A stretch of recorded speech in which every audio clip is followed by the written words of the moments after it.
we started talking about positive geometries and canonical forms. And let me remind you roughly what a positive geometry is. A positive geometry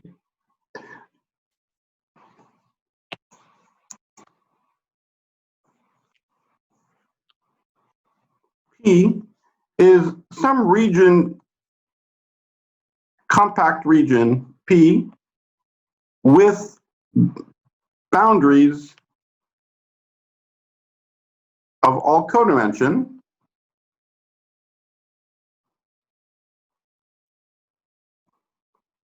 and the important part about this, again, this is a real geometry, but associated with this,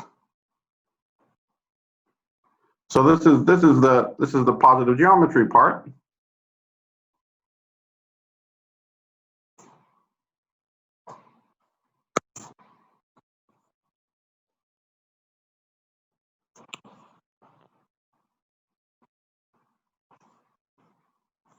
On this side, associated with it is a certain differential form, this canonical form.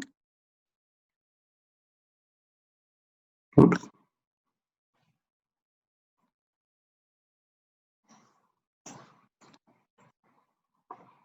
And the canonical form, omega, associated with P, is a unique form with logarithmic singularities on and only on all boundaries of P. Where logarithmic singularities means that locally omega can look like dx1 over x1 up to dxd over xd in some coordinates. Okay? So there is both this notion of a real geometry, and going along with that is a certain, in principle, complex, rational differential form. Okay, and the ultimate goal is to understand in kinematic space to identify these positive geometries are actually naturally sitting there in kinematic space. The kinematic space where the scattering amplitudes are defined, and the connection to the scattering amplitude is going to come by interpreting the scattering amplitude directly as the canonical form for the corresponding positive geometry. At tree level, the scattering amplitudes really are rational functions of the kinematic data, and at loop level, we're going to be contenting ourselves for the moment in talking about the notion of the integrand of the scattering amplitudes, which is also a rational form. So that's why this sort of correspondence, at least, is possible. Where we'll defer to later, sort of a very important part of the overall program and work very much in progress is to try to figure out an analog of this question, both an analog of identifying the correct geometric space and an analog of the question of the canonical form, not for the integrand, but the full amplitude with all of its rich complexities of transcendental functions and so on. So we're not there yet, but what we do understand, at least in this worldview, is how to think about these rational forms that we can associate with the loop integrand. Okay, and yesterday we talked about, we talked about some simple examples of canonical forms, so of positive geometries and canonical forms. We talked about this interval, for example, between A and B, where the canonical form is dz over z minus A minus dz over z minus B. That's the simplest example. But we also talked about something like a triangle.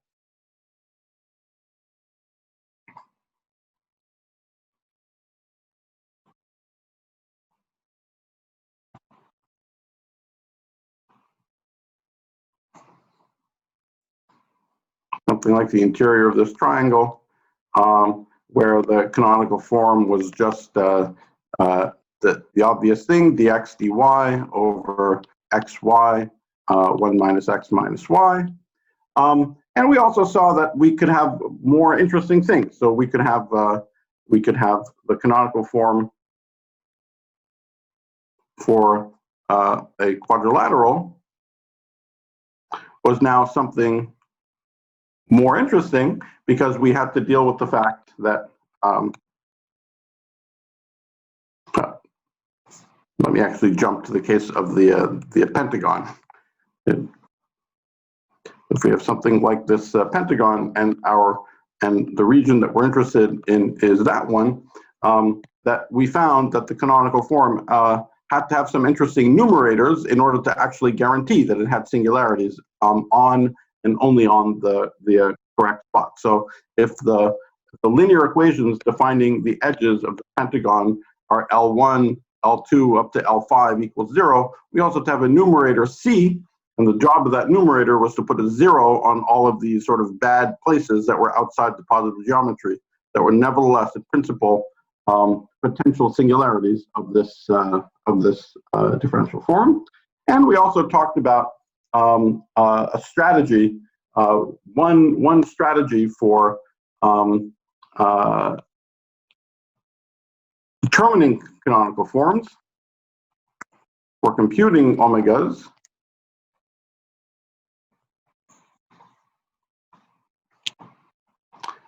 in terms of triangulation.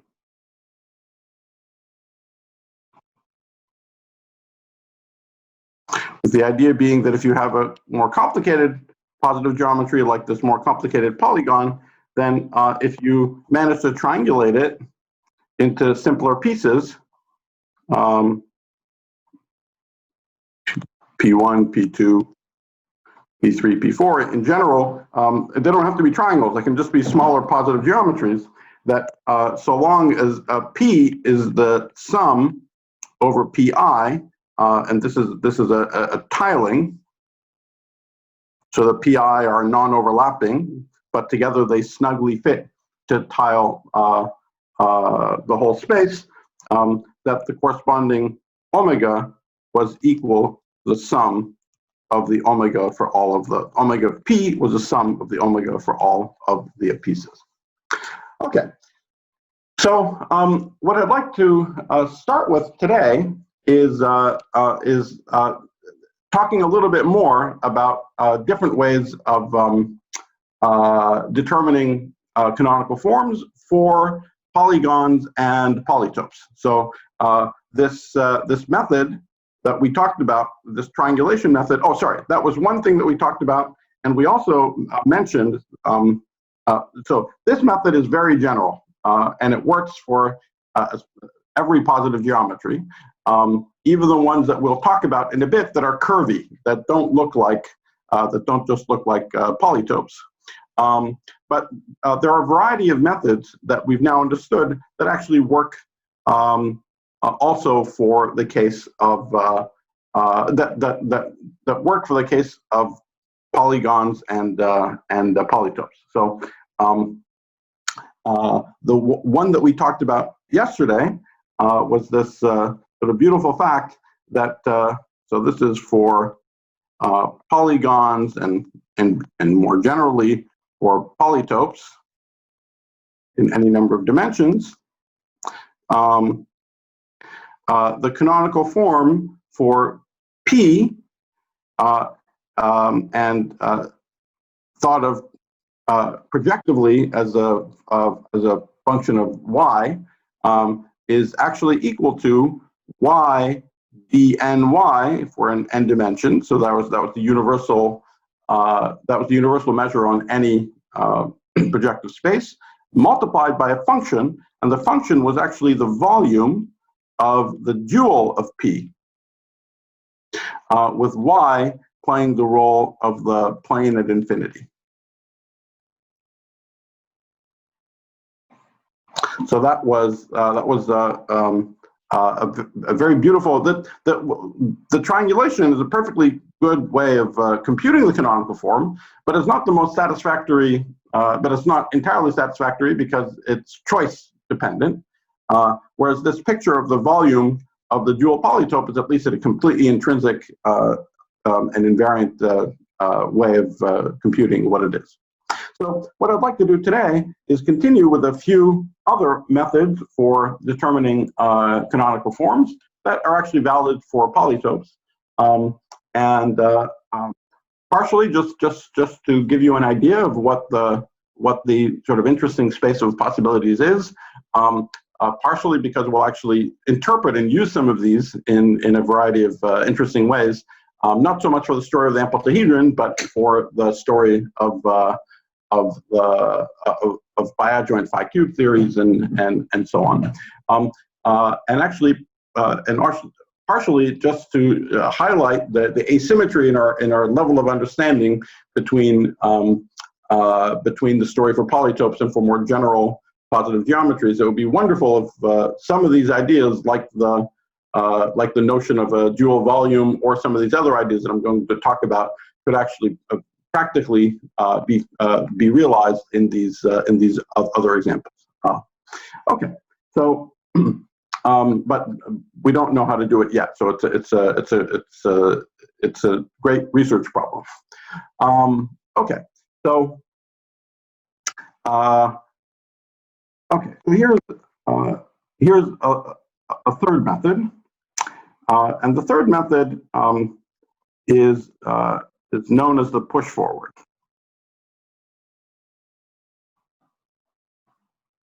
So the idea here is, let's say you have a simple positive geometry like a triangle. I'll illustrate everything in the case of polygons, but it's valid for any polytope. So let's say you have a simple positive geometry like a triangle. Suppose that you can find a map phi from this simple positive geometry to a more complicated positive geometry. And what's important about this map is that it should be onto. So it should be one-to-one, at least in this real region. In other words, it should take any point in this region uniquely to a point in this region. Okay, so that as I scan over the points in this region, I sort of densely fill out the points in this region, but it's one-to-one. Okay, it's one-to-one in this interior once again. So as we'll see, these maps are all going to have, in the complex, they're going to have many solutions, in the sense that any point here is any point on the right-hand side. So it's one-to-one in the real, or one-to-one in this interior, rather.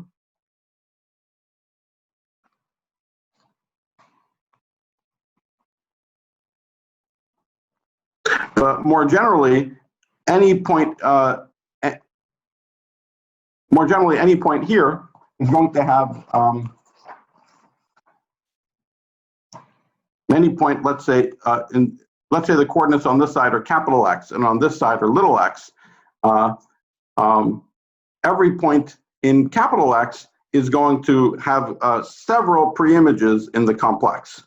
Okay, so so this is going to be a rational map.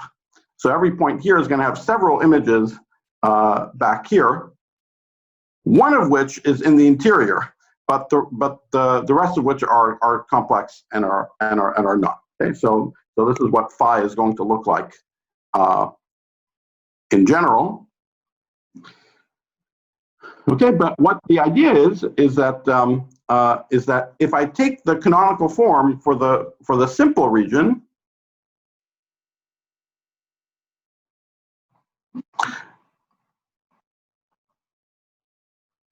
then under this map, it pushes forward to the canonical form for the more complicated region that I like. And what do I mean by the push forward? I literally mean that omega in P at the point capital X is simply equal to the sum over all the pre-images. So the sum over all the little x, such that phi of little x equals capital X, of omega of the simple evaluated at those x stars. Okay, so now I'm not going to prove this fact, but I hope you find it quite plausible.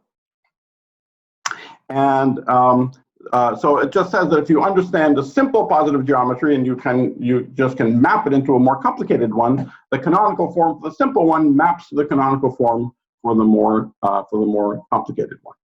And now I want to give you a sort of practical example of what this map looks like. Okay, so I have a question. Yes. So why are we using real and interior interchangeably? In the sense that, I mean, is the exterior necessarily complex? Or? No. So I wasn't.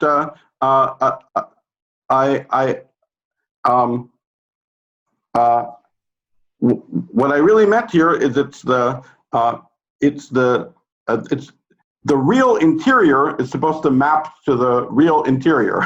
I see. From one side to the other, and there are points outside that are real, and of course there's also complex points. The better language to use is that if you like the positive points, positive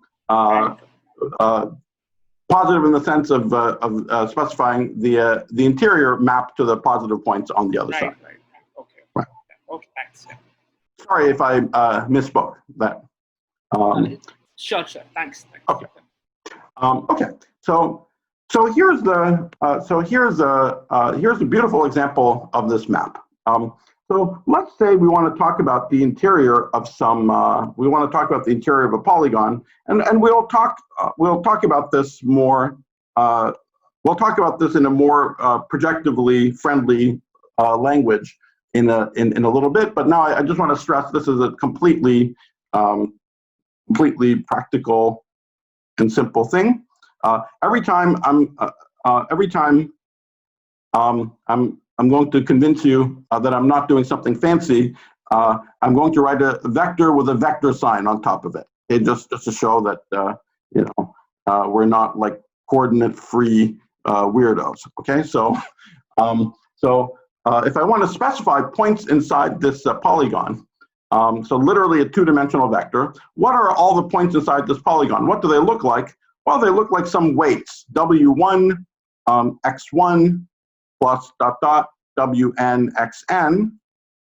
Right? So that's the sort of idea of the center of mass, that every point on the inside can be expressed as a positive combination of the guys on the outside. But of course, so these weights have to be positive, and they have to add up to 1. So let's just normalize it so they add up to 1. Okay, so this is a perfectly, if I give you some series of w's that are positive, that'll give me a point on the inside. But of course, it's far from unique because this is a two-dimensional geometry, and I have n parameters here. Okay, so this is very far from unique. What I would like to do, if I want to sort of cover the interior, if I want to give a nice covering of the interior, what I would like to do is somehow parametrize. We'd like to parametrize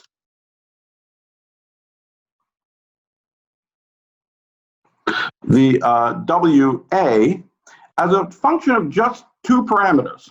I just would somehow like to parametrize them as a function of two parameters, let's say little x1 and little x2. Okay, such that every point in the interior of the polygon is covered once and only once. And this is a beautiful solution to this problem. Is known as the Newton Polytope Map.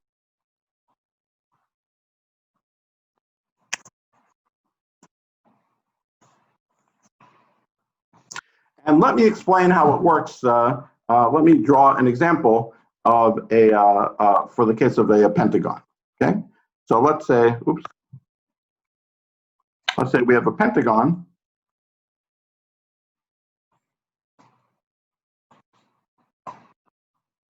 So again, this has some coordinates for the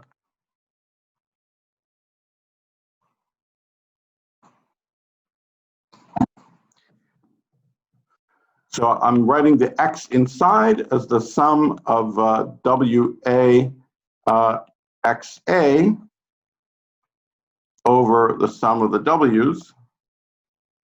So I want to give you a rule for determining these weights WA, and the rule is the following. It's very cool.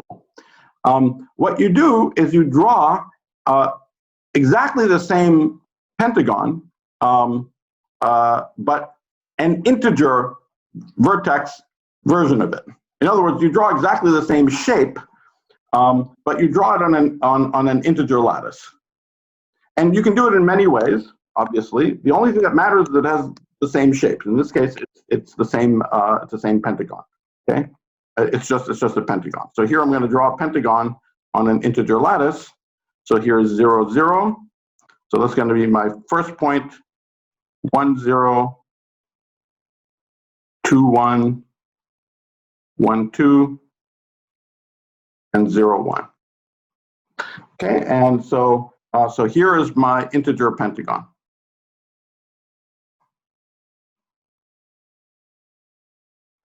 Okay, and now the rule for the weight is the following. Let me just give you the answer, and then you'll see exactly what the deal is. The weight. Sorry, and I'm also going to label the points. So this is supposed to be 1, 2, 3, 4, 5. Okay. So the rule is that the weight for point 1 is, I'm going to have two variables, like I said, little x1 and little x2. Is little x1, and they're all going to be little x1 to some power. The weights for xwa are going to be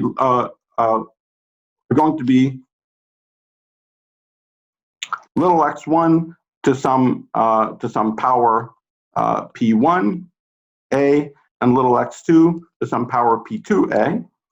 And now I'm going to tell you how to read off what those powers are. So for W1, it's going to be x1 to some power and x2 to some power. So what is the power of x1? Well, I just look at the first coordinate of this point 1. So the first coordinate is 0, and for x2, I look at the second coordinate of this point 1, which is also 0. So W1 is equal to 1. W2 would equal, then I go to this point 2, and I see that the first coordinate is 1, so it would be x1 to the 1 and x2 to the 0. W3 would be x1 to the 2, x2 to the 1. W4 would be x1 to the 1, x2 to the 2, and W5 is x1 to the 0, x2 to the 1. Okay.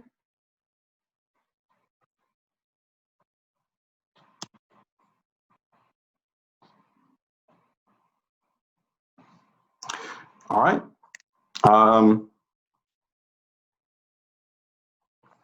And again, the choice of the points on the lattice does not matter at all. You can make any choice that you like and they will all work. Okay, so we don't have to make it minimal, small, big, any choice. All that matters is that it looks like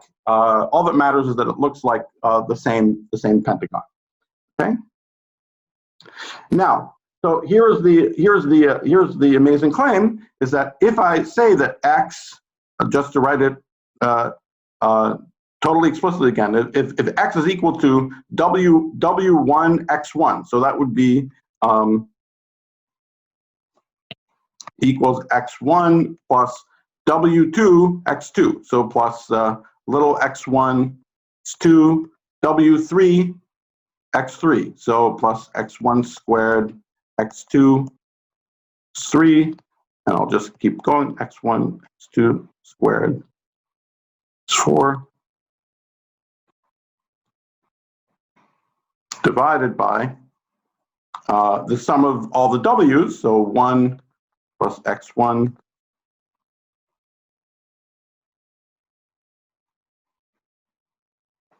okay, so that's then the claim is that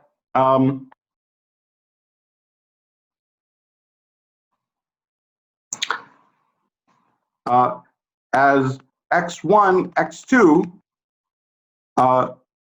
varies between 0 and infinity. So x1 and x2 are inside this sort of upper quadrant, which we can think of as a triangle with one line at infinity. So, so as x1, x2 varies from 0 to infinity, we cover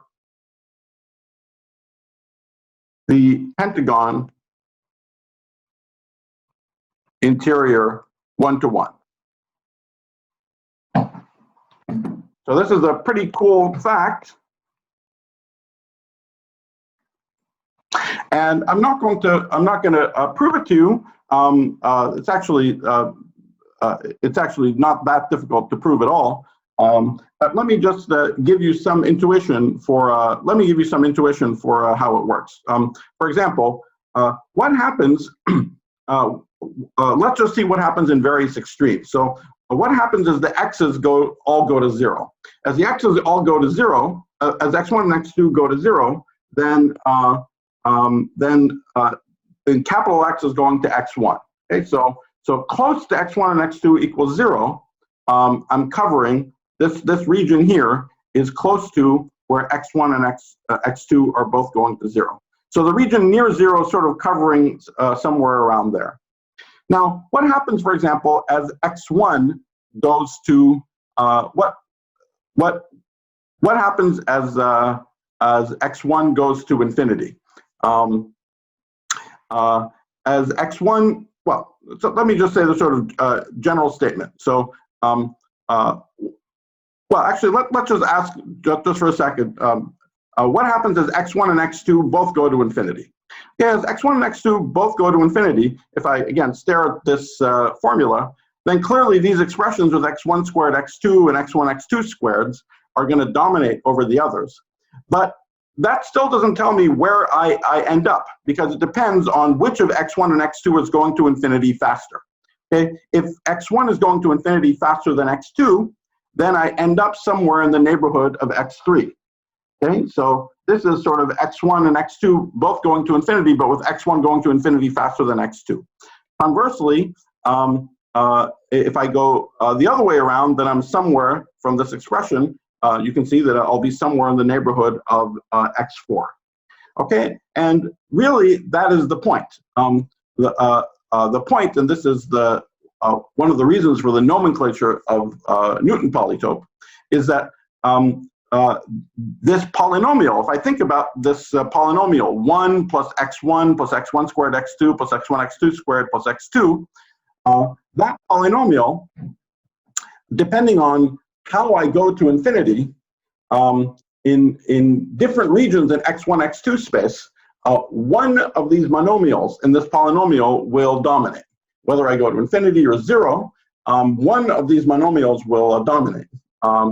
And so there'll be some region that kind of all of x1 and x2 space is broken up into pieces, and there'll be some chunk where one of the monomials dominates. So if I'm in that region and I go off to infinity or to 0 in that region, then I'll end up on one of the vertices of the polygon.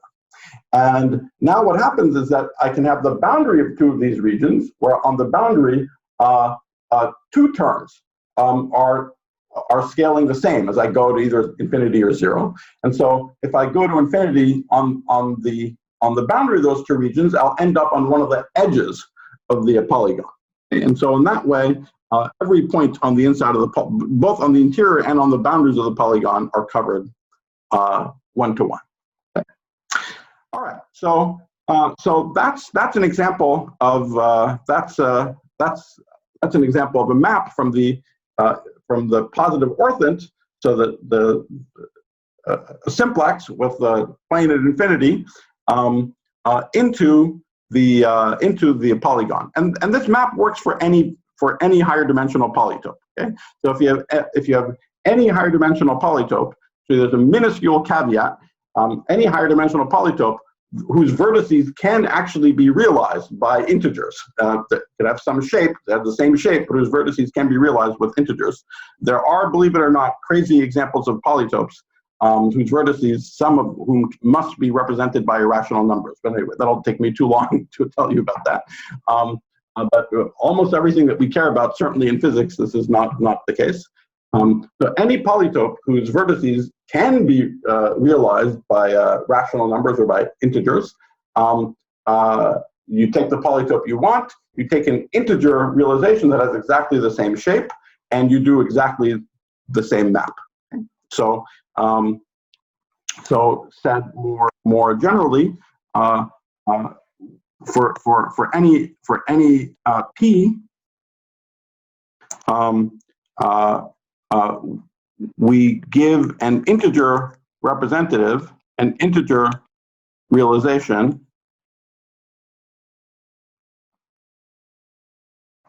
with vertices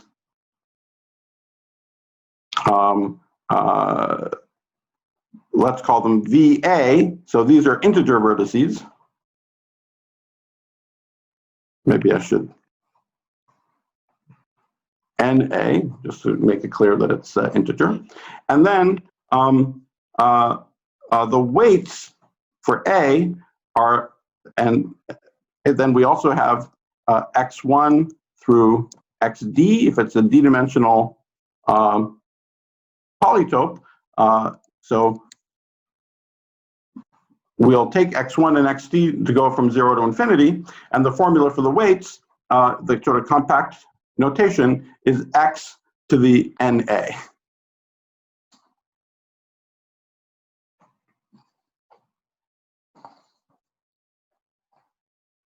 And in fact, from the argument that I told you, we can actually slightly generalize this. We don't have to have the coefficient the overall coefficient in front doesn't have to be 1. So I can have, I can write this, in fact, as WA of x as x to the NA times WA of 0. Okay? And so this is a compact notation that means x1 to the NA, the first component, x2 to the NA, the second component, and so on.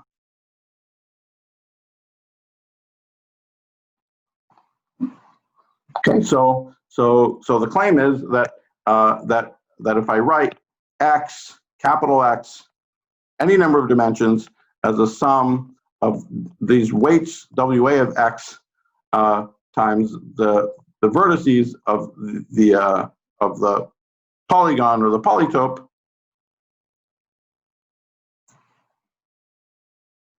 that this maps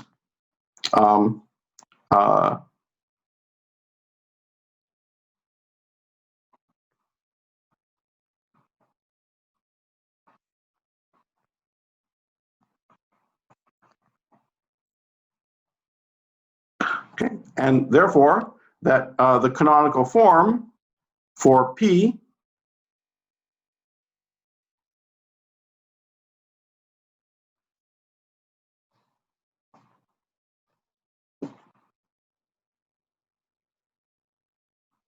is just the sum over all the in general complex preimages. As you notice, these are polynomial equations now. So if I want to solve, if I want to pick a point x, I want to pick a point x and solve for what are the x's, what are the little x's that are compatible with this big X. Of course, these are polynomial equations, and so there will be many solutions in general. Once again, the claim is that there will be a unique solution where the little x's are real, but in general, there will be many solutions. Many complex solutions, so we have to sum over all the complex solutions for which x as a function of x star is equal to this x that we want, that what we're evaluating the form.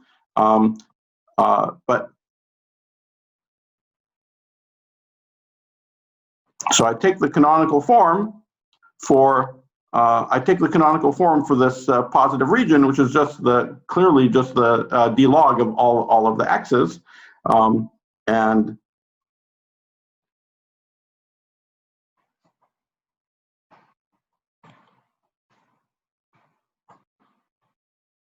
I simply evaluate it at all those X stars, which are the pre-images of the vector point capital X.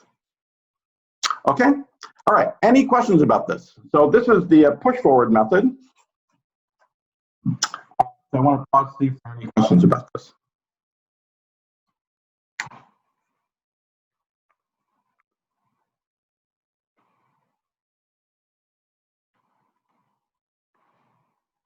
Let me look at a few questions on the chat. Okay, so there's one question, is for polygons with more edges, do we need more parameters? No, the number of parameters you need is just given by the dimensionality of the polytope. So for all the polygons, they're all two-dimensional.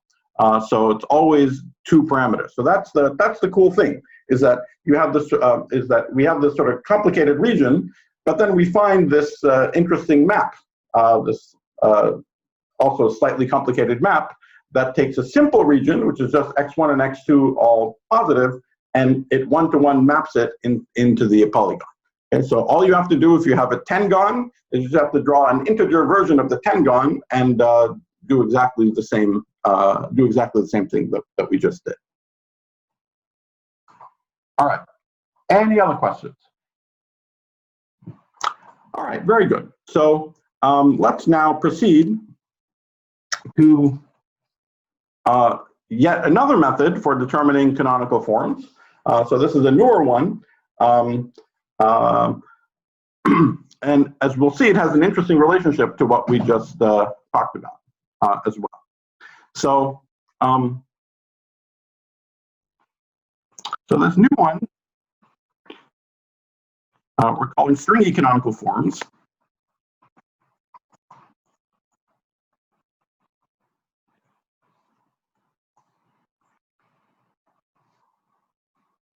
I put a little star there. Okay. And you'll see the reason for the word stringy in it is that this is a method for getting canonical forms. It's a method for getting canonical forms,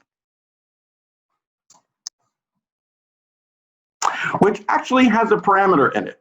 It has a parameter alpha prime. Now, this has nothing to do with string theory. It has nothing to do with the world sheet. And you know, it's a historical accident if you're a string theorist that you're used to seeing these kind of things. The most basic examples of these things will look familiar from string amplitudes.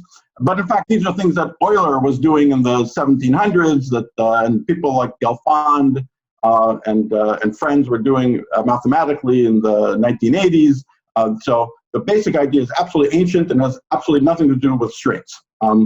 We're using the word we're using the word stringy canonical form because later, when we talk about, especially when we talk about the biadjoint phi cube theory and associahedra and other positive geometries associated with those theories, it will turn out that if we apply this method, this is a totally general method for determining the canonical form of any polytope.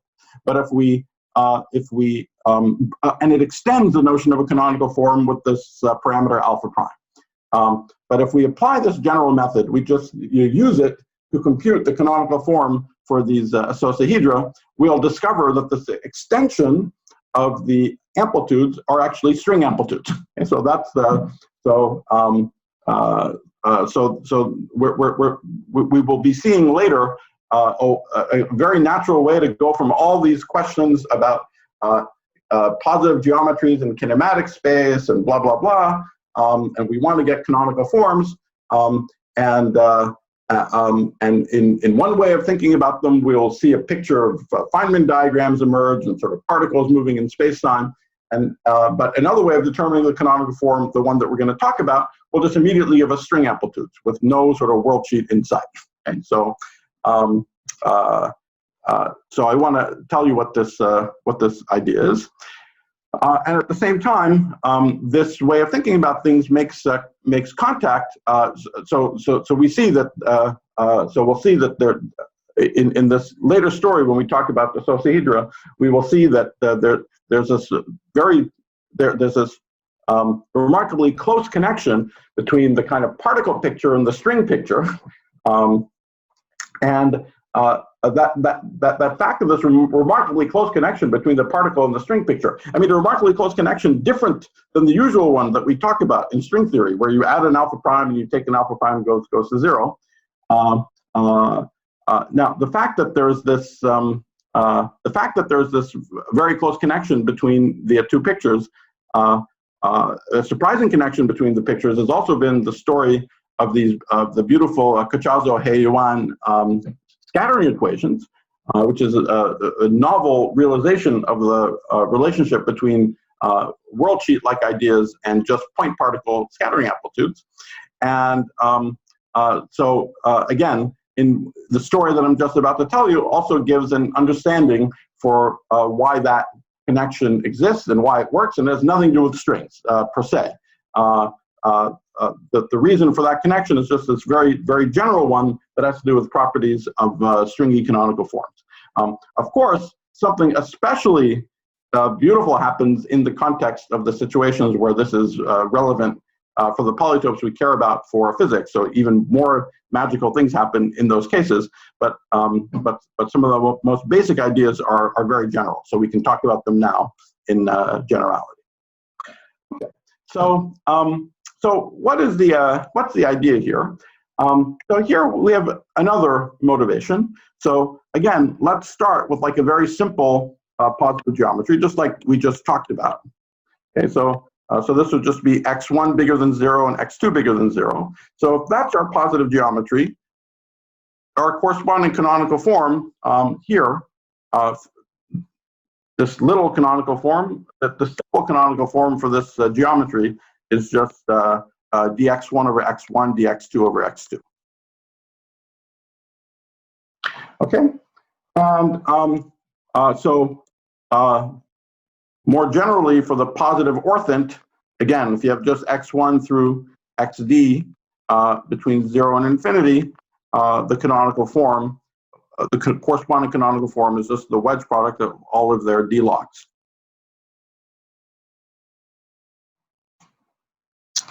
Okay, and so here's a natural question. Why don't we just integrate? I mean, we have a form, we have a geometry. Why don't we just integrate the form over the geometry? Okay, so forms are meant to be integrated, so why don't we just integrate? So why not integrate the canonical form over the positive geometry?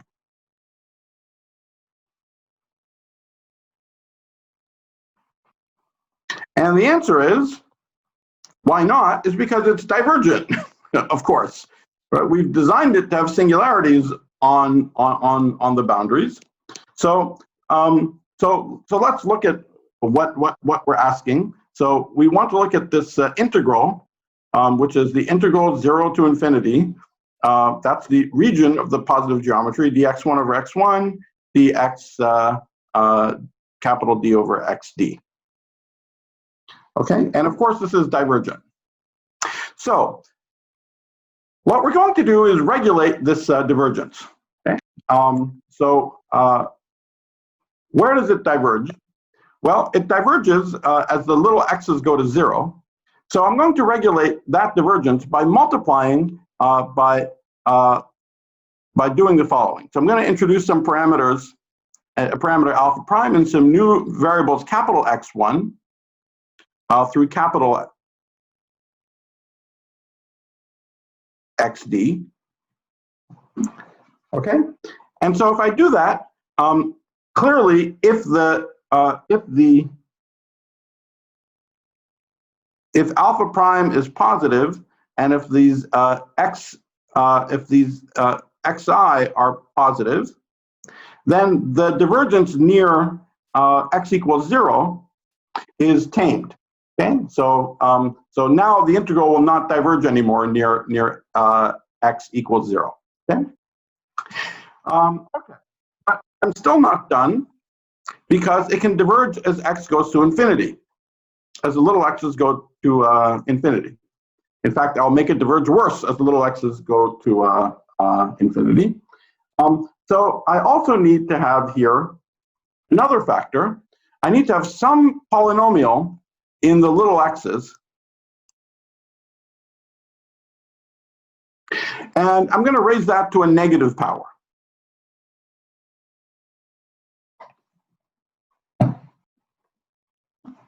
Okay? And now there's clearly a hope. There's clearly hope that this thing can converge. Just to keep things simple, I'm going to assume that this polynomial only has positive coefficients. So this polynomial never goes to 0 inside the region where I'm integrating it, okay? Because it is only a positive coefficient, all these little x's are positive. Okay, so this is the kind of regulated object that I'm going to talk about. And notice also that this thing is still going to, as alpha prime goes to 0, it's going to diverge, but it's going to diverge like alpha prime 1 over alpha prime to the power of d. So just I'm going to regulate the whole thing by multiplying by an alpha prime to the power of d out in front. Okay. Now, so far, we're not talking about any forms or anything. We're just talking about these functions. And as I said, these functions have been studied for, over 200 years. So people have been looking at these things for ages and ages. Something new is, a little new is going to happen that we're going to turn it into a form in a moment. Okay? But let's just first look at so we do look at a familiar example of this. The simplest example is an interval.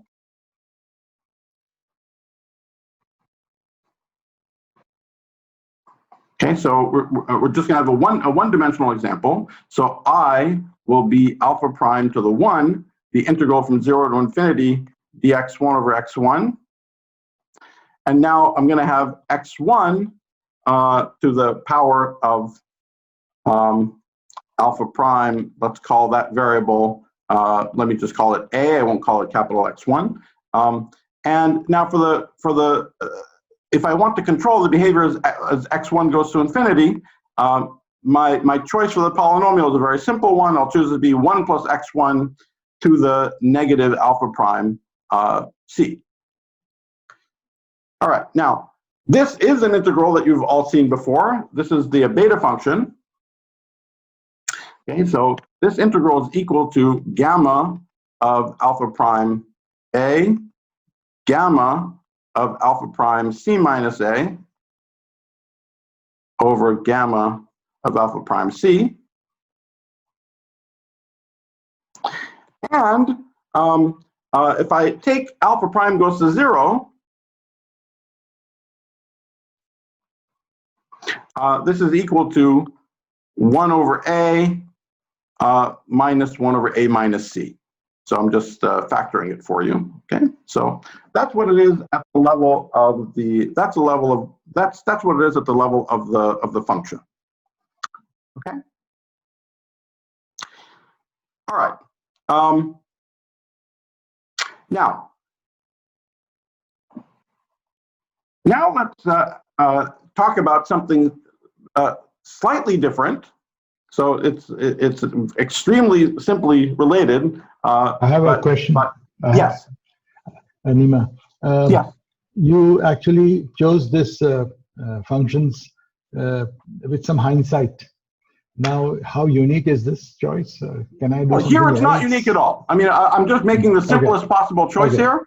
But later, I'm making the simplest possible choice to land on the beta function. I can make other choices and land on other things.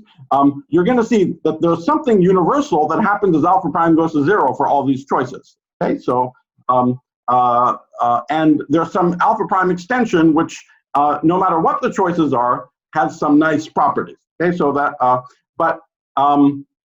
later when we talk about the story of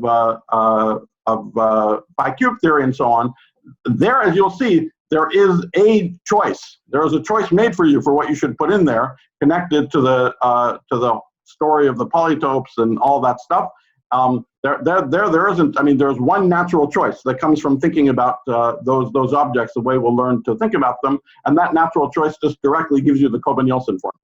Okay, so but here we don't see it. Here we could have done lots of things. For example, I could have put in I could have put different powers here, or I could put a more complicated polynomial here. Yes. Yeah. But this is certainly the simplest example.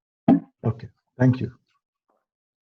All right. So now we're going to do something slightly different. I'm going to talk about a form on this space of these capital X variables. Okay. So I'm going to talk about a form in this on the capital X variables, which is nothing other than dx1, just wedging all of the dx's together, multiplied by that integral.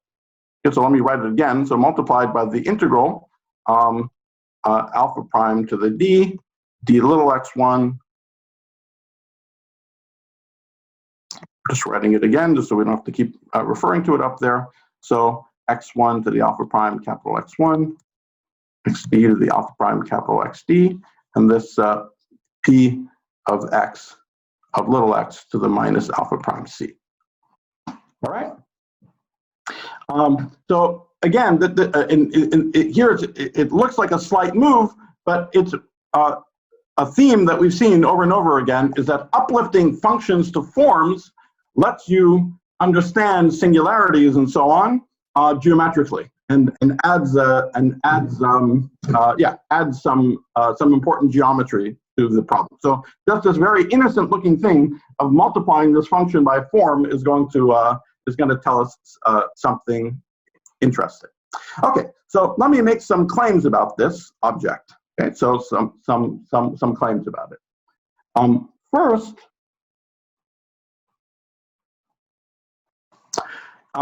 is when does this integral converge? When does I converge, or when is omega well defined?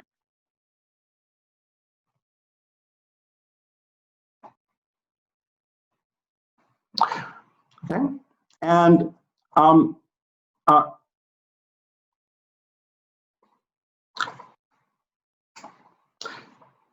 so this is not a claim yet. This is a question. Question: when does omega converge? And the answer is when the so-called Newton polytope of the polynomial p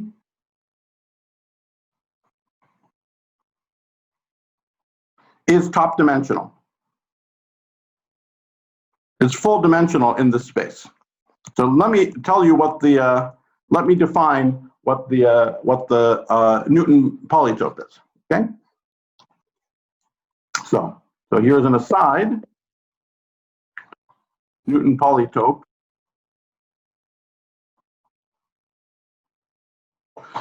n of p of a polynomial p. So if you give me a polynomial,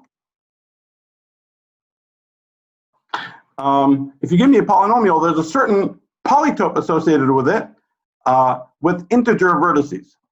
So again, we haven't formally defined a polytope yet, but if you have any number of points in some high dimensional space, then those points determine the interior of some region just by their convex hull.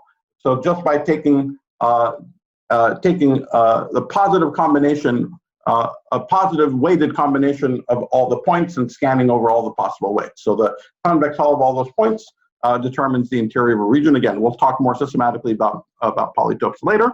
But let's just do an example. So let's say we have a polynomial which is 1 plus 3 x1 squared plus 4 x1 cubed x2 plus 5 x2. Okay, say that is my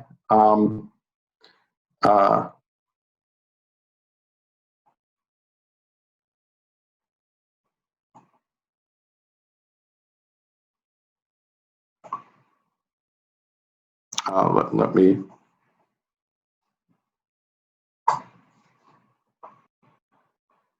Okay, so let's actually just start with what we have here. Then what are the vertices?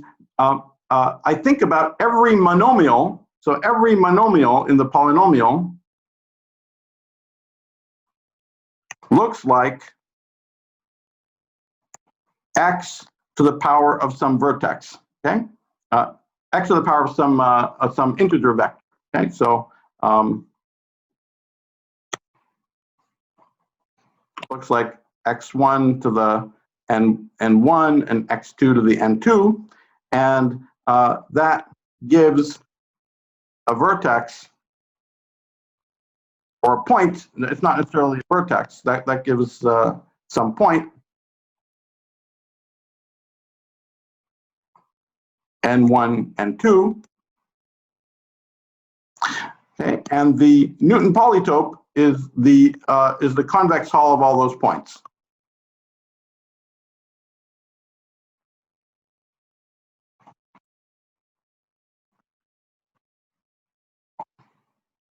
Just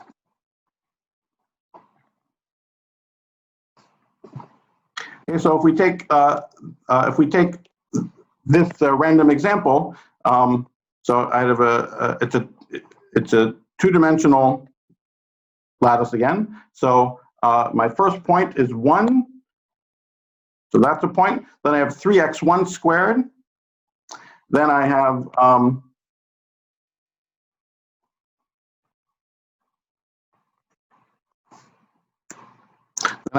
x1 cubed x2. Notice the coefficients don't matter. Okay, all that matters is the exponents of the monomial. So the next guy is x1 cubed x2. Oops. The next guy is x2 squared. Okay, so oops.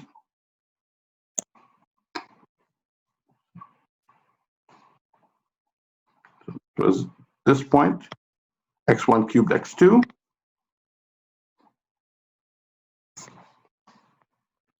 Sorry. Oh, I don't know why my pen is not working now. Then we had that point. Okay, so if we just left it the way it is, our Newton polytope would just be the interior of this square.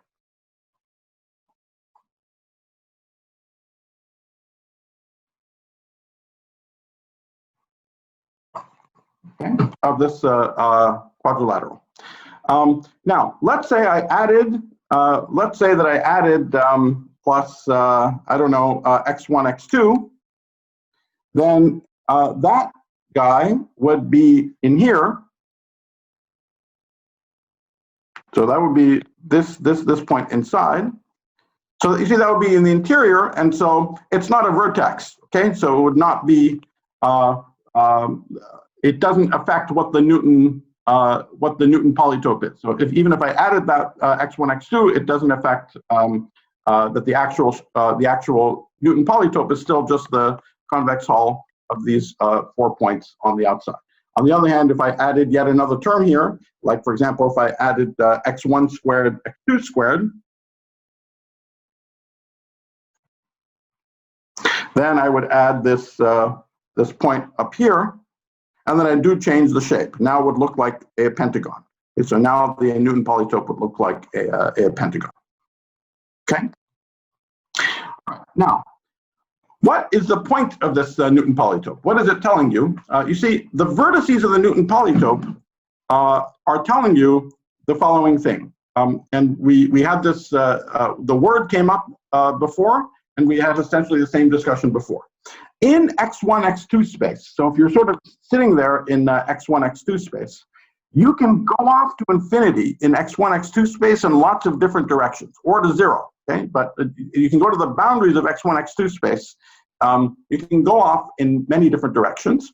So this is this x1, x2 space. And depending on the direction that you go in that direction, some monomial of this polynomial can dominate. Okay, so the vertices of the Newton polytope are precisely those monomials that can dominate in some direction. Okay, So what's going on in the example that we had before with the quadrilateral is that there is, for particular directions, again, as we talked about this same central discussion as we had before, close, when the x's are close to the origin, one dominates. But there are other directions that we could go in where x1 squared dominates, x1 cubed, x2 dominates, or x2 squared dominates. The fact that x1, x2 was in the interior, the fact that this bad guy, or this irrelevant guy was in the interior, is just that there's never any direction in which x1, x2 dominates. And that fact that there's never any direction that it dominates is sort of geometrically reflected in the fact that it's that monomial lies on the inside of the Newton polytope. If I add a larger term, then if I add another term and put something outside, that means there's yet another direction in which the term x1, x2 squared, x2 squared can dominate over everyone. Okay, so that's what the Newton polytope is. So it's a very natural object. Given again, just to say again in words quickly what it is. Someone hands you a polynomial, and you just take the exponent vectors of every monomial, and you just plonk them all down. And the convex hull of all of those exponent vectors gives you the Newton polytope associated with the polynomial. Okay, so having given you that definition, this claim that this integral converges when the Newton polytope is top dimensional should be very intuitive. Okay, it should be very intuitive because this is just telling you that if the Newton polytope is sort of top dimensional, that means that that P of x, that there are terms in P of x that can dominate as you go off to infinity in all directions, in every possible direction. If that's not the case, I mean, that still doesn't guarantee that the integral converges, because I still have to make sure that these terms, these capital X1, the capital XD, don't mess up the behavior at infinity.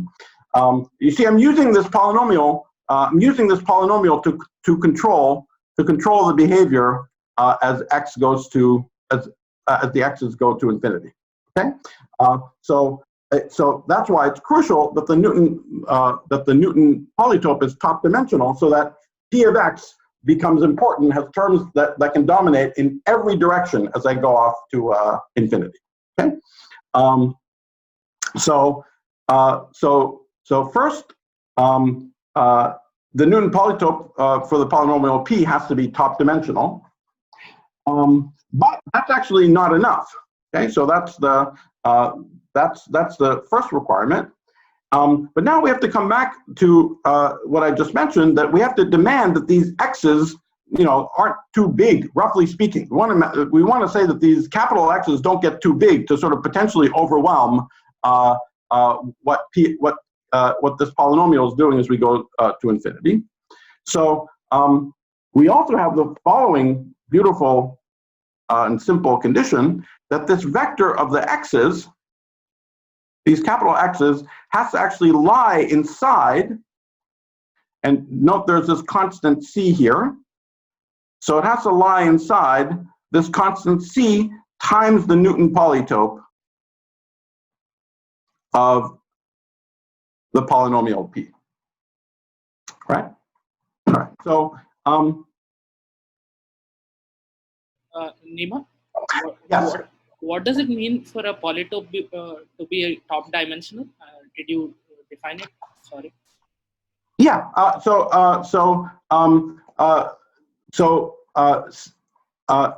Let me give a very simple example of what doesn't work. Let's say I had a polynomial in x1 and x2. So here's an obvious example of something that doesn't work. It would be like 1 plus, let's say, just x1. Okay? If it's 1 plus just x1, then in this case, it's sort of trivial that I'm not, saving things in the x2 direction. Okay? And if I just, even though my space is two-dimensional, if I look at the actual vertices of the Newton polytope, it would just be the origin and x1, and so Newton polytope would just be this little interval, even though the space is two-dimensional. Okay. Thanks. Okay. So what we want is for, so that's what this means, that in every direction P of X is important, so that the Newton polytope fills out the whole space. Okay. Thanks. Yeah. And as I said, it's also clear that we have to have some restriction on these capital X's for convergence, and the restriction is this extremely simple and beautiful one. It says that if I think about these capital X's as a vector, that vector has to lie inside this Newton polytope, okay? Or it has to lie inside this Newton polytope weighted with this constant c, which is out in front of it. Okay, so that's the first claim, is that this is where the integral converges. Now, so again, so here is the Newton polytope of, let's say this is C times the Newton polytope of P. So the capital X's have to lie inside here. So here's the capital X1. Has to lie inside this.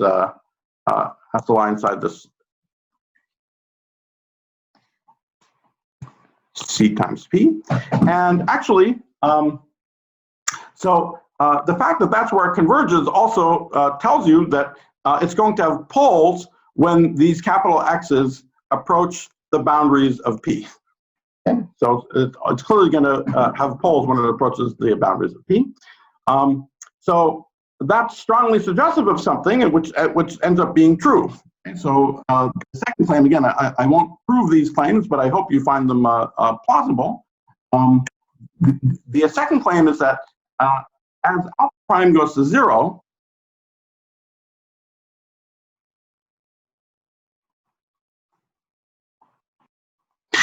what I get, so I should have defined this form up here. This form has an alpha prime in it, okay?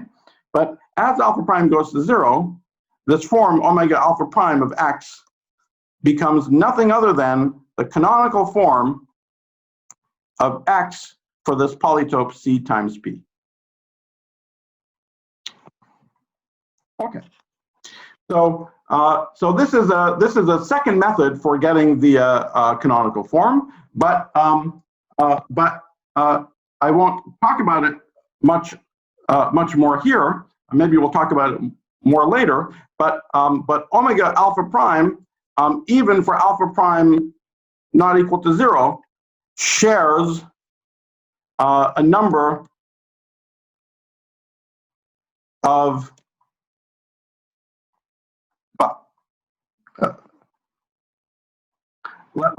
let me just say, omega prime, even for alpha prime not equal to 0, is no longer just a rational function, but is a meromorphic function. It has infinitely many poles. But it does extend the notion of canonical form in a natural way, which I won't talk about.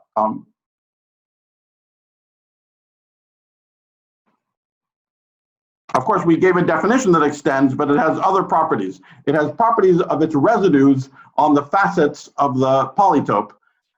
So it shares some of the features of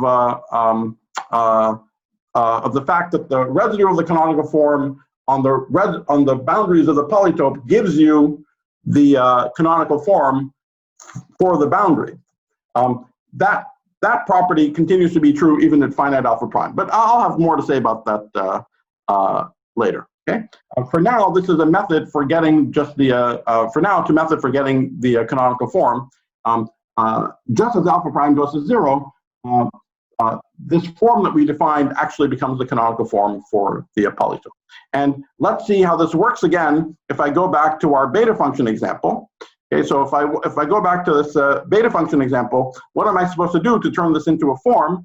Well, so let's see. Actually, let's just do this again. So let's say we have the integral .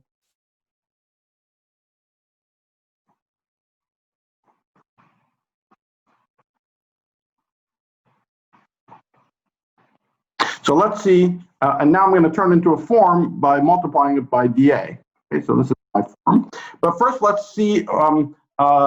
Let's just see all the claims in action. So what is the Newton polynomial of 1 plus x1? Well, we've just talked about it already. So here it is. If I multiply it by c, okay, so this interior region, this is c times the Newton polynomial of 1 plus x1. Okay. And now our claim is that this integral converges if a is between. Sorry, this is 0. Our claim is that the integral converges if a is in here. So a has to be. We have to have that a is bigger than 0 and less than c, and that's exactly correct, right? Because obviously we have to have a bigger than 0. But if a is bigger than c, then again this first term is going to overwhelm even as we go to infinity. So the integral still doesn't converge. Okay, so that's why a has to lie inside this. A has to lie inside this region exactly as we said. That's the domain of convergence. And finally, what is the form that we get as alpha prime goes to 0? We wrote down the limit was 1 over a minus 1 over a minus c. And this is exactly the canonical form for this interval.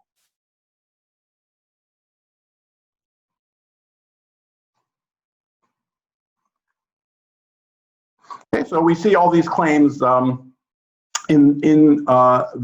in the case of this particular example. Okay, any questions about this? So that is a fourth method for getting canonical forms.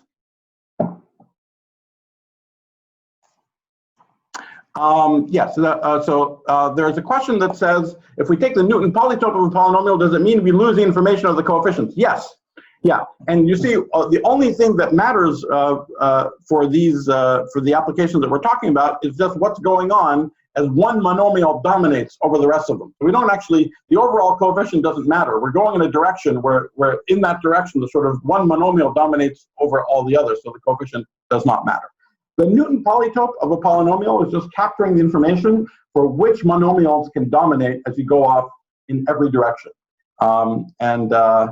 We don't care about the coefficients.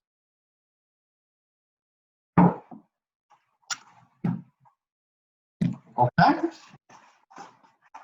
All right, so then let me just spend a few minutes telling you about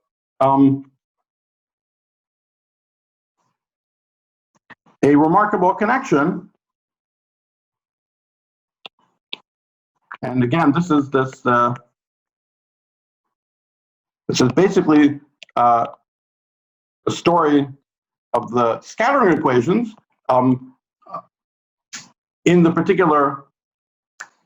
particular case that's relevant for amplitudes, but since that's the sort of basic observation, that's what we'll keep calling them here. There's a remarkable connection between the alpha prime goes to infinity limit of these stringy canonical forms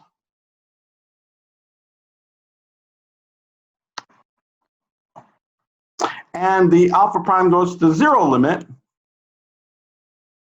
where we get, as we just saw, where we get the ordinary canonical form.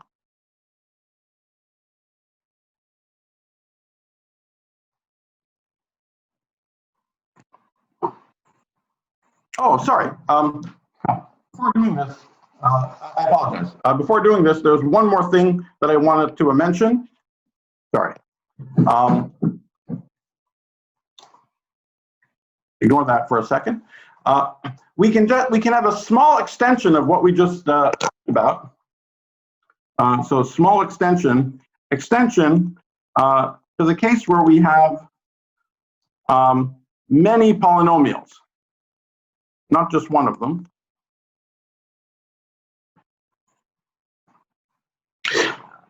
So in this case, the form would still be d capital X1 through d capital XD, alpha prime to the d, and this integral. just what we did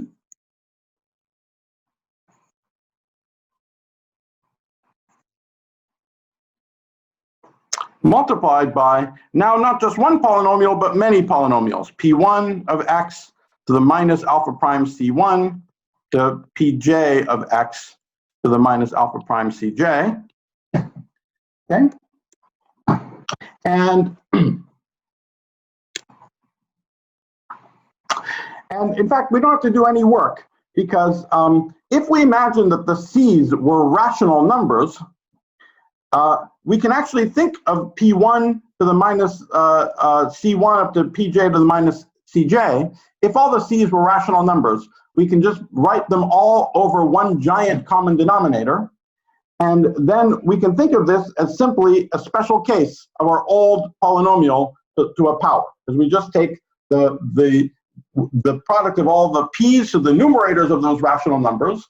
Okay, so that would be some gigantic polynomial, and we raise it to the power of 1 over the denominator of all those rational numbers. Okay, so clearly all these functions are smooth, and clearly all these functions are smooth, and so we don't get it doesn't matter if the C's are rational or not. But that's just to show that we can easily realize this general situation as a special case of the previous one. Now, a very important property of Newton polynomials is, so in other words, so again, I can, if all the C's are rational, I can think of this as a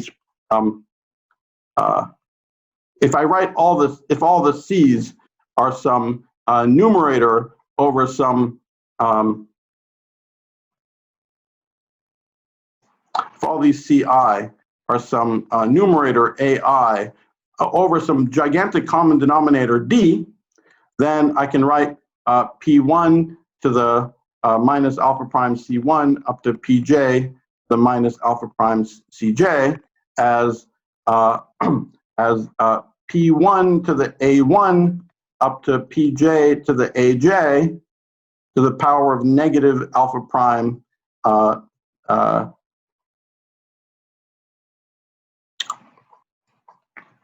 over D. Okay, so this is a so we can clearly do this. Now, so if I want to figure out what the canonical form I'm getting is, I need to figure out what is the Newton polynomial of this. So what is the Newton polynomial? What is the Newton polynomial for P1 to the A1 up to Pj to the Aj? And that's something quite simple. There's a basic fact that if I take two polynomials, P1 and P2, then the Newton polynomial of P1 times P2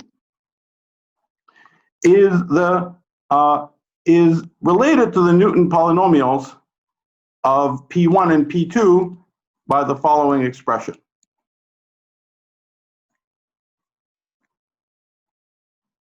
So the Newton polynomial of the product of two polynomials is the so-called Minkowski sum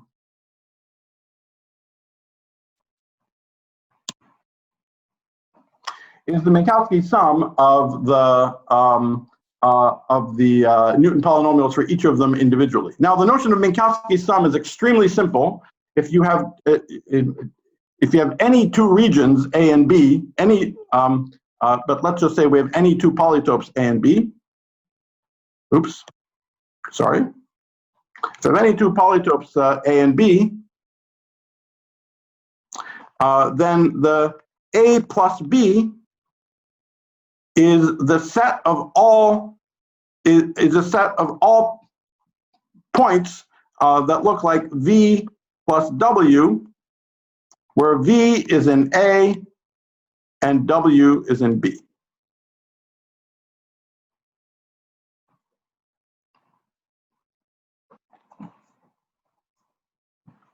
Okay, so that's a simple geometric definition, and therefore, if we go back to this example, we know what this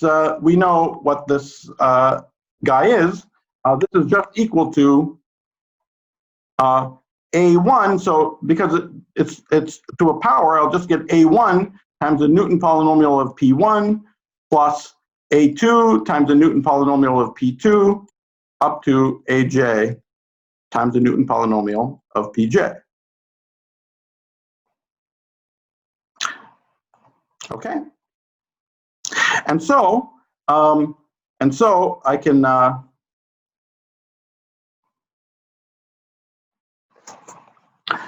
and so if I talk about this more general example, we also know the answer. So let me take this more general example. So then as alpha prime goes to 0,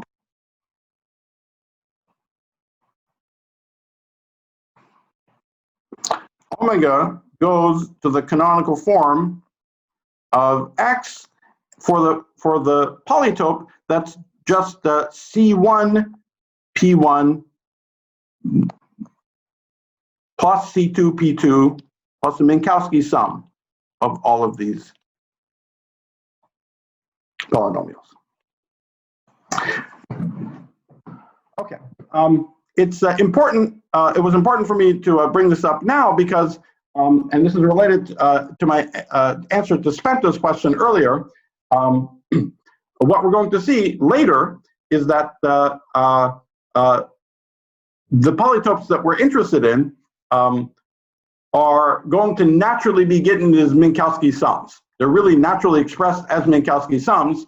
And that fact that they're naturally expressed as Minkowski sums, where what these P's are sort of given to us. What the PIs are given to us when we think about them as Minkowski sums. And it's that which is going to allow us to write down this particular realization is going to be natural. So the idea of a stringy canonical form is always possible. You can use it anytime for any polytope, but it's especially natural if your polytope is naturally represented as a Minkowski sum, and we'll be seeing that later. Okay. All right. So so let me look at some questions now. Let's see.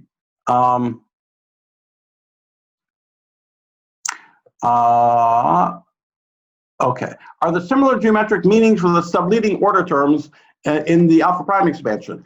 Good question. There's very likely there is, but it's not. And yeah, so I don't have a clean answer to your question. There isn't a similarly sharp statement as what we know for alpha prime goes to 0. On the other hand, experimentally, there's a lot of structure in the alpha prime expansion that we know of in string amplitudes. For the particular case of string amplitudes, there's more known. I mean, the sort of structure of that of the alpha prime expansion is related in a very interesting way to the open string, or to the tree level properties of the tree level moduli space. But it's not totally. But anyway, we don't yet know what the general story is for how to think about the alpha prime expansion. What we know, what we know in general is that these are always meromorphic functions. They have all the, many of the sort of rough stringy properties are true for completely general stringy canonical forms. Analogs of sort of channel duality, exponential softness in the quote-unquote high energy limit. Many of the things that we think of as sort of magical world-sheet facts have absolutely nothing to do, are totally general things for any old stringy canonical form. So it has nothing to do with it. But certainly some very special things do happen for the particular case of what we get from string amplitude. Okay. Another question. How should we think of the non-uniqueness of the form? Oh well, yeah. So for general alpha prime, the answer that we get depends on the polynomial, depends on the coefficients, and so on. So maybe I can say here. Yeah. Okay. Let me answer that question. I skipped a few before, but yeah. So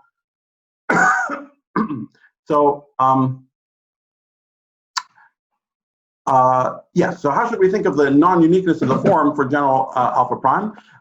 Yeah. So here's the sense in which the notion of stringy canonical form is extended at finite alpha prime. Suppose you give me some polynomial. Of course, the form will depend on what the polynomial is. Okay? But suppose you have some polynomial and it has its Newton polytope. Now, the claim is that even at non-zero alpha prime, it's very simple. It's a simple. It is a simple proof. But even at non-zero alpha prime, the form now it has infinitely many poles, not just at the x's equals 0, but at x equals integers. Okay, so when alpha prime x are equal to integers. So that's the sense, and again, it's like what you're used to with string amplitudes, they turn into meromorphic functions. But let's still focus on the poles when the x's hit the boundaries of our polytope. So what happens for these poles is that if I take the residue on one of these poles at alpha prime equals 0, I get the canonical form for the boundary. Even at alpha prime not equal to 0, I get the stringy canonical form for the boundary. But what do I mean by the stringy canonical form? Well, when I go to a boundary of the polytope, on that boundary of the Newton polytope, only some monomials live on that boundary. Okay, so I've thrown in all the monomials are like in there. The convex solve of all the monomials gives me the whole polytope. When I go to a face of the polytope, only some of the monomials stay on that face. So if I take exactly the same polynomial, but I just drop all the terms except for the ones that involve those monomials, then I get a new polynomial, and the stringy canonical form for that monomial is the result of the residue that you get when you go to that face, even at non-zero alpha prime.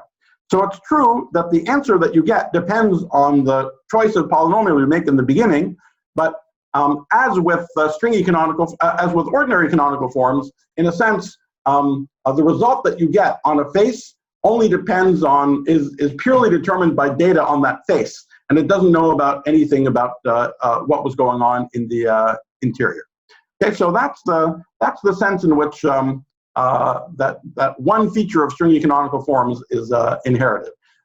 What's not inherited for a stringy canonical form, if the facet looks like a pentagon, it'll be a pentagon no matter what. It doesn't matter. There's no extra data in specifying what I mean by that pentagon. Here you're right. Of course, things do depend on things depend on the particular polynomial that you chose. That's one of the things which is nicer in more restricted examples that have some extra structure, which will be the things that we talk about later, that are related to things that we get from string theory and also various extensions. But that'll be talked about later. Okay, another question is, why don't we view the factor before the P1s as another polynomial, P0? You absolutely can. I didn't do it in this way just slightly intuitively and for a few technical reasons. It's a little bit simpler and also because the part beforehand in this way of presenting things is privileged, because it's the coefficients of those little x's which are the variables that I'm wedging to make this canonical form. But you can certainly extend the discussion to include those. Note that if we just included it as is, then since each one of those polynomials is just x to a power, the Newton polytope of just a single x is a point. And so I'm not doing anything. If I take the Minkowski sum of everything that I have and I add a bunch of points, it's just translating the whole polytope over. So it's not. So I can definitely view them as another polynomial purely from that point of view. And finally, is the result of the Minkowski sum the same as if taking the convex hull of the points? Yes. If I take the vertices of both polytopes and I take the convex hull of the whole thing, that's the Minkowski sum. That notion of the Minkowski sum is true for more general regions. So if I take a region A and a region B, then I can define the Minkowski sum in this way, sort of regardless of whether it has a polytopal definition or not. Okay. Any further questions? All right. Yeah, so let me now make this final comment, and then we can take maybe a little break about this connection. Yes. Was there another question? Yeah. I just cannot resist asking it. That you know, if you select a certain type of stringy canonical form, then you have properties like channel duality.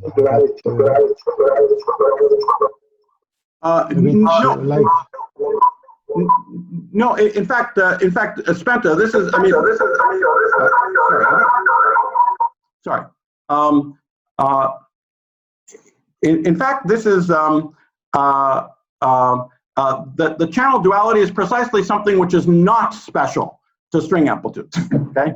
And that's a very, very general fact that if you take any of these stringy canonical forms, they have the property that you can't, they're meromorphic functions, but you cannot expand them as a sum of poles in all channels. So you have to, but you can take, but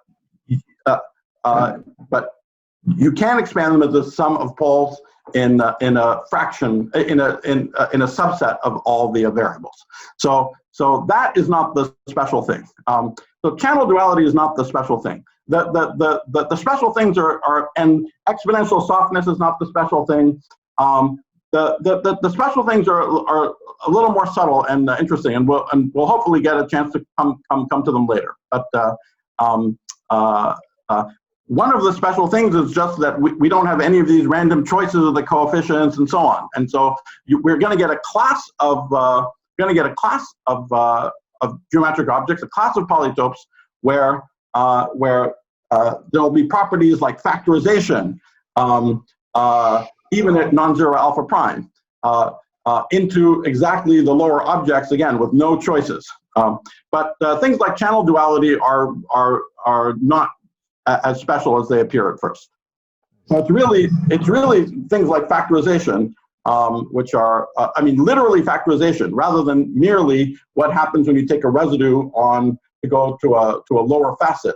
But the fact that these polytopes have the property that when you go to their facet, what you get is the direct product of lower polytopes. So that's a remarkable fact.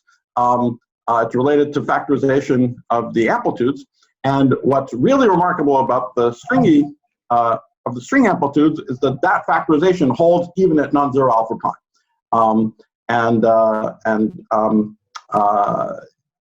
Yeah. But things like the channel duality are not so special. Okay. Thank you. Okay. All right. So let me make this final comment about these about the scattering equation. Let's look at these. So the surprising claim is that there is a connection between the alpha prime goes to infinity limit and the alpha prime goes to zero limit of these stringy canonical forms. And so let's see. Let's see what it is. Well, let's say I want to compute this integral. So what the connection is not that the evaluation at alpha prime goes to infinity and at alpha prime goes to zero gives you the same answer. Obviously, it's not that. But that a natural equation that shows up when you study the alpha prime goes to infinity limit ends up precisely giving us the push forward that defines the alpha that's our just previous way of talking about the canonical form as alpha prime goes to zero. So let's see what happens. Let's try to determine even in the case of just one polynomial, so it doesn't matter. That's the general case. Let's go back to our integral up here. Okay, and let's just ask what is that? Let's say I did want to evaluate it as alpha prime goes to infinity. I want to look at the saddle points of this integrand. Okay? I want to take this integrand.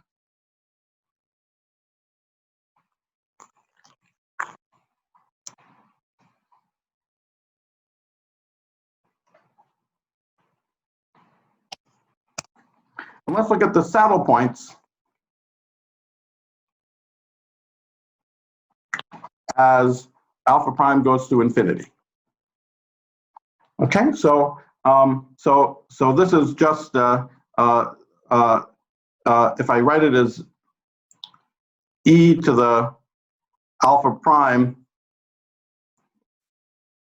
capital X1 log little x1 plus dot dot plus capital XD log little xd minus c log this polynomial.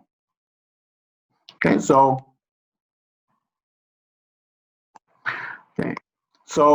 the saddle point is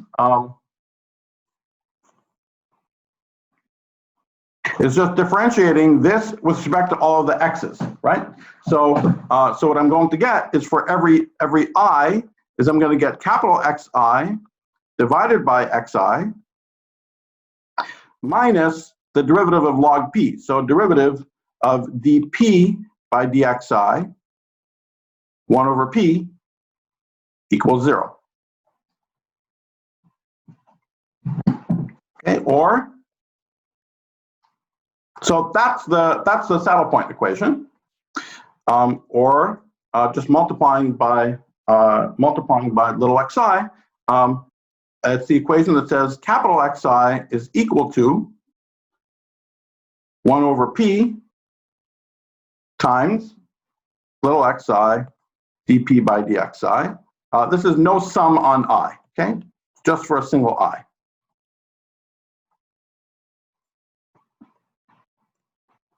Okay, now let's see what this equation is. So let's write p as in our compact notation. We have some coefficient Ca, and then each monomial is x to the Va for some integer vertices V. So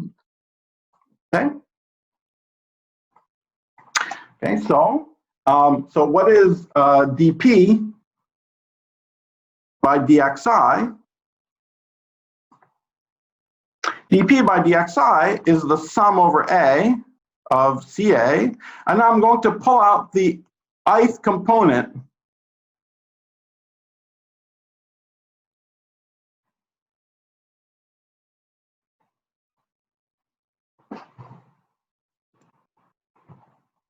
and therefore, if I write it as with a vector sign, I'm saying that x is equal to the sum over all these vertices, this v for the 8th vertex times Ca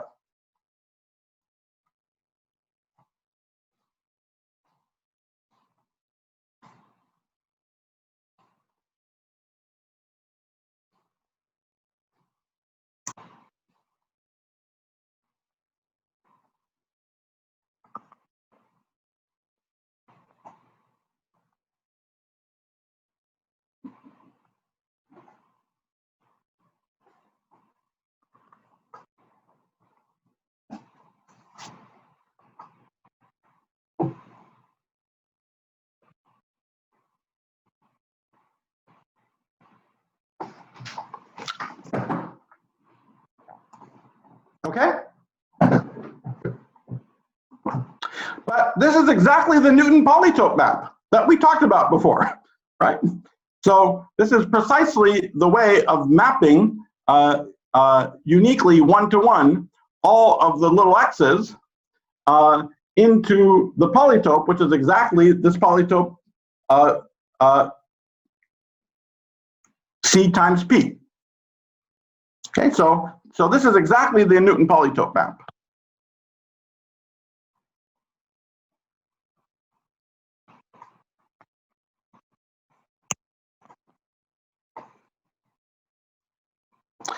So we see that the equation that governs the saddle point as alpha prime goes to infinity. So if I summarize the observation, so given the stringy canonical form omega alpha prime, okay, on the one hand, as alpha prime goes to 0, then I get the canonical form for the polytope P. On the other hand, as alpha prime goes to infinity, the saddle point equation is exactly a one-to-one map from the space x1, the space that we're integrating over, x1 to xd between 0 and infinity, into the polytope. Okay, so these quote-unquote, so we're just always going to call them scattering equations. Okay, so these scattering equations that are just coming from the studying the alpha prime goes to infinity limit give me a push forward. They push forward dx1 over x1 dxd over xd into, again, the canonical form for a polytope. Okay, so that's this remarkable connection between the alpha prime goes to 0 and the alpha prime goes to infinity limits of these stringy canonical form. Right. So that's all I'll say for now. Again, when we come to talking about field theory amplitudes for these bi-adjoint theories, we'll have an associated polytope. It'll be this associahedron, and the stringy canonical form for this associahedron will literally be the Kobe-Nielsen formula for string amplitudes. In that particular case, the saddle point equations as alpha prime goes to infinity are the Grassmannian equations or the CHY scattering equations.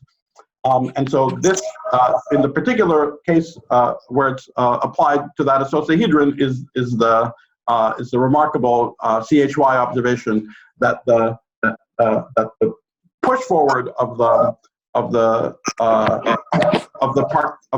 Kobe-Nielsen form on the world sheet gives you the field theory amplitudes as alpha prime goes to 0. Okay, so let's take a break. Maybe I'll ask if there are any questions.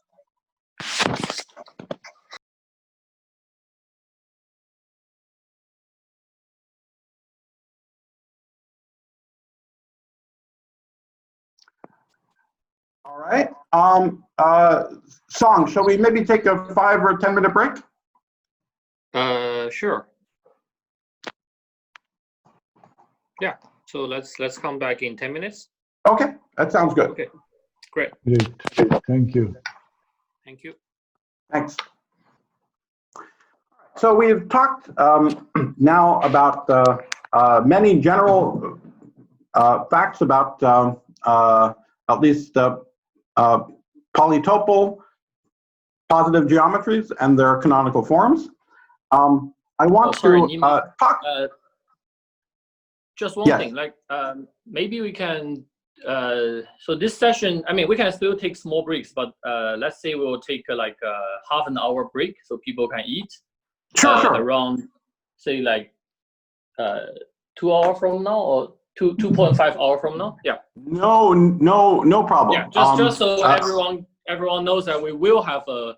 Sorry, we will have like basically a 1 hour break. That's right. You'll have I thought there was going to be a 1 hour break, and in fact, I don't know when you want to have it. I think what I'm just about to talk about.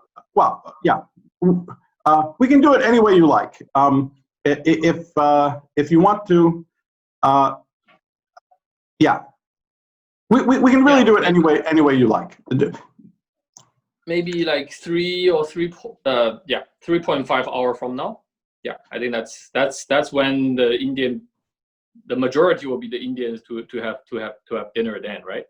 Have dinner. Okay. All right. Fine. No problem. In that case, I think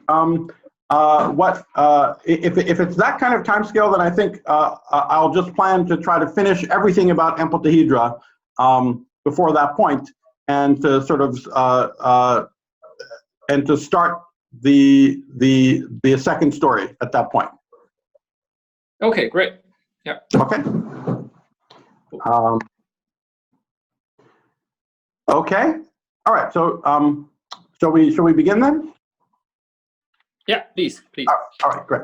So now I want to just, since we've alluded to them many times, I want to say a few things about polytopes in general.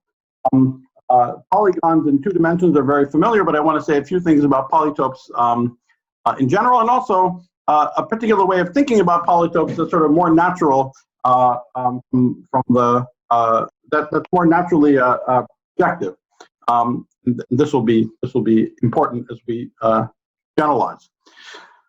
So, this is also going to be our first look towards the end of this discussion. It's going to be our first look at the simplest Amplituhedron.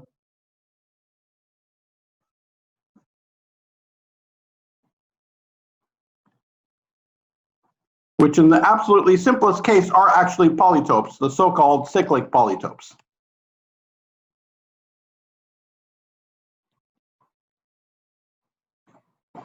All right, but let's just talk about polytopes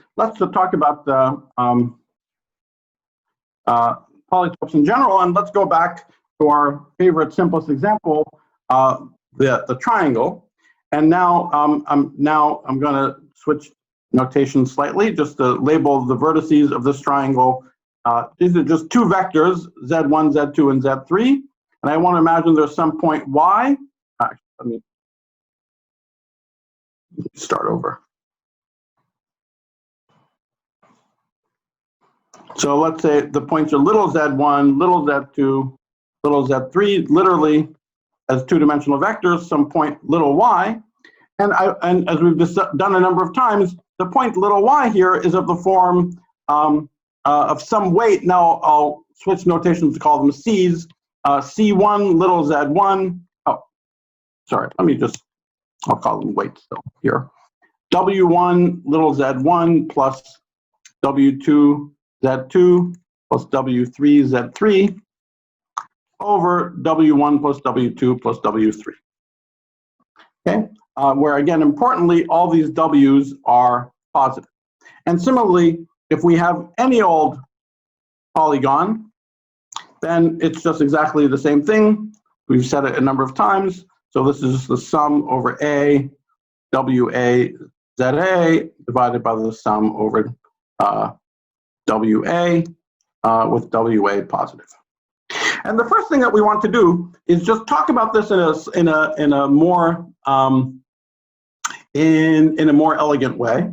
You see, this 1 over W1 plus W2 plus W3 is kind of annoying. Okay, so what I want to do instead is think about this projectively. So that means that I want to elevate. I want to talk about, instead of the little y, I want to talk about a capital Y, which would be now there would be in P2. So, but I can think of the capital Y as a 1y. Okay, I can think about the capital Z's. I can think about the Z's as being in a capital Z matrix 1Z. And now you see our formula becomes more elegant. Our formula projectively is that just Y is C1 Z1 plus dot dot plus Cn Zn. There's no divided by the sum of all,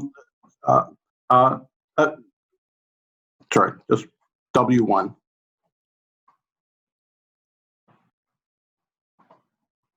I don't have to divide by all the W's anymore. And that's because that is taken care of by our projectivization, right? I mean, if I literally look at the right-hand side, is equal to, from the top component is W1 plus dot Wn, and then in the bottom components, I'll have W1 Z1 plus dot dot Wn Zn, and this is projectively the same as, up to rescaling, this is the same as 1, and then W1 Z1 divided by the sum of all the weights. Okay? So this is a more elegant projective way of thinking about what the polytope is. And of course, it has a natural geometric interpretation, which is just the following. Again, I'm now going to think about all the z's. So if I had my triangle, if here's my triangle, projectively, I'm thinking about each one of these vertices as actually part of a ray that passes through the origin in a higher dimensional space. Okay, so all the points y inside this, all the points y that look like C1, that look like W1 Z1 plus W3 Z3, all the points y are actually inside this cone.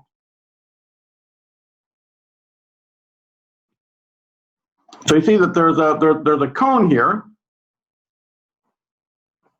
Okay, they're sort of inside that. They're inside this three-dimensional cone, and as usual, when I go to the when I go to projective space, let me draw this a little better. So we have maybe we have a cone. Let's say it was a square instead. We'd have some kind of cone that looks like that. And as usual, when I go to projective space, I am slicing this with a plane, and the slice of this plane through the cone gives me the vertices of this quadrilateral, let's say.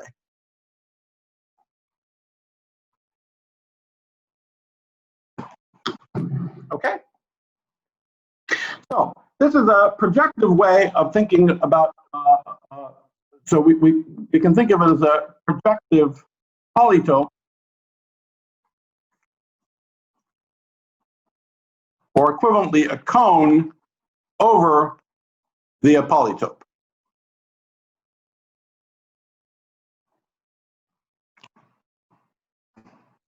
And again, this is what we get, and I'll switch now to a notation that I will use for most of the rest of this lecture. Instead of the weights W, I'm going to call them C's.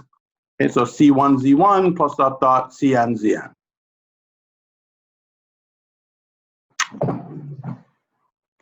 Okay, now just a small comment.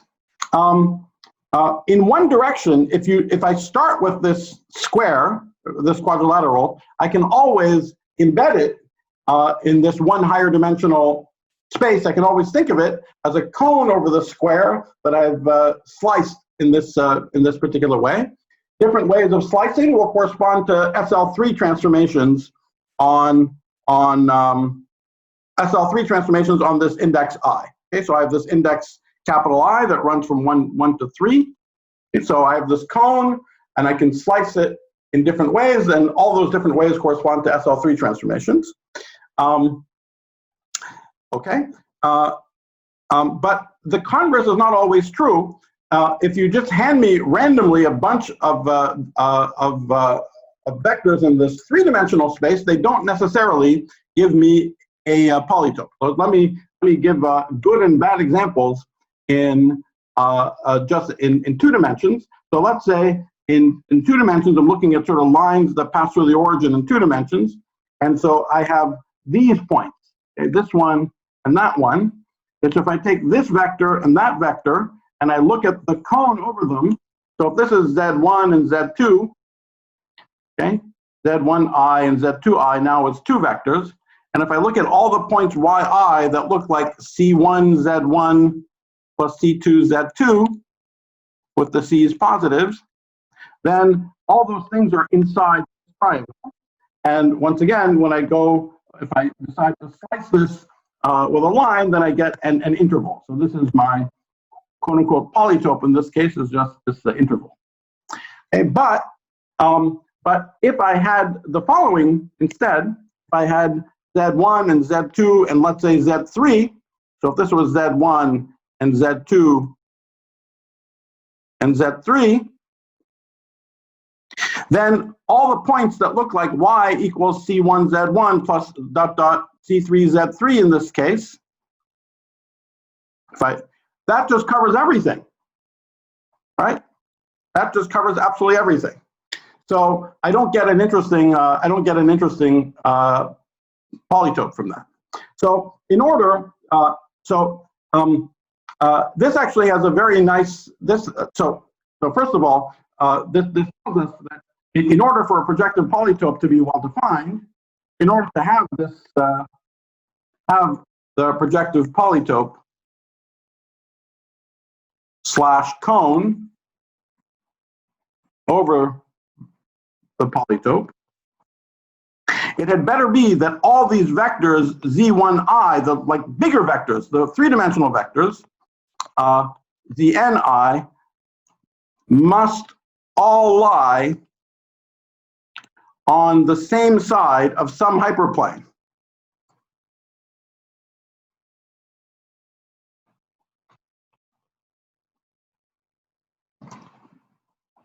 And so that's just what we saw in this example. Like what we saw before is that, this example was good because Z1 and Z2 lie on the same side of some hyperplane.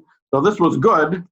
And this is bad because or if I had a Z3, it doesn't matter. However many I have, if they all lie in the same hyperplane, then the convex hull makes sense. This positive combination of them gives me this cone, and this cone is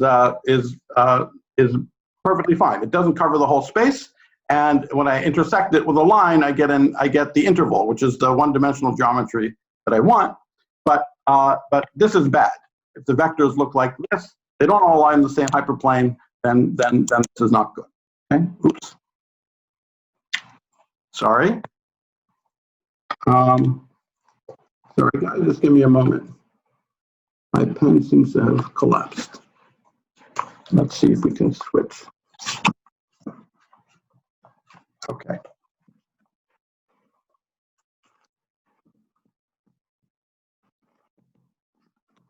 Okay. Sorry about that. Okay, so this is bad. Now, when we go backwards, when we start with the lower dimensional things and we make the higher dimensional vectors by adding 1 to the top, this is manifest, right? In this case, all of these vectors are on the same side of the plane at infinity. Okay, so this is totally manifest, but backwards it is not necessarily manifest. If I start from higher dimensional vectors, it's not obvious that that they have to satisfy this property. And actually, there's another sort of more formal way of saying this. See, this formula y equals c1 z1 plus cn zn. In order for this to be projectively well defined,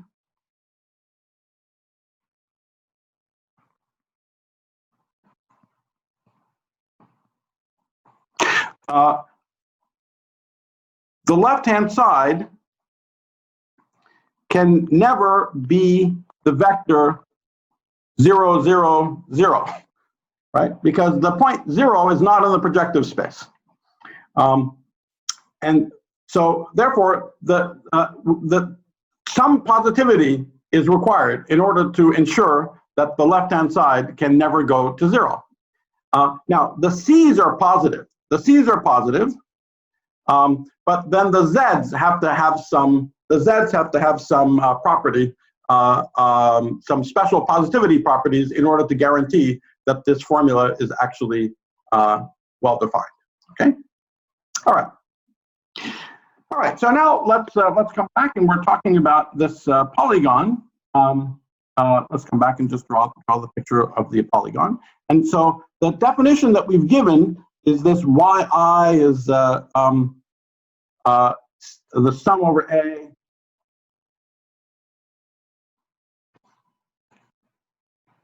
CA ZAI, and again, I'll probably from now on just eliminate the sum, so the summation convention is understood. Okay. Okay. So this is the so-called convex Hall definition.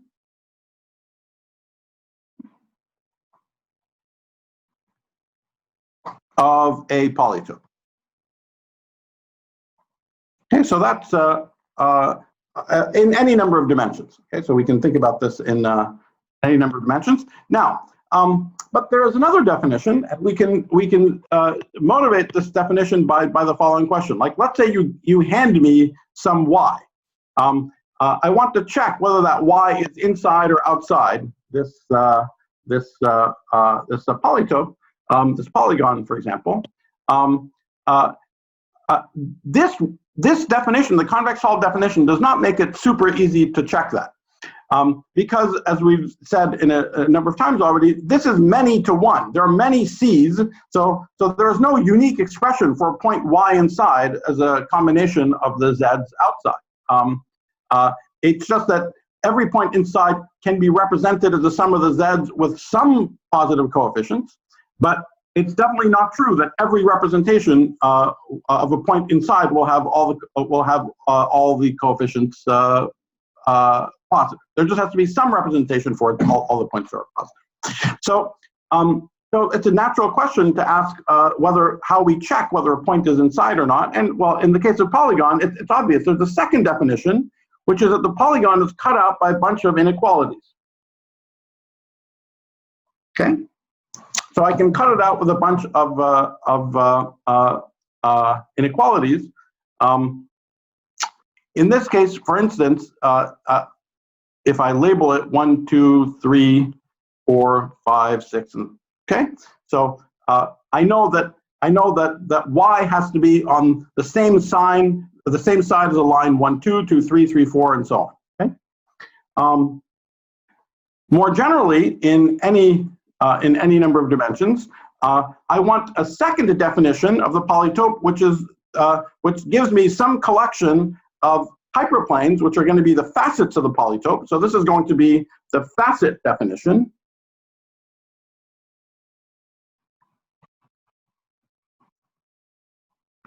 So I have some W alpha. So maybe I'll call it a different index. I'll use alpha later.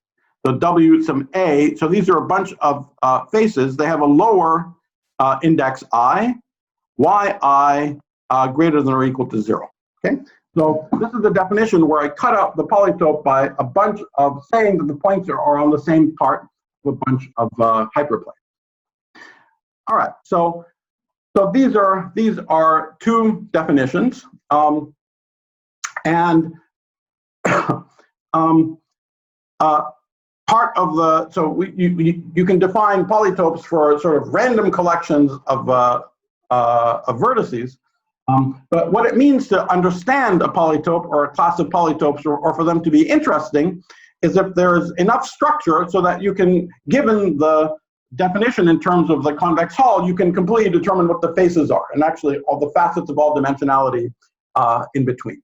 So that's the sort of often the non-trivial part of this of understanding polytopes, is that you're typically handed one definition, like we'll be seeing the convex Hall definition most of the time, but from the convex Hall definition, you want to see the facet definition, or see what the facets are, or vice versa. Okay. Okay. Now, so here's a very basic thing. How can I decide? So in this example, I know what the facets are, right? So in this example, I know what my just by looking at the picture, I know that the inequalities are just that Z1, Z2, Y, Z2, Z3, Y, and so on, to Zn, Z1, Y, all have to be positive. Okay, so that's what the facets are. Again, how do I know? It's because when z1, z2, y goes to 0, y is lying on this line. So this is just saying that y is on the same side of every single one of the lines in this polygon. So in this particular case, I have the convex hull definition and the facet definition given in terms of the vertices, given in terms of the data of the convex hull, which are the vertices, are just that all of these brackets have to be positive. Okay, but in general, just so you see what's involved in general, how can we determine the facets? And there are more clever ways of doing it that use sometimes some special features. But the boneheaded way, direct way of determining the facets is the following.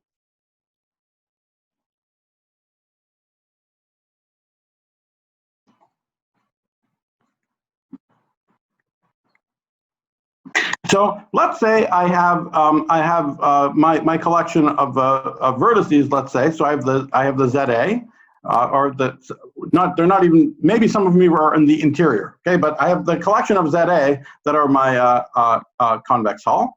Now I want to see whether whether a collection of these Z's actually form a plane that gives me a facet. Okay, so if I runs from 1 to n plus 1, or let me say, yeah, if I runs from, I'll do it that way. If it's an n-dimensional polytope, so I'm now doing it projectively, so I runs from 1 to n plus 1, then I want to see is a collection, let's say ZA1 through ZAN are vertices. So that collection can determine a hyperplane, or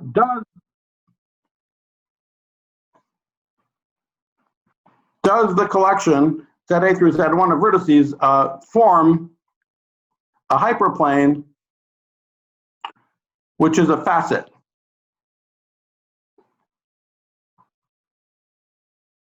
Okay, so that means if we come back to our picture, already in this simple case, let's say I was blind and I didn't know how to stare at the picture, but someone just I knew what all the coordinates of all the vertices were. I want to know, how do I know that, like, how do I know is 2, 4, is that a boundary? Is 3, 6 a boundary? Is 5, 6 a boundary? How do I decide which one of these things are boundaries? And the answer is simple. The collection, which is a boundary, is one where every one of the vertices, where all the other vertices, apart from the one that on the putative boundary, are on the same side of it. So that's the problem with 2, 4. The problem with 2, 4 is that 3 is on one side of 2, 4 and 6 is on the other side. But 5, 6 is okay because everyone, again, other than 5 or 6, 1, 2, 3, and 4 lie on the same side of 5, 6. Okay, and so therefore, in order to decide whether so a collection, or let me just say it. You just say it better.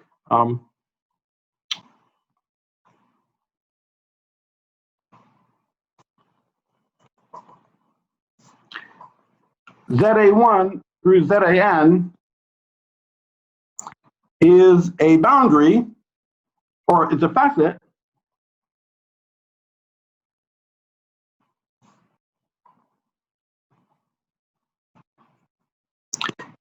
if for all B not equal to this set A1 through AN, this bracket ZA1 through ZAN, ZB have the same sign. They could also be 0.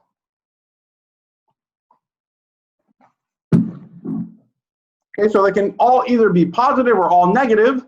but they all have to have the same sign, and that's what's telling us that they're all on the same side of that. They're all on the same side of that facet.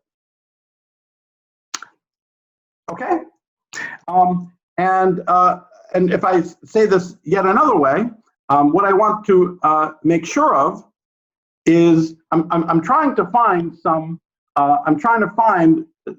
So if this is my y inside, I'm trying to see whether ZA1 through ZAN is a facet. So I want to see whether ZA, in other words, I want to see ZA1 up to ZAN y actually bigger than 0 or not.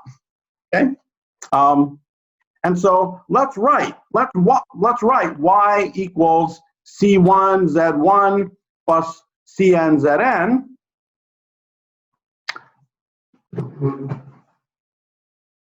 So in other words, if this is true, if ZA1 through ZAN y is greater than 0 for all the y's that are of this form, then ZA1 through ZAN is actually a facet of the is a facet of the polytope. Okay, so and if not, it isn't, right? So it's exactly the same as the example as what we just saw before, just said slightly differently. The reason why 1, 3 is not a boundary is depending on whether y is here or y is there. Y13, so here I'd have y13 is bigger than 0, but here I'd have y13 is less than 0, for example. Okay, so y13 does not have a uniform sign because as I'm moving around, I can lie on y13, whereas everywhere in the polytope, in this polygon, y45 would be positive. Okay, so that's what we're looking for. So we want to know, is there a collection of z's? Is there a collection of z's for which y is always on the same side of this plane? And so, of course, there's a chance because the c's are all positive. So these c's are all positive. But if I write this, if I just shove this y inside that bracket, this just tells me that it's C1, ZA1, ZAN, Z1, plus dot dot, plus CN, ZA1, ZAN, ZN. Okay, and so you can see that in order for this to have a hope of being true, the C's are all positive, so that's good. But the C's are positive; they can be random, but positive.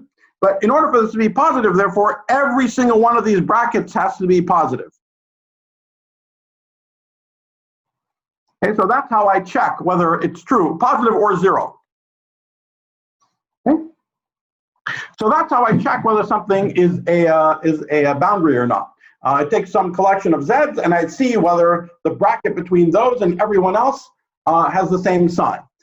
Now, in fact, in order for it to really be a boundary, in the sense of giving these inequalities, the sign has got to be positive. But that part is easy. So long as it's all the same, so long as it's the same sign for all the other vertices, then just by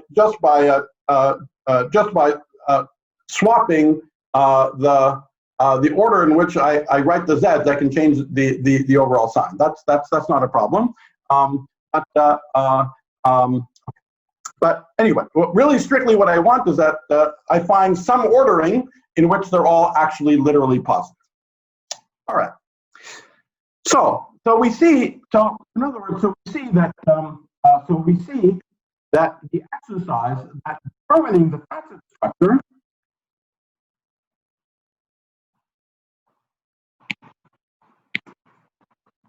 involves looking at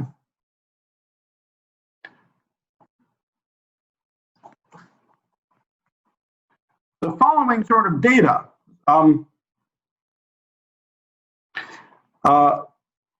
What's called the oriented matroid, and this is the last time I'll use this fancy language, but just to say it once, of just all of the signs. I look at every single one of these brackets. Okay, so I look at all the determinants that I make from all the z's, and I have to just keep track of whether this is bigger than 0, less than 0, or equal to 0. All right. So everything about a shape of a polytope is entirely captured by the pattern of signs of the determinants made up of all of the z's that define it in the convex hull definition. Okay, this information contains in it the information of who all the facets are, because in this big list we have to find some subset where if I fix n of them and I vary the n plus first, they're all actually positive, and those will be the facets of the polytope. Okay, all right. Are there any questions about that?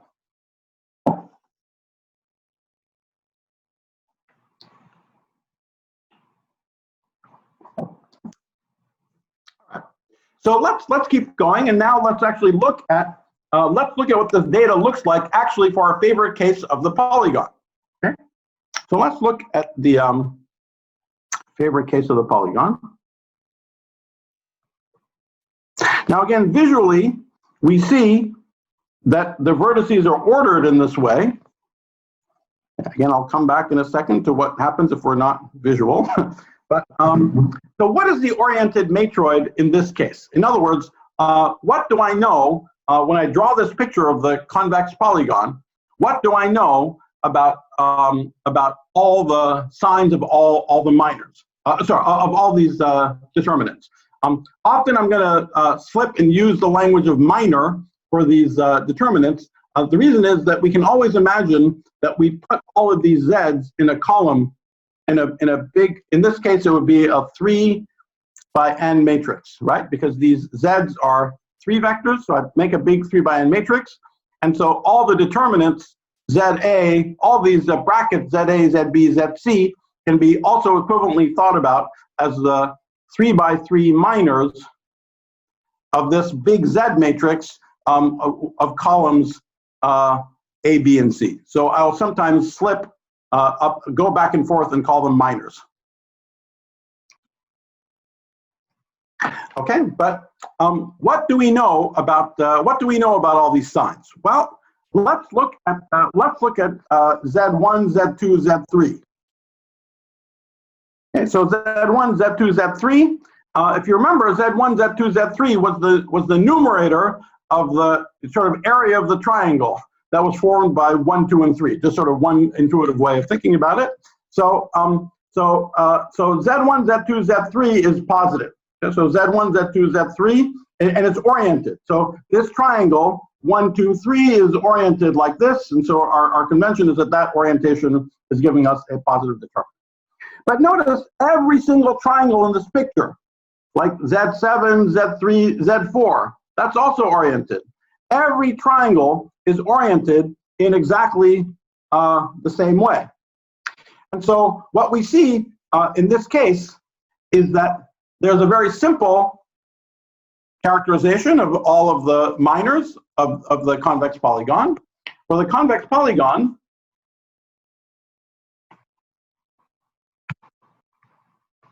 it's simply that ZA, this determinant ZA, ZB, ZC, is just positive if A and B and C are cyclically ordered. Of course, this is a determinant. It's a determinant, so I can't say that they're all positive. That I mean, the determinant, I can't just. It's a function of ordering of A, B, and C. If I flip the ordering, I can switch the sign of the determinant. But if the but every one of the ordered determinants, ZA, ZB, ZC, for A less than B less than C in the cyclic ordering are all positive. Okay, so that's the quote-unquote oriented matroid of the polygon. The data that gives the vertices of the polygon have this property that when cyclically ordered, all of these determinants are positive.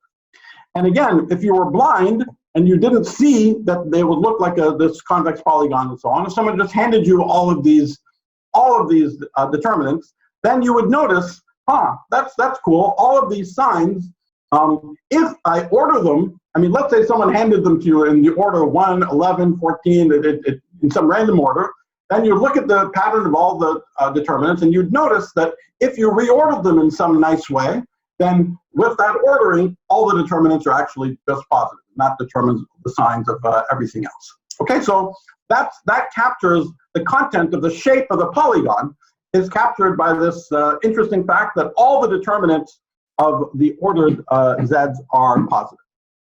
And from that, we can actually figure out, again, if we're blind and we couldn't see, here it's so obvious that we can see that the edges look like 1, 2, 2, 3, 3, 4, and so on. We can see that the facet definition is just that zi plus 1, y is positive. So we can see that those are the facets by I.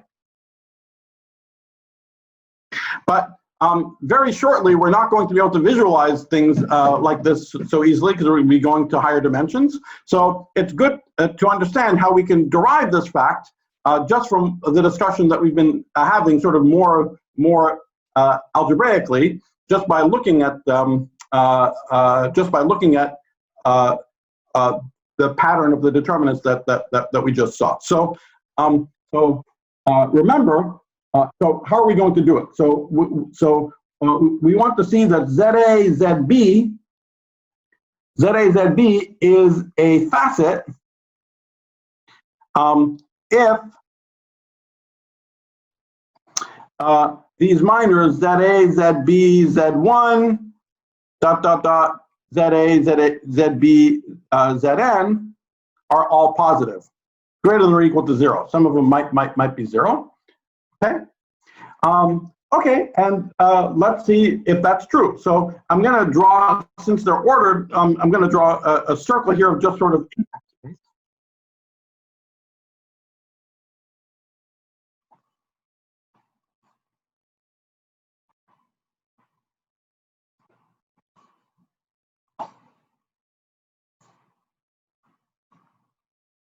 Okay, so let's say here, this is index 1, 2, 3, and here's A somewhere, and here's B somewhere, maybe N. Okay. Now, let's see. Let's see if this is. Let's see if this is true. Oh, sorry. Notice that. Let me actually reorder this to put the. I'm going to reorder this. I'm going to put Z1, ZA, ZB, Z2, ZA, ZB up to Zn, ZA, ZB. Okay. I passed through and I jumped over an even number of them. These determinants are antisymmetric, but I pushed the Z1 from the right to the left, going through 2 of them, so it doesn't make any difference. Okay, so let's look at Z1, ZA, ZB. Okay, so Z1, ZA, ZB. Well, that one's, so sorry, there's a chance for these to all be positive because we know, with the information we have, is that ZA1, ZA2, ZA3 is positive for A1 less than A2 less than A3. Okay, so we have that information, and now I want to see if it's true that all of these determinants are positive. So let me look at Z1, ZA, ZB. Okay, that one's positive because they're ordered. Z2, ZA, ZB, that one's positive. Okay, so they're all positive except unless there is someone between A and B. So let's say that there is some E here that's between A and B, then ZE, ZA, ZB. Well, that's not in order. To put it in order, this is minus ZA, ZE, ZB, because the determinant is antisymmetric. And now it's in order. A, E, and B are in order, but now this is negative. Okay? So we see something interesting, that it's just algebraically, it is impossible for ZA, ZB to be a facet if there's any room between A and B. So therefore, we must have that AB equals I plus 1. They have to be 2 consecutive guys. And you see, then we're in good shape, because if I just draw my index space again, now there'll be some I here and I plus 1.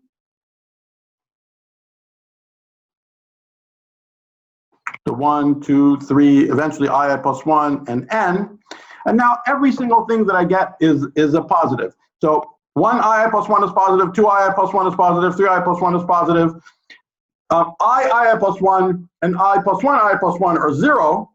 And then when I get to the other side, it's positive again because for example, if there's some j out here or some k out here, then k I plus 1 is equal to I plus 1 k.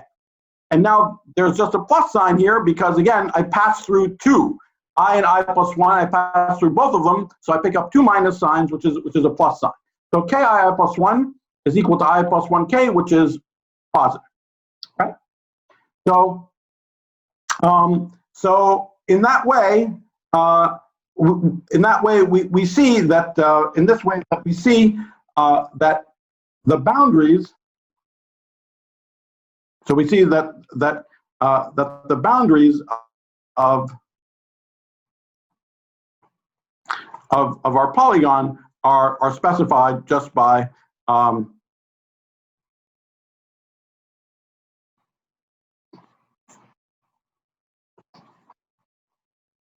sorry.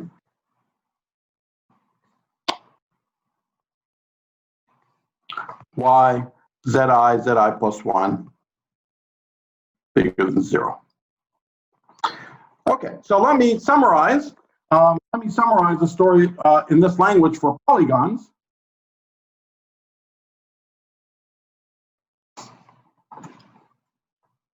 We have that y is equal to CA, ZA. In this case, I runs from 1 to 3. Where the CA are positive, greater than or equal to 0, well, CA are positive. And the ZA satisfy that ZA1, ZA2, ZA3, so this sort of are positive for A1 less than A2 less than A3. Okay. And we discover that the faces are given by ZA, Y ZA plus 1 is positive. Or so Y ZI plus 1 are greater than or equal to 0. That's the facet description. Okay, and finally, there's also a triangulation. There are many triangulations of the polygon, but here's an especially natural one, and an especially simple one, just like this, right? So you can just make a triangulation like that. So I can triangulate the polygon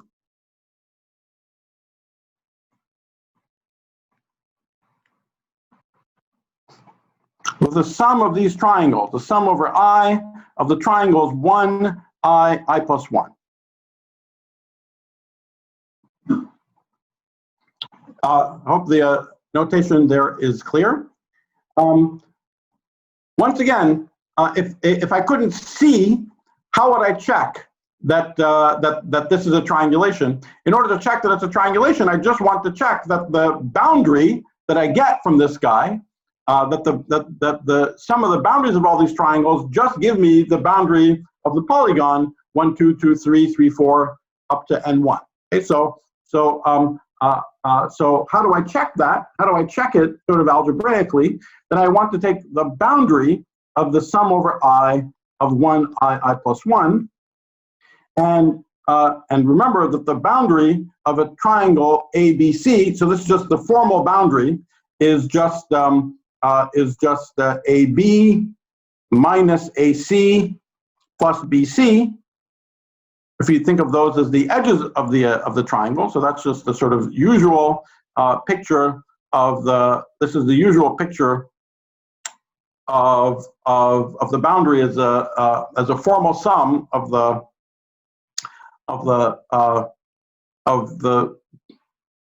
edges. Okay, so let's look at this expression, which is the boundary of the sum of 1 I plus 1. Again, in this case, it's visually so obvious, but let's just see why it works. In this more algebraic way, it's a sum over I, and the boundary is equal to 1I minus 1I plus 1 plus I plus 1. And you see in the sum over I, these terms in the sum, these terms cancel telescopically.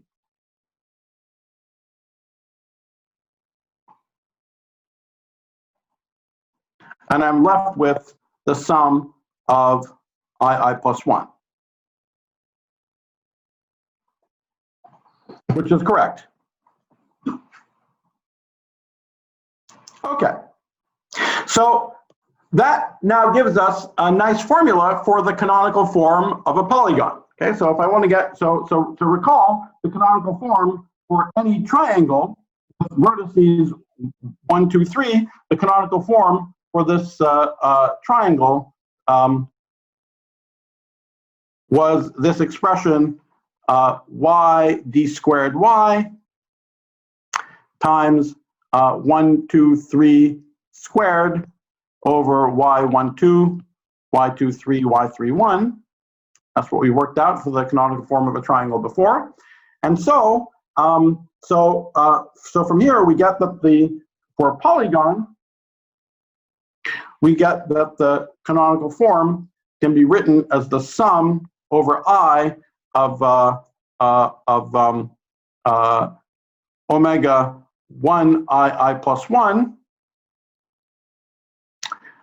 which is y d squared y multiplied by the sum over I of 1 I plus 1 squared over y1I, y1I plus 1, yi plus 1. Okay? Now, remember, going back to the canonical form of a triangle, we could also write it in a form that made the logarithmic feature of the singularities more manifest. So we could also write this as d log, let's say, of y1, 2 over y3, 1, d log y2, 3 over y3, 1. And as we said before, this is just the d log of there are 3 sides. It's just the d log of the 2 ratios. You can put any one you want downstairs. So there's nothing special about 3, 1. They all give you the same answer. So let's just go back and just write that form of this triangulation. So this is equivalently the sum over I d log of, let's say, y1I over yi plus 1 d log y1I plus 1 over yi plus 1. Okay. And once again, we can make the general comments we made before again in this example. Always the singularities of the canonical form reflect the boundaries of the positive geometry. That's almost by definition, right? Because the canonical form is supposed to have singularities on the boundaries of the geometry. But every time we use triangulation to determine the canonical form, we necessarily have lots of spurious poles because we have these internal boundaries in the triangulation. And the spurious poles, of course, cancel out in the whole sum. So in this case, all of these poles of the form 1I, these are all these internal guys, these are not boundaries of the polygon, and all those spurious poles cancel in the sum. Okay, so that's our picture for the canonical form of a polygon. Let me pause and ask if there are any questions. Okay, so one question is it necessary the triangulation should contain only vertices? Absolutely not. You can do any triangulation you like. Okay. Yes, you can do pizza slice type triangulations. You can do any kind of triangulation you like. What I've given here, though, is an especially simple triangulation, which only uses the vertices. And another question is the equal to zero condition realized in the case of coincident points?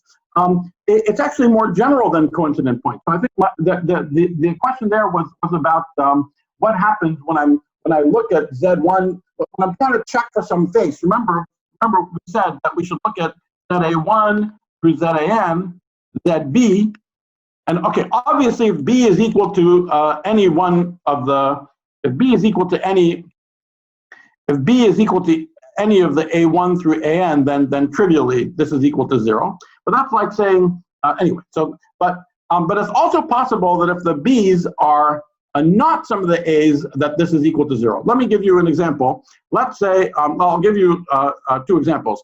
Let's say in my convex hull definition, I had something like this, but for some reason I had given one of my convex hull points with this was that guy.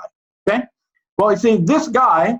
So let me call this point star, 2, 3, 4, 5. This point star actually does lie on the line 1, 2, on the edge 1, 2. Okay, so when that happens, B, then this ZA1, ZAN, Z star will actually equal 0. And actually we can have even less dumb examples in higher dimensions. You see, maybe I should have said this. In 2 dimensions, every polytope is a polygon. In higher dimensions, we have many different shapes of polytopes. And that has to do with the fact that there are many different consistent oriented matroids. Okay, so there's lots of different sign patterns we can have for these determinants. And every different set of sign patterns is associated with a polytope of a certain shape. And so, but here's an example. So let's say I have something like a square pyramid. Okay, so let's say this is my polytope, and so I'm going to take these points 1, 2, 3, and 4, and now you see that I want to check is 1, 2, 3. I'm checking is the plane spanned by 1, 2, 3, and that plane spanned by 1, 2, 3 happens because these are all on a plane. It happens to include 4, but in the check that the plane 1, 2, 3 is actually a boundary, I will check, for example, that 5 is on one side of it. That's good. But I'll find that Z1, Z2, Z3, Z4 is 0 because there's more than 3 points on this plane.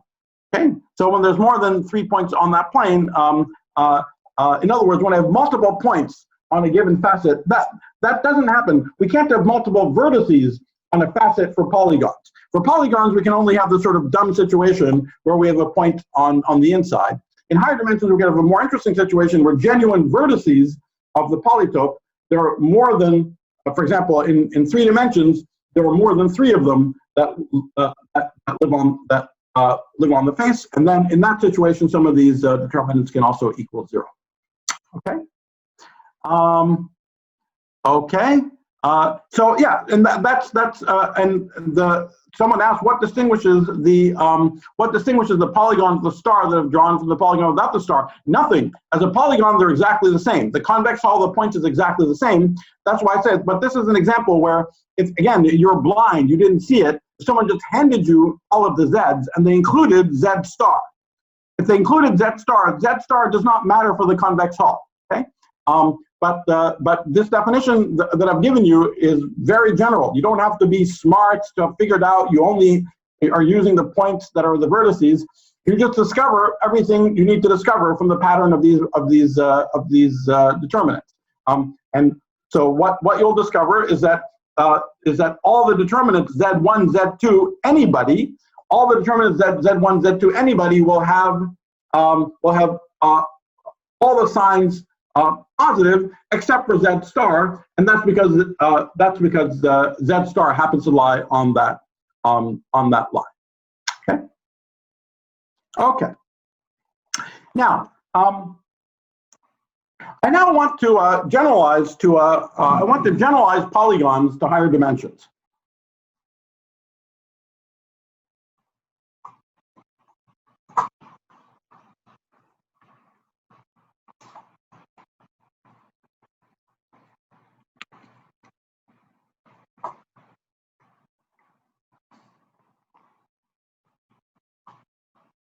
And as we've just said, obviously in higher dimensions, there are many shapes of polytopes, right? So there's no, while in 2 dimensions, they're all polygons, in higher dimensions, we have many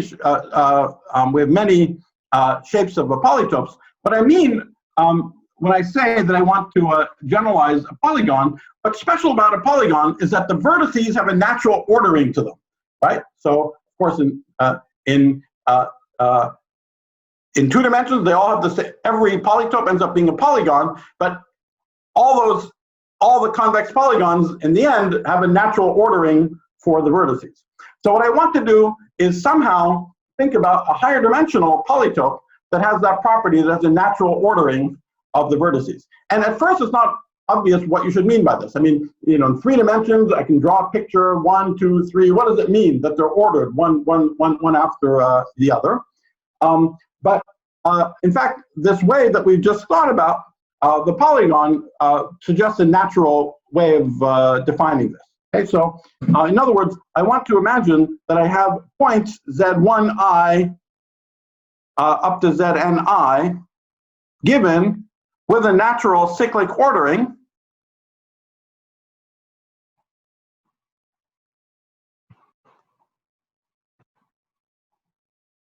Okay, but the kind of polytope that I want to talk about, I have to tell you something about the signs of all of these minors, of all these determinants, right? That's what we've determined. To tell you what the polytope is, I have to tell you what the signs of all these determinants are. Well, for polygons, we had that ZA1, ZA2, ZA3 should be positive when A1 is less than A2 is less than A3. Okay? So we're going to generalize.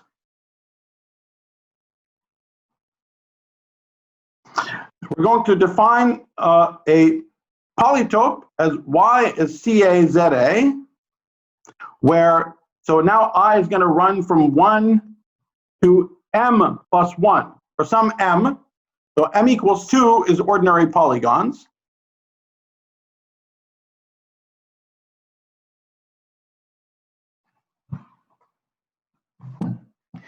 And so, of course, the CA are positive.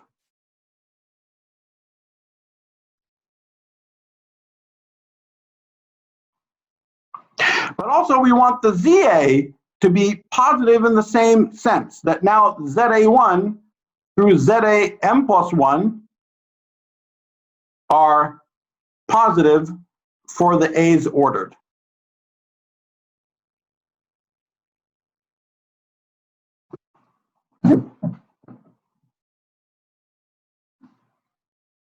Right, so that's that is our generalization of the polygon, and let me just write it a little more nicely.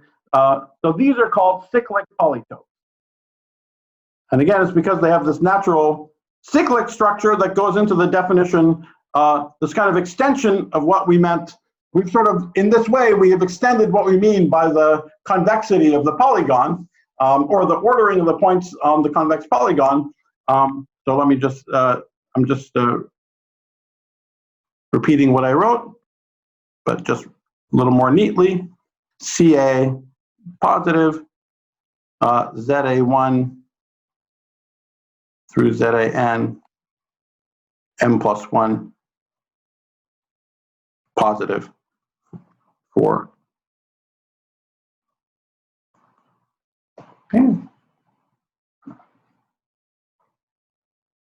Okay, now one quick point, which is that there's an interesting distinction between when M is even. Again, M equals 2 was the polygon.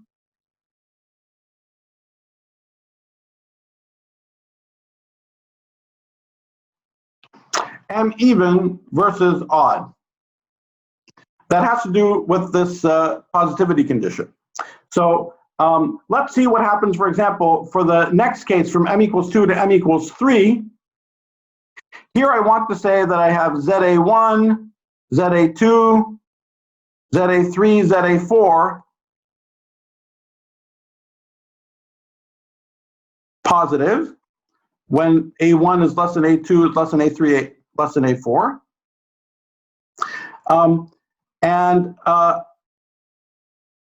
Let's see what, and I want this to be invariant under cyclic shifts. So let's see what happens when I take Z1 to Z2, Z2 to Z3. See, if I do this, when I get to Zn, then I want to take Zn to Z1, but in doing that, Zn used to be the last somewhere. Okay, so let's imagine that I had something like I don't know, 2, 4, 6, 9. Okay, and let's say 9 was the last one. Then under cyclic shift, so let's say this was n equals 9. Then this would naively go to 3, 5, 7, and then back to 1, okay? Because 9 is going to 1 under the cyclic shift, but this is equal to negative 1, 3, 5, 7. Okay, in other words, if I want to put it back in order, I have to move 1 through 3 things, which is odd, to put it back to the front. So if I just say that all the minors are if I just say that all these minors are positive, then that's not literally invariant under this cyclic shift. So I actually have to slightly mend this, called the twisted cyclic shift. So it's -1. It's -1 to the m Z1. Then everything is fine. Okay, so but that means that for even m, these polytopes are literally cyclically invariant. For odd m, they have this twisted cyclic symmetry. By the way, all of this is equivalently about the so-called positive Grassmannian, and we will come and talk about it in that language again in a moment. Okay, so in other words, the statements about writing matrices where all the determinants are positive. That's what we're doing. If we group all the z's into a matrix, we're saying that all the determinants, all the ordered minors of these matrices are positive. Okay, so that defines the cyclic polytope. And now I want to look at the next honestly cyclically invariant answer after m equals 2, which is m equals 4. Actually, we're going to care about all m, but anyway, let's look at the next case for fun of m equals 4. So let's look at the m equals 4.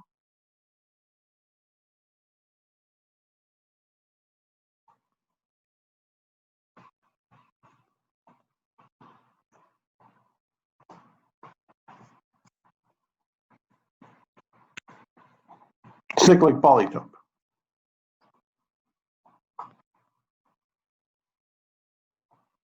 Now, just so you know where we're going with this, this is going to end up, and this is going to actually be our first example of an Amplituhedron.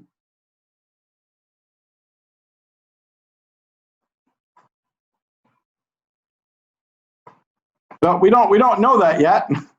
And we don't see at all what this has to do with amplitudes or anything. We're just sort of generalizing polygons to polytopes in higher dimensions in a way where the cyclic symmetry on the vertices means something. So the fact that it's going to end up being related to amplitudes is a surprise. That's the fascinating thing. But anyway, let's just proceed. So I just gave the convex Hall definition. Let us try to figure out what the boundaries are. Okay, so we want to do the same exercise. We want to figure out what are the boundaries. But now this is a 4-dimensional polytope, so we really can't visualize it. It's a 4-dimensional polytope. So what are the boundaries of the cyclic polytope?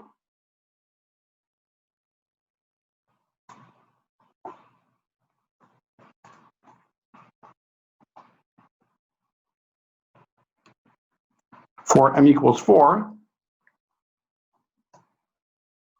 Well, it's a 4-dimensional polytope, so I have to find some. I want to see, is ZA1, ZA2, or let me call them ABCD, is ZA, ZB, ZC, ZD a boundary? So in order to do that, I have to look at the signs of all of these things that look like ZI, A, B, C, D. And I have to see that these are all greater than or equal to 0 for all I.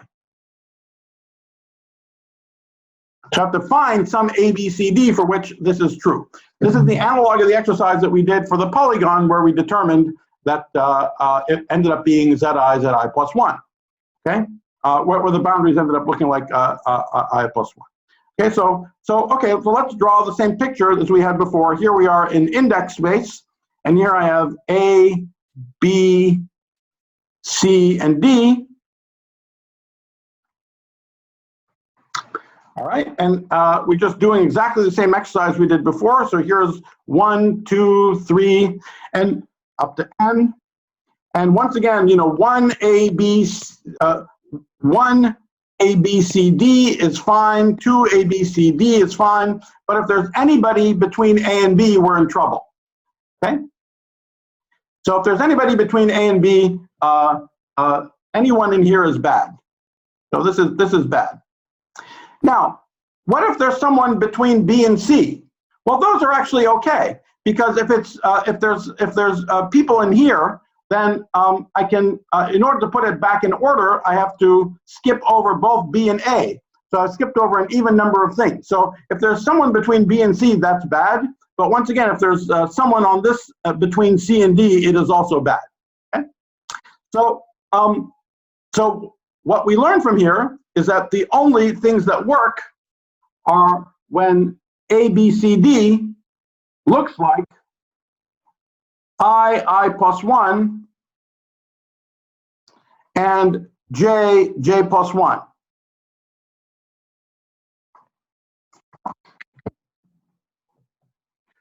That's pretty cool. All the boundaries, so this is a 4-dimensional polytope. It has 3-dimensional boundaries that are tetrahedra. So I have to give 4 vertices for this tetrahedron. But the vertices of the tetrahedra have to look like Zi, Zi plus 1, Zj, Zj plus 1. They have to have that, have to be in that combination. And again, the reason it works is not because all of these minors are positive. So the 1, I plus 1, Jj plus 1 is positive. Everyone in here is positive.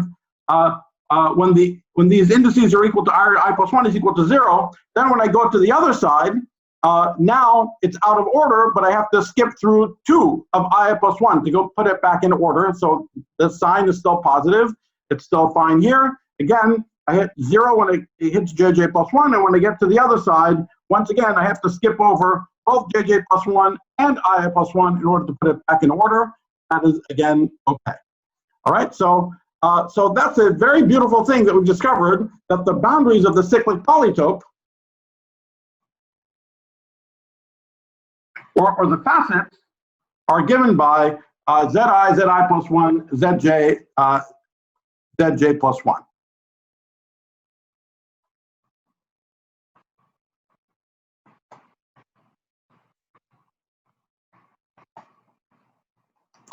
Now, I want you to see, I want to take stock for a second to see how remarkable this is, because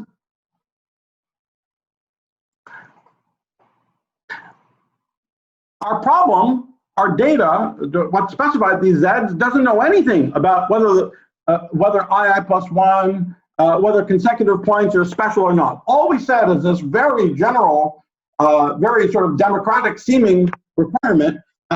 Just all of the minors of the Zs are positive. That's it. All the Za 1, 2, 3, 4, 5. All those minors are positive. And yet, emergent from that positivity is something special about consecutivity. We saw that already in the polygon, but they're so visually obvious that we are maybe not so impressed. Here it's a little more interesting that the boundaries of this object care about consecutivity, and not only consecutivity, but consecutivity itself in pairs. So the boundaries are I plus 1, Jj plus 1. Now, if you remember from our very general discussion of going back earlier to yesterday about what the singularities of scattering amplitudes need to look like. Remember, we were talking about momentum twistors, and we said, oh, you just have a bunch of points Z, you have a bunch of Zs, and somehow locality is the fact that the poles should only happen when I plus 1, JJ plus 1, those lines intersect each other. And that was one of our early challenges, even to think, how could some framework that only knows about these points Z as individual points, it doesn't know that points in space-time are special. Remember, the points in space-time are these Zi plus 1s. And the fact that we get singularities when 2 points are null separated is exactly when I plus 1, JJ plus 1 goes to 0. So that's what we're saying. You know, somehow we have to have some framework, some picture that tells us that something special happens when involving I plus 1, JJ plus 1 going to 0. And this is exactly what we're seeing here. Okay? Nowhere in the setup of the problem did we say we care about I plus 1, JJ plus 1. We just said we have this polytope with this interesting condition on the external, on the data of the vertices that all the minors are positive. And emergent from that is that the boundaries of this cyclic polytope involve I plus 1, JJ plus 1 goes to 0. In fact, this is not the connection is not a coincidence, and in 5 minutes, we're going to see that the canonical form for the cyclic polytope, appropriately interpreted, is actually exactly that scattering amplitude, the simplest scattering amplitude for k equals 1 at tree level in n equals 4 superdiagonal. And so we're just about to make the connection between the canonical form and the scattering. But let's actually just proceed first, sort of purely mathematically, to try to find the canonical form for this cyclic polytope. So we're just going to mimic what we did for the case of the polygon. Okay? So let's try to find a so towards the canonical form.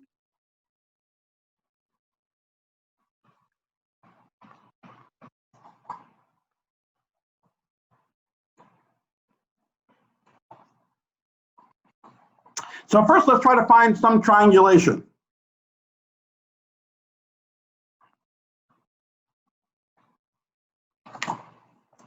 And again, recall what we did for the polygon was we looked at the sum over I of 1I plus 1, and we checked that the boundary of this was actually equal to the sum over I of I plus 1. So now I want to have some, I want to have a certain triangulation, and what I know, so this is what we had for the polygon. So what we want here is something, the boundary of something is equal to the sum of I and j of these I plus 1, JJ plus 1. Right? Because that's what we've just concluded are the boundaries of the cyclic polytope. Okay, so what should we do? Well, let's just push our luck. What worked in the case of the polygon is we took the boundaries that we wanted, and then we just added 1 point, right? Like this 1, and that corresponded to this nice triangulation where we threw went out from 1 point. Let's see if it works again. Okay, so our candidate triangulation is it the sum over I plus 1, JJ plus 1? Okay. And well, let's check. The boundary of T would equal the sum over I. And now it's the same formula as for boundary, so that we would have the first term would be like 1I plus 1J minus 1I plus 1J plus 1, just the antisymmetric combination where I throw out each term, first J plus 1, then J, then plus 1I J plus 1, minus 1I plus 1 J plus 1, and finally plus I plus 1 j plus 1. And exactly the same as before, these terms will cancel telescopically, and these terms will cancel telescopically in the sum over I and j. And indeed, I will be left with precisely the sum over ij of I plus 1, j plus 1. Okay? Sorry, maybe to be precise here, I want to have this, I want to take these only once. So let's say the sum of I less than j. Okay, so they're just so I cover all of them once. Okay. So this appears to be the triangulation. This appears to be a triangulation. Of course, this is only checked that that the internal boundaries have a chance of canceling and that we do cover all of the external boundaries. You have to do one more check to actually see that these individual simplices are non-overlapping. And I will leave that as an exercise for you to check yourself. It's a very simple check. You want to see if I have a point inside one simplex. That means because it's a simplex, I can uniquely express that point as a positive linear combination of the points around it, of the vertices of that simplex. And so what you need to check is that if you have a point inside one simplex, if you expand it as a linear combination of the points of another simplex, one of the signs will necessarily not be positive. Okay, so that the simplices are non-overlapping. That's a very simple check, but I'll leave that as an exercise for you to see that the simplices don't actually overlap. So this is a triangulation. This is a triangulation of the cyclic polytope, which is the analog of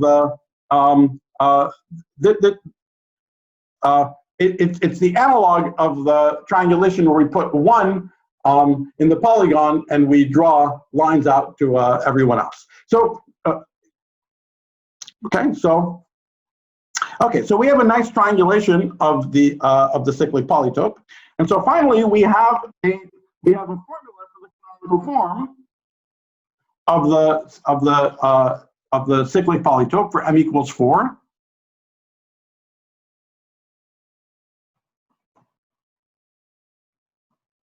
Which is just the sum of all of these things, I less than j, and let me write it in the d log form. So d log of y 1 I plus 1. So maybe I should write again. So let's say I have a simplex. So if I have a simplex with coordinates ZA1, ZA2 through ZA5 now. Sorry. Yeah, just something with Z1 through Z5.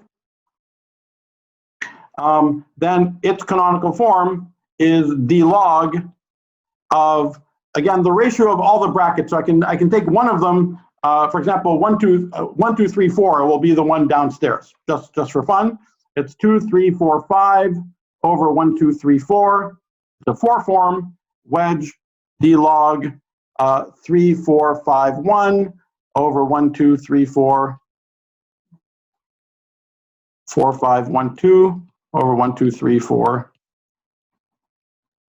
5, 1, 2, 3 over 1, 2, 3, 4. Okay, so that's just for any simplex. We have this. I don't think I explicitly wrote this form down before, but you see it's the obvious generalization from what we saw for the interval and for triangles. For any simplex, we have this simple d log form, and therefore the canonical form for the m equals 4 cyclic polytope is the sum of I less than j d log times the form for this for the simplex 1 zi plus 1 zj plus 1, which is the sum of I less than j d log 1 I plus 1 j over, sorry, I apologize. There's supposed to be a y in all of this, right? Because this is a simplex I'm actually jumping the gun here a little. There's supposed to be a y in all of these expressions. Sorry, that's a little messy there, but we'll write it more cleanly here. So y 1 I plus 1 j over y I plus 1 jj plus 1, and then d log y 1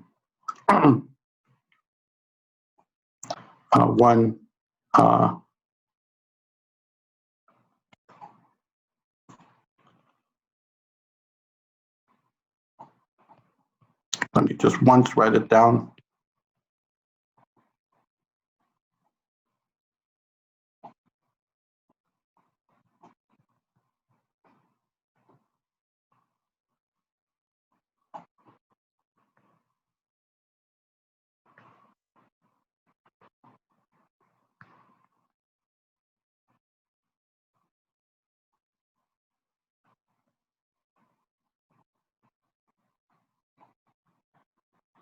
Okay.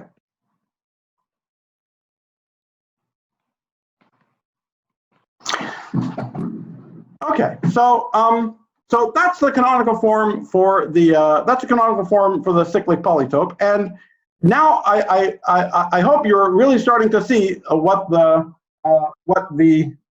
connection is to the amplitudes, to those simplest k equals 1 amplitudes. Recall that the tree amplitude for k equals 1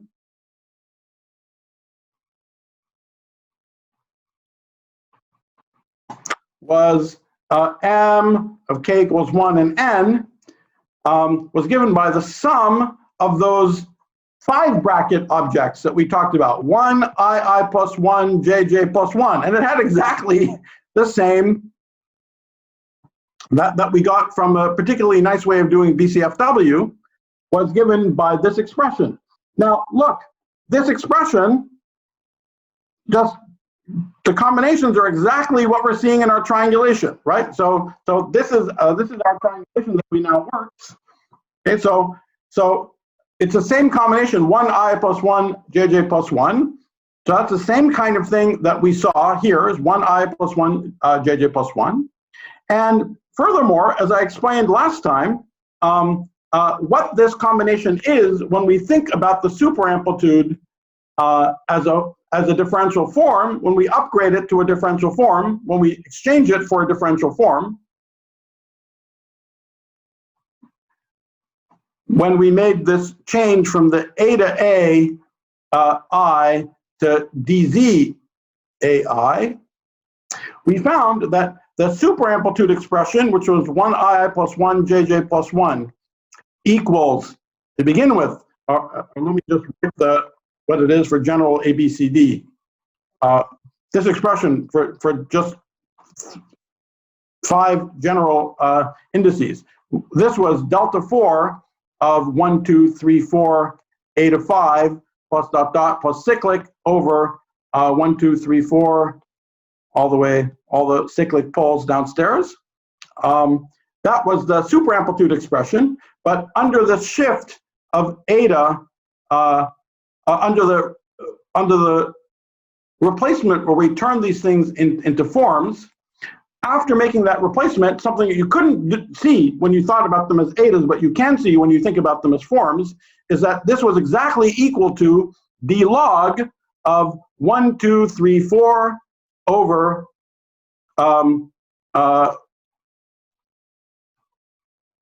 that was 4 d logs. It was d log of 2, 3, 4, 5 over 1, 2, 3, 4 dot dot d log 5, 1, 2, 3 over 1, 2, 3, 4. Okay.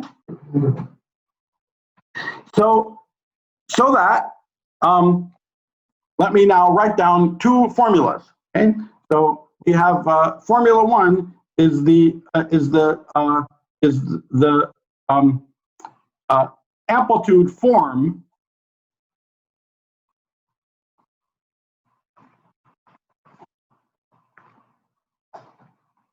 for k equals 1, which is this what we just wrote, the sum of I less than j of d log 1 plus 1 j over I plus 1 jj plus 1. Last one, so d log 1 I plus 1 jj plus 1.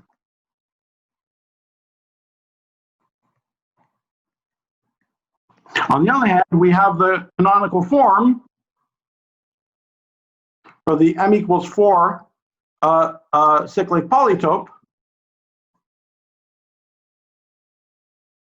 which is the sum of I less than j d log of y 1 I plus 1 j over y I plus 1 jj plus 1, okay, up to d log of y, the same thing, 1 I plus 1 jj plus 1. We just put an extra y everywhere over y I plus 1 j plus 1. Okay, so notice these things look identical. Okay, there seems to be a little minor difference here, which is that the external data for our problem, the external data for our amplitudes were these 4-dimensional vectors. The z's are 4 vectors, right? They're pointing P3 up to rescaling. So, but the z's are 4 vectors. This is a 4 form, but these d's act on the z's, and they're 4 vectors. Okay. On the other hand, in this problem of the cyclic polytope, the z's were 5-dimensional vectors. Remember, it's 1 plus m. It was a 4-dimensional polytope, so they're 5-dimensional vectors. In the case of the polygon, it's a 2-dimensional polytope, but there are 3-dimensional vectors. Here, our cyclic polytope is 4-dimensional, and so the z's are 5-dimensional vectors.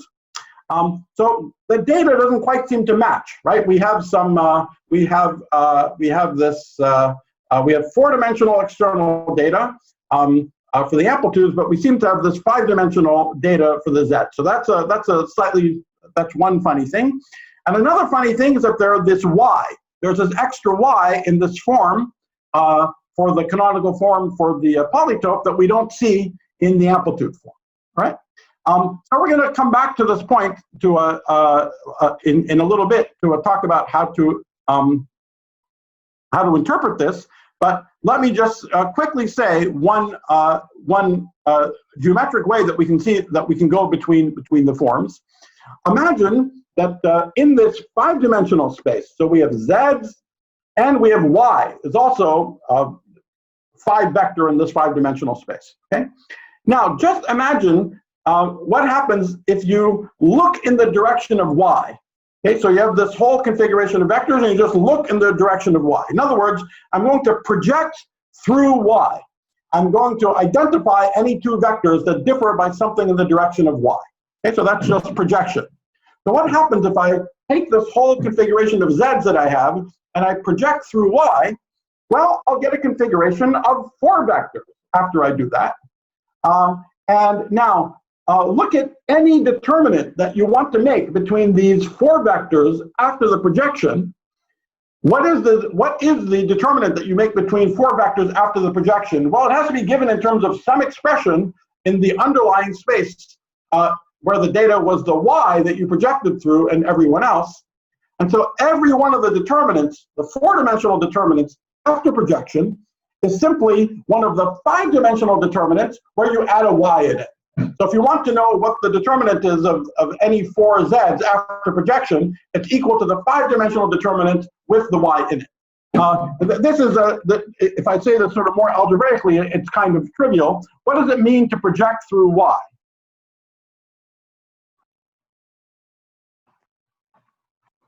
So I have some data here.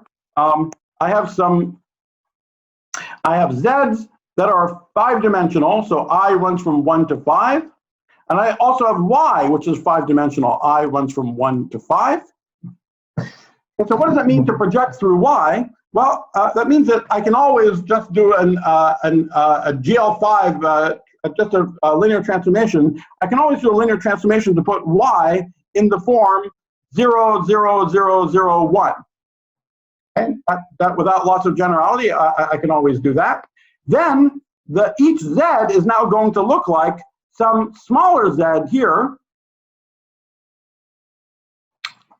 and something down here, xi. So when we say that we're projecting through y, so projecting through y means that we only keep, means that from the big ZA, we extract just the little ZAs. Okay? So in other words, y picks out a special direction, and I just look at that part. Okay? And so if I now ask the question about any determinant involving, let me write that with the any for determinant involving Z1, Z2, Z3, Z4, any for determinant is exactly the same as a phi determinant of the big Z's involving Y.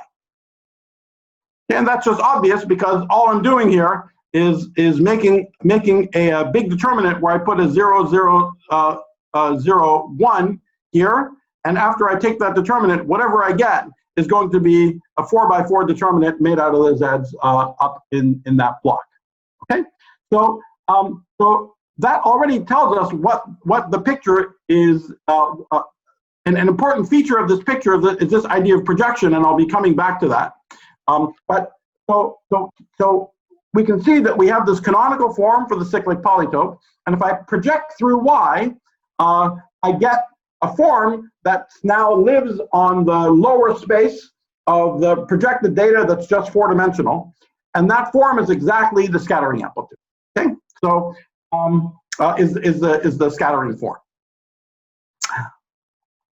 Okay, so so we've seen here our simplest first example. This was really an example in closely related ways that was not talked about in exactly this language, but the sort of basic object of the cyclic polytope. It actually wasn't even realized there was a cyclic polytope for a while, but this was the wonderful observation of Andrew Hodges that really got this this geometric part of the business going. So this is our first example of some geometric object. Clearly, I hope you see it has a totally ab initio definition. I'm not sneaking in BCFW. I'm not sneaking in some knowledge about physics. This is just something that lives clearly in the Platonic world of mathematical ideas. It's just a generalization of polygons to higher dimensions. But remarkably, the facet structure matches the factorization properties and the singularity structure of amplitudes. And even more, the canonical form for the polytope precisely matches with this little dictionary that we have to express a little more clearly, and I'll do in a bit. But the canonical form precisely matches the actual superamplitude when you interpret the superamplitude as a differential form. Okay, so maybe I will pause there and see if there are any questions, and then perhaps we can take another sort of brief 5-minute break and then start again.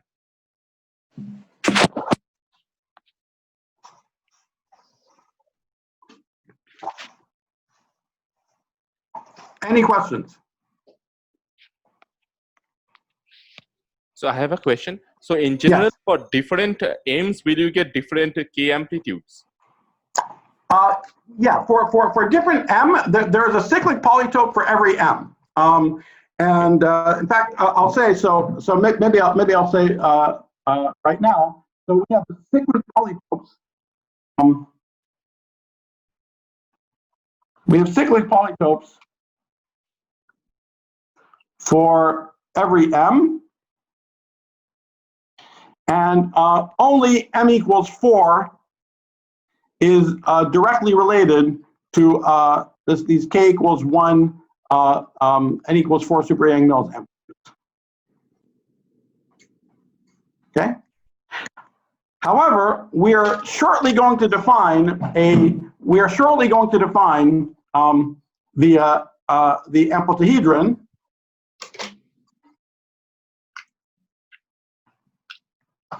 And the amplituhedron is labeled it's labeled by an integer m, by k, and even by another integer l, which is loop order. Okay. So when k is equal to 1 and the loop order equals 0, the amplituhedron are cyclic polytopes.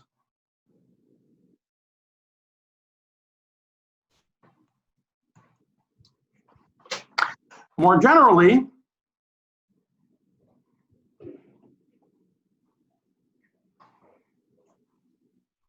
amplituhedra are curvy generalizations, quote unquote curvy generalizations of polytopes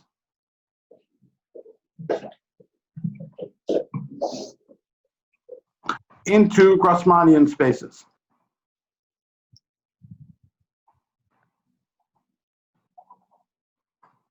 But once again, m equals 4 is the obvious relation to n equals 4 super Yang-Mills.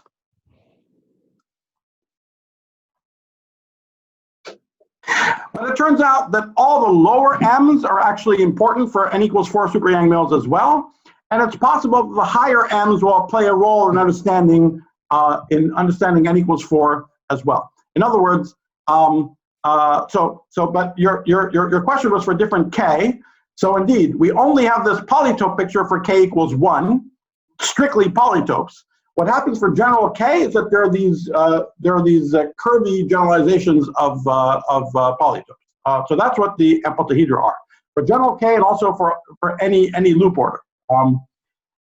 Then there's this integer m, which we saw n equals 2 for polygons, n equals 4 for the thing that we just talked about, and that's also a label. It's very little has been studied about what these things mean for higher m, but I should say that geometrically all of these things are somehow unified. I mean, it's very difficult, once you think about them for one m, it's very difficult not to think about them for all m. And certainly if you're trying to understand something for one m, all the lower m's have a role to play in understanding it. All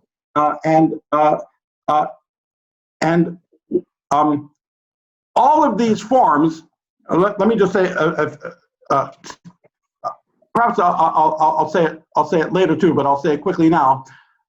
There are canonical forms, again, conjecturally associated with all of these amplituhedra. For m equals 4, these canonical forms are the scattering form, the scattering amplitude thought as a differential form. For higher m, there's some kind of generalization of what we mean by field theory amplitudes to a different setting, with a larger symmetry. So one thing that the amplituhedron makes completely obvious, almost completely obvious just from its geometric definition, one thing it makes, at least as manifest as possible, is this infinite dimensional Yangian symmetry. Okay? And the infinite dimensional Yangian symmetry for n equals 4 super Yang-Mills is the Yangian of SL 4/4. For the general M amplituhedron, there's a Yangian symmetry of SL M/M. And so just like going to higher dimensions is some generalization of extension of our space-time symmetries in one particular way to extend the size of the Lorentz group, this is extending the symmetries in a different way, increasing the sort of size of this Yangian symmetry to SL M/M. It's unlikely that it looks like a kind of a standard quantum field theory, though, because something that you learn quickly studying these things is that the boundary structure, even for the quote-unquote tree level, for what you think called the tree amplituhedron, the boundary structure for n equals 4 involves factorizing into 2, which is what we expect from, locality, standard locality and unitarity. But there's an extension of this for general M that involves factorizing into 3, 4, 5, higher number of pieces. So what that means, it doesn't have a conventional space-time description or a conventional unitary description. On the other hand, it's such a rigid, sort of rich structure, it should mean something, and it would be very interesting to find some more physical-like interpretation of what these things mean for higher M. But for higher K, we have to generalize from polytopes to genuine Grassmannian curvy amplituhedron. Any other questions?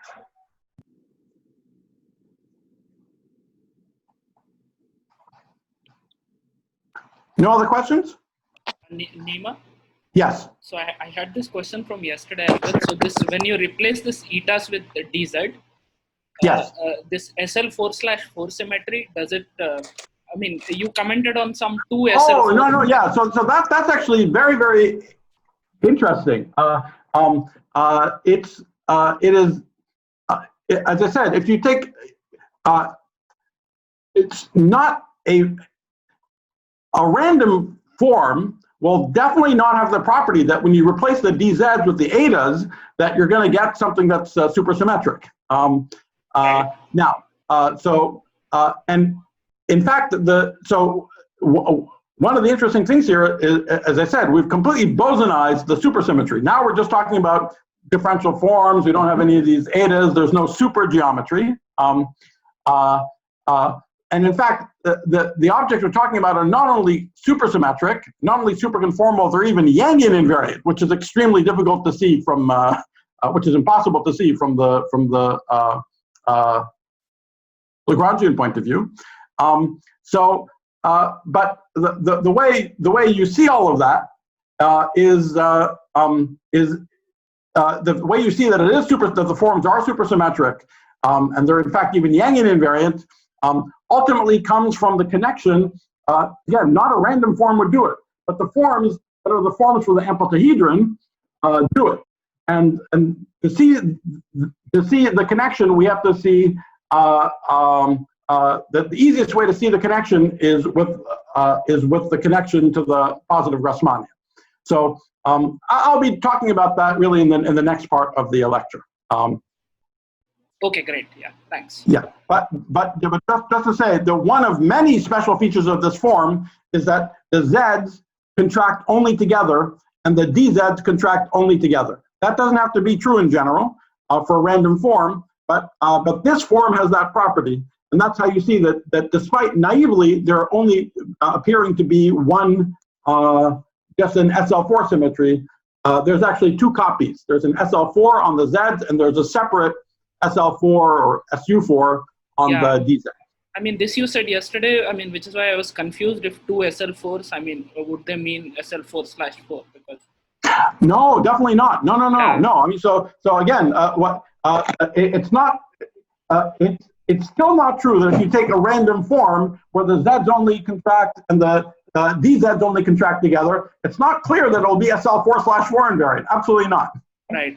Yeah. But I'm saying that's a very small part of many other things that have to be true. It's not only supersymmetric, it's superconformal, dual superconformal, Yangian.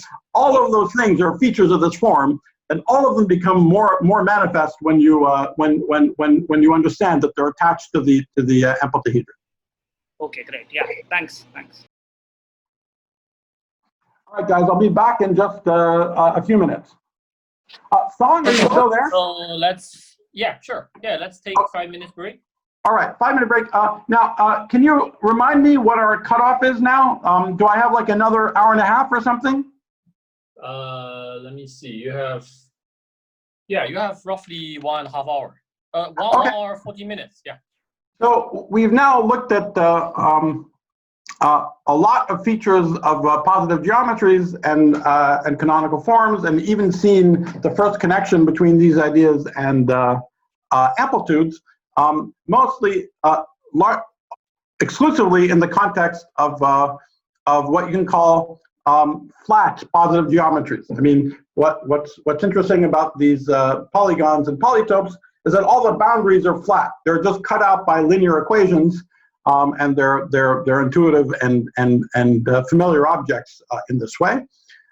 We're now going to be generalizing these ideas in a natural way to curvy positive geometries, and in many ways this is all just uplifting the structures that we've seen in projective space into sort of affine space, or in projective space into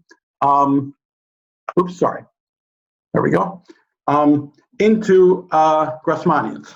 Okay, so all right, so let's begin. I want to go back. Everything in this subject begins with the interval or the triangle. So we end up drawing lots of pictures of these triangles. And so let's start again with the triangle.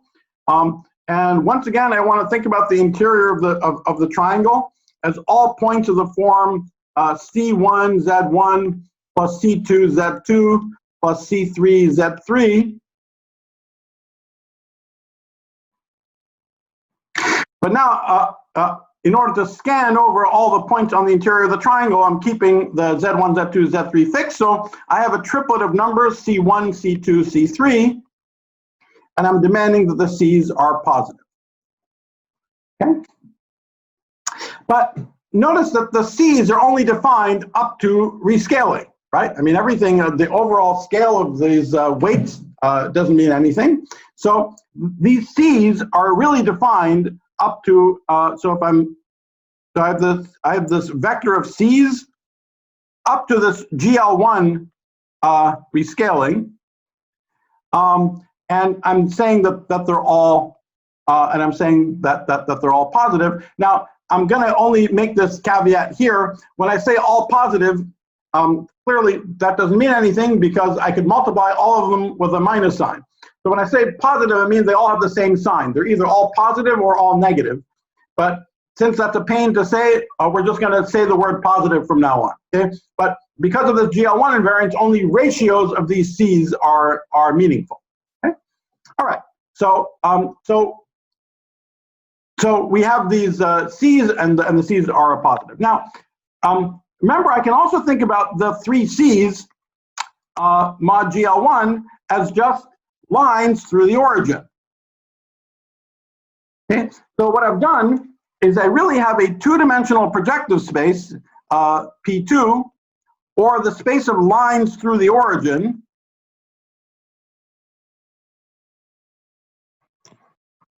which in a discussion of Grassmannians, we would call the space of one planes, one lines through the origin, 1, 3. And in this space, this is my space, in G13, we have identified what you can call a positive part, where we say that all these C's are positive, where the CA are all positive, or greater than or equal to 0. Okay? All right. So the interior of a triangle can equivalently be thought of as a certain positive part of the space of lines through the origin, G13. Okay, so the first thing we want to do is generalize this notion of a, and similarly the inside of a simplex. I mean, so for any n, I can talk about the positive part of G1n as C1 through Cn modulo GL1, where all the C's are positive, or greater than or equal to 0. And this is, again, this is the same as just the interior of a simplex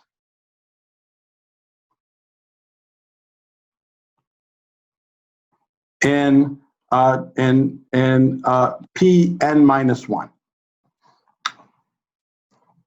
All right. So what we're trying to do is generalize the interior of a triangle, tetrahedra, and so on to not just a space of one planes in n dimensions, but a space of k planes in n dimensions. So we want to generalize simplices into the Grassmannian, into the general Grassmannian, into GKN, and that is the positive Grassmannian.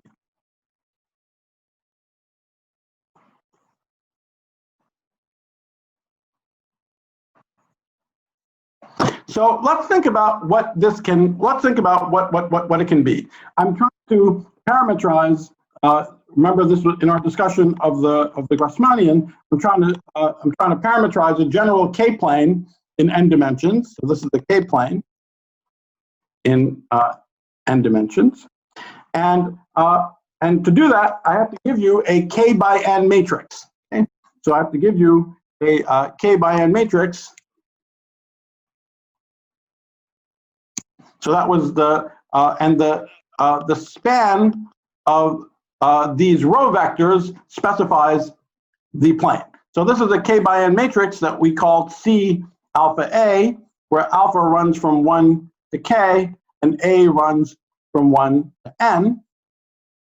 Okay, so for example, a 2-plane in 4 dimensions, here's it could be this.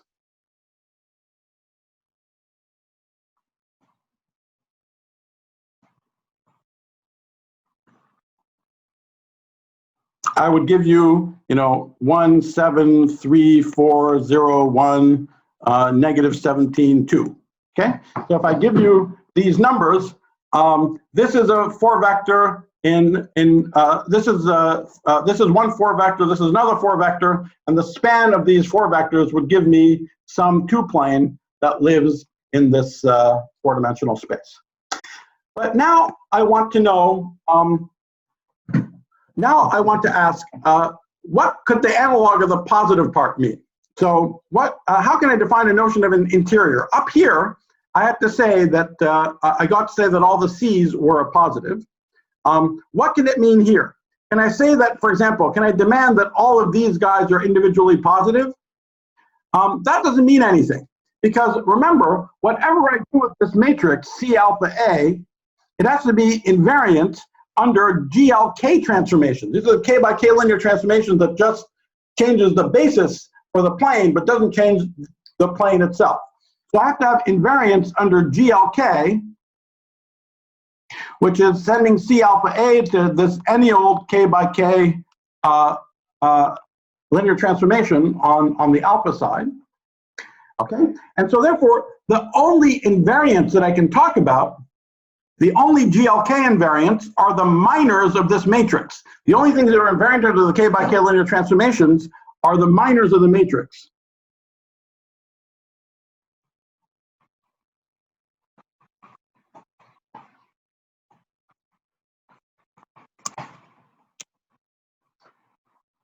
You give me k of the columns, and I can take this determinant. And so any positivity statement that I'm making has got to be about these minors of the matrix. Okay, so what is the definition of the positive Grassmannian? Well, the first thing that you might think is, okay, thought 1, all minors are positive.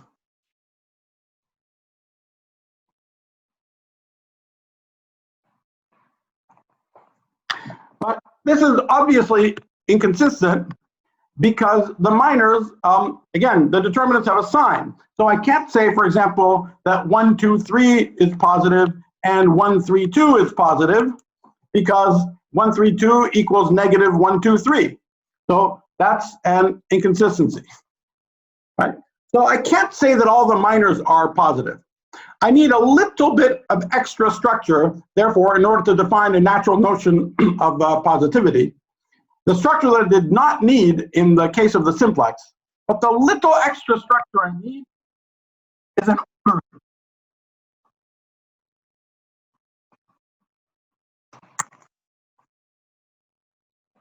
In other words, there has to be a natural ordering to these columns.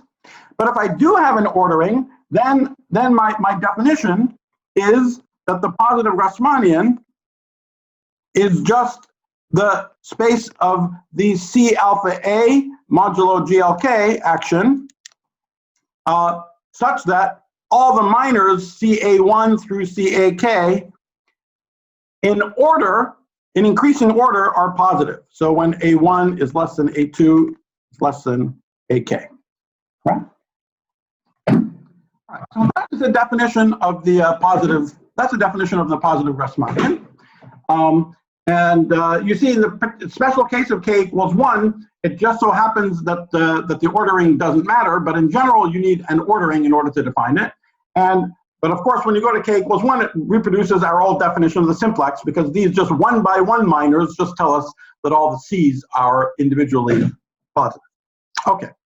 Now, this is it. This is a extremely simple definition of this space, but this space has an incredibly rich structure, which just flows from this amazingly simple definition. While a simplex has the feature that the boundaries of the simplex are other simplices, the positive Grassmannian has an amazingly rich boundary structure. In a much longer set of lectures on this topic, we'd spend, that there's a whole story to tell here about how the boundary structure of the positive Grassmannian is actually in bijection with all of the on-shell processes that you can draw, gluing together the 3 particle amplitudes of a theory of gluons, or of n equals 4 super Yang mills more specifically. So there's a whole story of how this very rich boundary structure of the Grassmannian is actually reflected in gluing together 3 particle amplitudes for n equals 4 super Yang mills. Anyway, I will not talk about that story. I'm just giving this definition for the positive Grassmannian, but let me give you some feeling for why. The boundary structure of this guy is rich. Let's already do. Actually, let me jump to just because we've seen it before. Let me jump to a case where k equals 3. Actually, we'll jump over the case k equals 2. And if k equals 3, I'm just going to tell you that it's always possible to go to a basis where the top row of these matrices are all positive numbers, if you can rescale them to 1. So imagine that we've done that, so that this 3 by something matrix actually looks like a bunch of 1s at the top, and then some C1, C2, and so on up to Cn. Okay. Then if we do that, what does this look like? Well, in the particular case of k equals 3, the columns you can identify exactly as the vertices of a convex polygon, right? Because that's just what we saw before, right? Except now I'm writing these as C's, but saying that all the minors are positive are just telling me that the columns of this matrix projectively can be thought of as the vertices of a convex polygon. Okay, but now I want you to see why the boundary structure of this space is so rich. When you have a simplex, so we're saying that all these minors have to be positive, right? We're saying that all this CA1, CA2, CA3, all these have to be positive. Now, when you have a simplex, you can go to a boundary by putting any one of these inequalities to 0, and then that just takes you to a face of the simplex. You have a triangle. If I say it's C1, 1 plus 2 plus 3, if I put C1 to 0, that just means I'm somewhere on the line 2, 3. Can I do the same thing here? Can I take any one of these minors and put them to 0? Well, I can't, because let's say I want to take 1, 3, 4. Let's say I want to make minor 1, 3, 4 to 0. Can I leave all the other minors alone and send the minor 1, 3, 4 to 0? And I can't do it, because I could do that if I could take, let's say, the point 3 and I move it so it's collinear with 1 and 4. But you see, I can't do that, because before I get there, it becomes collinear with 2 and 4, and then I can't keep going past that point without ruining the convexity of the polygon. So the point is that these minors satisfy that Schouten identity relation. The minors satisfy quadratic relations, and these nonlinear relations make it impossible to just willy-nilly set any one of them to 0 that you like. This is where the ordering starts coming in. So you see in this example already that I can't make 1, 3, 4 to 0, but I can, the first thing that I can do is I move this polygon around. If I degenerate it, I can make, for example, 2, 3, 4 to 0. And then after that, if I wanted to, I could make, let's say, 1, 2, something, this last guy to 0, or I could take this point 3, I could move the point 3 in order to collide with the point 2, and so on. So what the boundary structure of the positive Grassmannian is in this case is mapped to the all the degenerations of this convex polygon, which has lots of richness and structure to it already, as we see in these in this simple example. Okay, so you should think of the positive Grassmannian as this generalization of the inside of a triangle, the generalization of a simplex into the Grassmannian. Okay, so that's our first Curvy object. Now the positive Grassmannian is a positive geometry. Okay, so the positive Grassmannian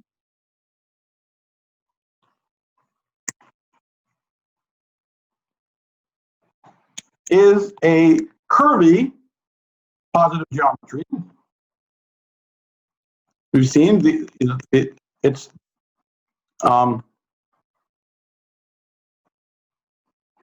and it has a beautiful canonical form. And here's its canonical form. So the canonical form, I have to give you a form on the space of these k by n matrices. And this form is, well, there's that dknc mod glk that we talked about. But it has a denominator which is just the product of all the cyclic minors of the k by n matrix.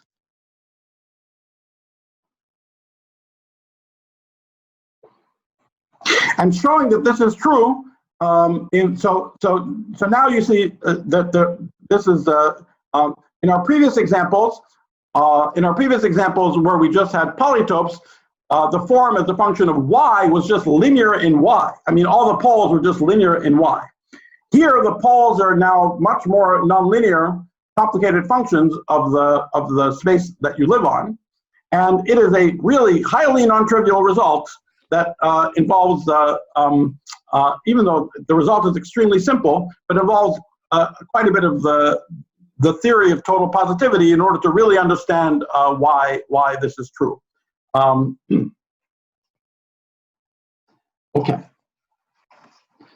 All right. I'm just telling you, it is a positive geometry, and that is its canonical form. Let me see. I think there's something else I wanted to say about this.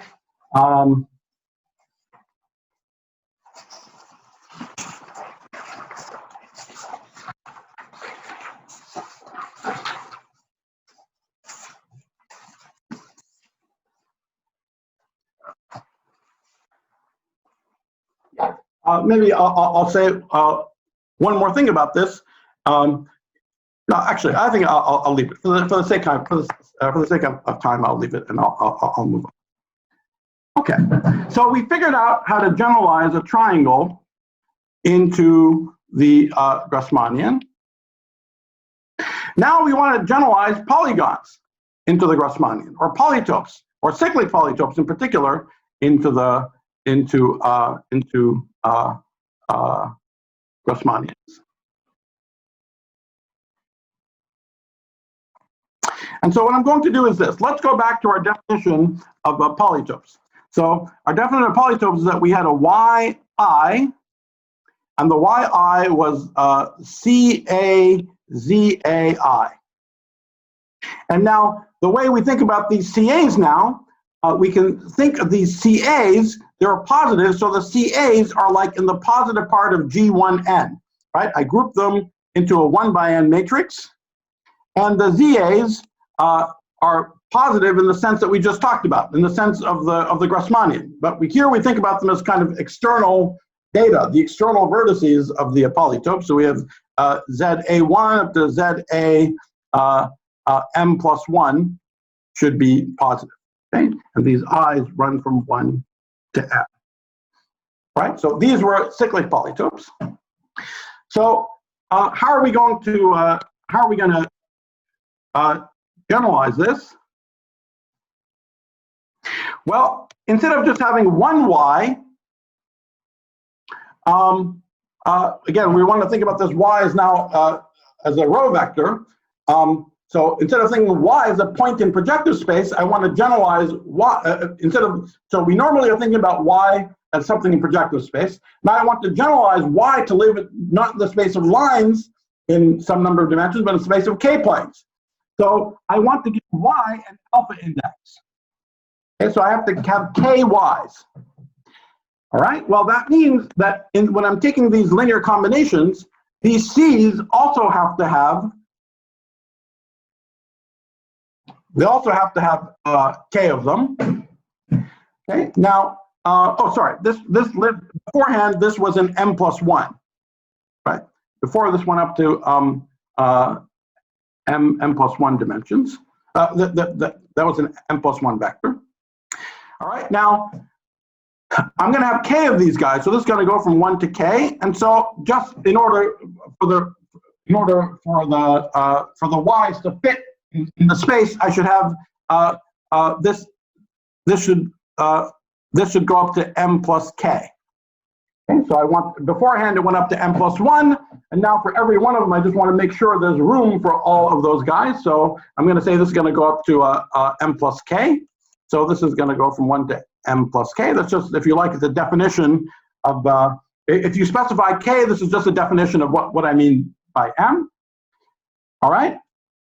And so so nothing changes on this side. I just have a bigger minor just because the i's are bigger. So this goes to m plus k when all of these guys are ordered. I forgot to write that before. And now, if I want this y to live in, now, so beforehand, up here, I had that this y lives in G1 m plus 1. That's where the y lives. Now there are ky's, so this is going to live in GK. I want it to be a k-plane, live in the space of k-plane, so it's going to be, lives inside GK and m plus k.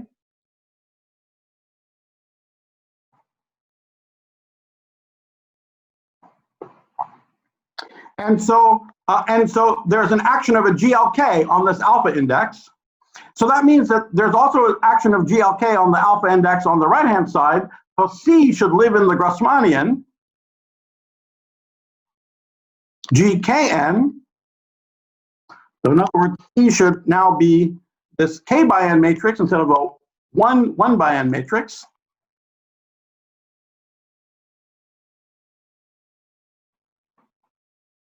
And beforehand, we had a notion of positivity that told us about the interior of the polytope. Well, now we're going to have the notion of positivity that's appropriate to the Grassmannian, where we say that all of the minors of this matrix, CA1 through CAK, are positive for A1 less than AK. Right? So that's it. That's our generalization of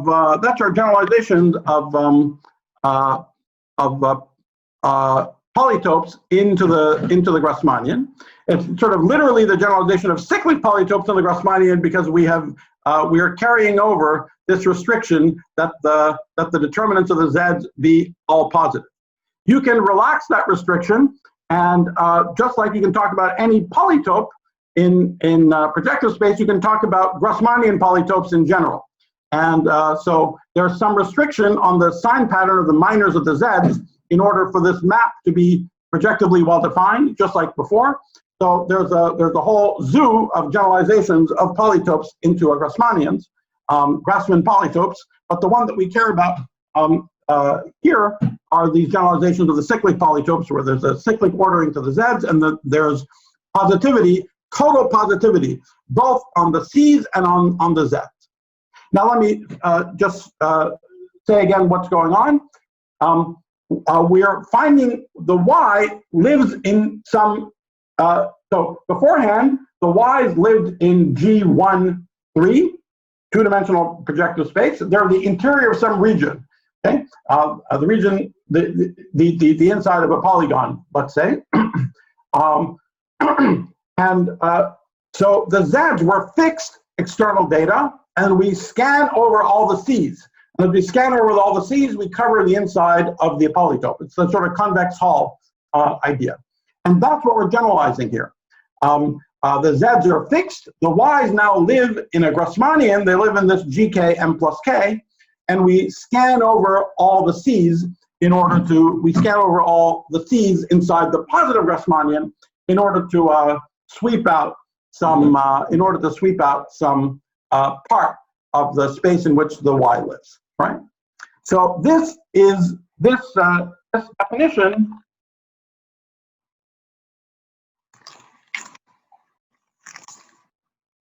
defines the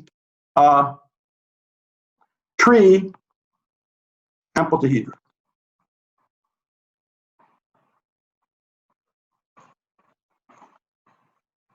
Okay, just as a geometric space. Okay, so okay, so now the claim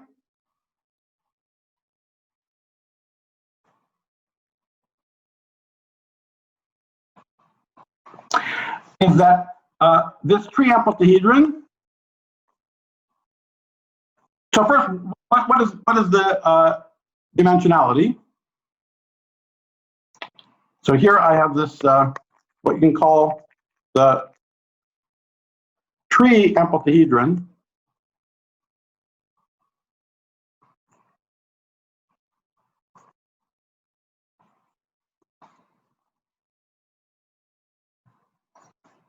A, M, and K.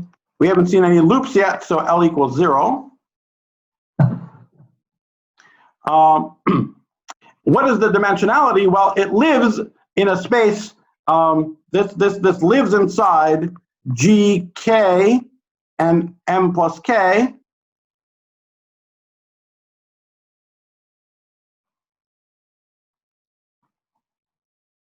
So the dimensionality is equal to M times K. Okay. So it's an M times K dimensional space. It's an M times K dimensional. It's kind of a region, the inside of a curvy positive geometry. So I have this curvy region, but it's living in an ambient M times K dimensional space, at least in this definition. And so Y is here somewhere. Okay, so Y is labeling where we are in this is a point in this M times K dimensional space. All right, and so the claim is that there's a canonical form for this M times K dimensional space that depends on Y, and it depends on these Z's as external data, right? So I have these Z's, just like we saw in our previous examples. You give me the external data, I get a form, and that is the, it's a form in Y, and it depends on this external data. So I remind you again, the external data is M plus K dimensional.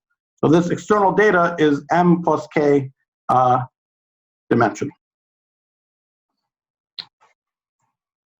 All right. Now, we can write this canonical form. It's the claim it's a D-log form, right? So however you write it, we can write this canonical form as a sum of many pieces that look like D-logs of Y. For now, this is since Y is a K-plane, I have to talk about brackets. There are KYs, so I have to contract them all together. So this is really a Y1 up to YK. And then there are MZs. So there will be some Z A1 through ZAM. So remember, these are all living in M plus K dimensions. This index I runs from 1 to M plus K. Okay, they're all living in these M plus K dimensions. So all these brackets are M plus K dimensional, are all these M plus K brackets. Now, since this bracket is anti-symmetrizing all of these KYs, remember, it doesn't matter. I can do any K by K linear transformation that I want on the Ys. So this doesn't actually depend. If I do any K by K linear transformation on them, I'll just get the same thing for this bracket up to an overall constant.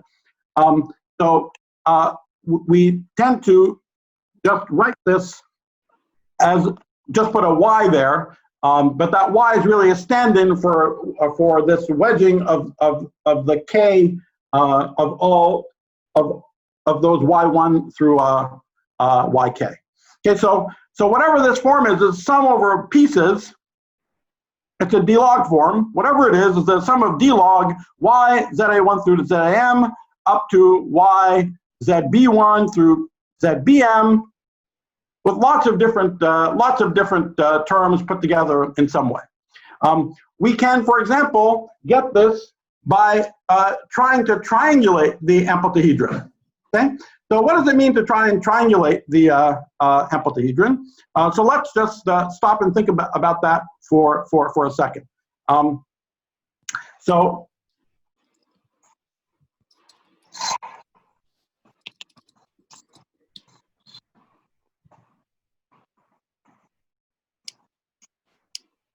I just want to sort of sketch what triangulation means.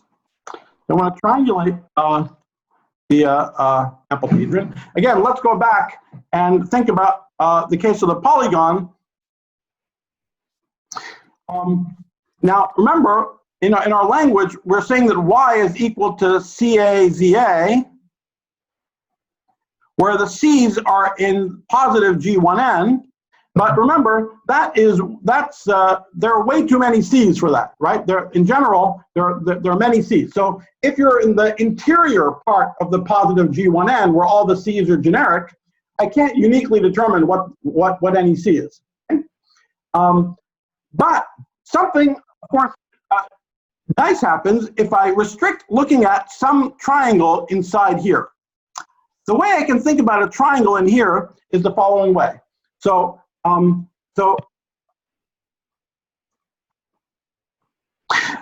generically, all the 6 of these C's are non-zero and positive. But I can go to a boundary of the positive part of G1n, G16 in this case. I can go to a boundary where I set C2, C4, and C6 to 0. So that is a boundary. So C1 equals 0, C2 is non-zero. Let me literally what I've drawn. I would say, let's say C1 is not equal to 0, but C2 is 0. C3 is not equal to 0, but C4 is 0. And C5 is not equal to 0, but C6 is 0. See, this is a boundary of G1n. I've put a bunch of things to 0. And this is actually a 2-dimensional boundary of G1n. It looks 3-dimensional because there are 3 numbers here, but remember, this is up to overall GL1, up to overall rescaling. So this is really a 2-dimensional boundary of G1n. So in other words, what corresponds to a triangle inside this space, what corresponds to a sort of a nice triangle that we'd use for a triangulation, a triangle in the triangulation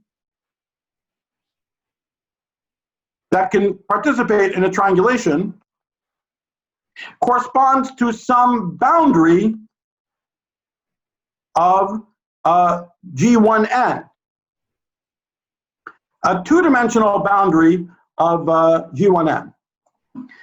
Okay, so in other words, while the map from G1n into the G1n is n-1 dimensional, the map from G1n into the polygon is therefore not 1-to-1. But if I go to a 2-dimensional boundary, then the map becomes 1-to-1. So you see, you can think of each triangle with vertices on the polygon, at least those triangles.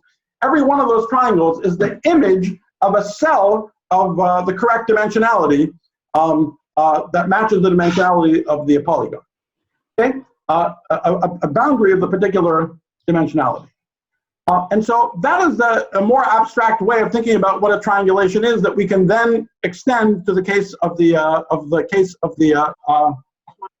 so triangulation of the amplituhedron, at least one triangulation, or sorry, before we get to a triangulation, I'll define what I mean by the triangles. So a natural set of triangles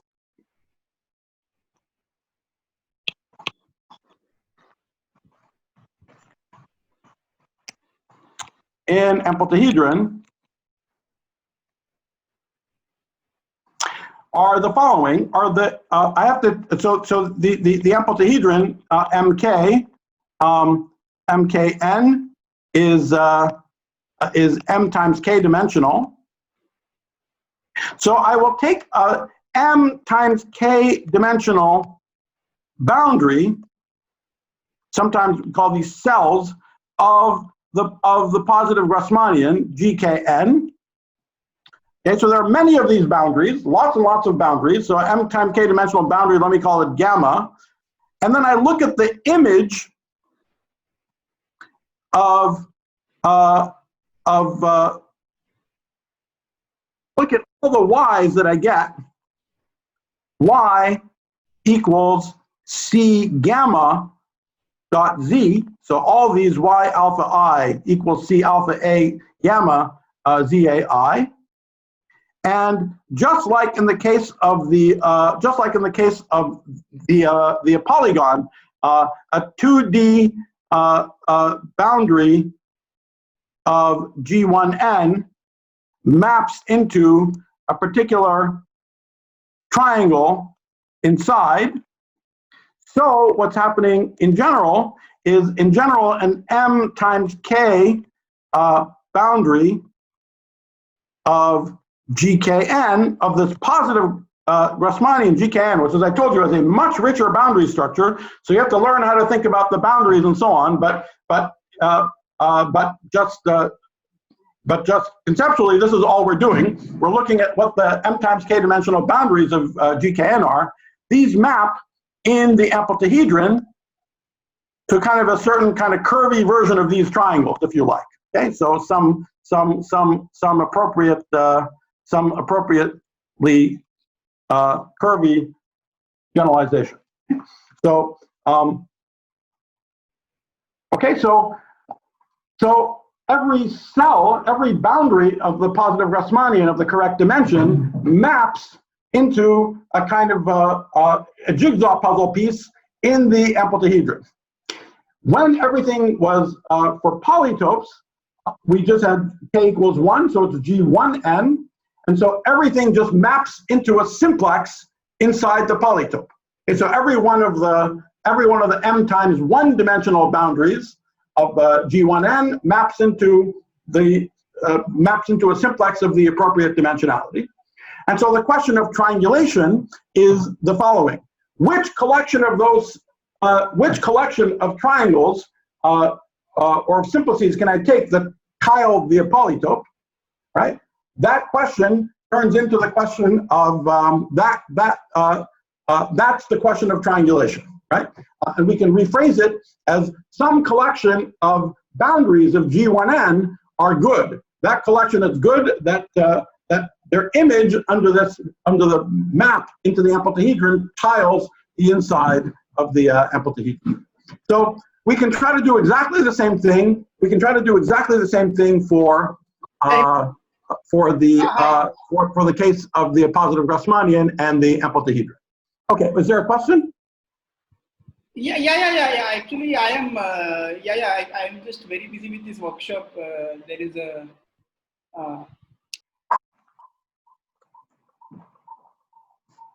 Sorry.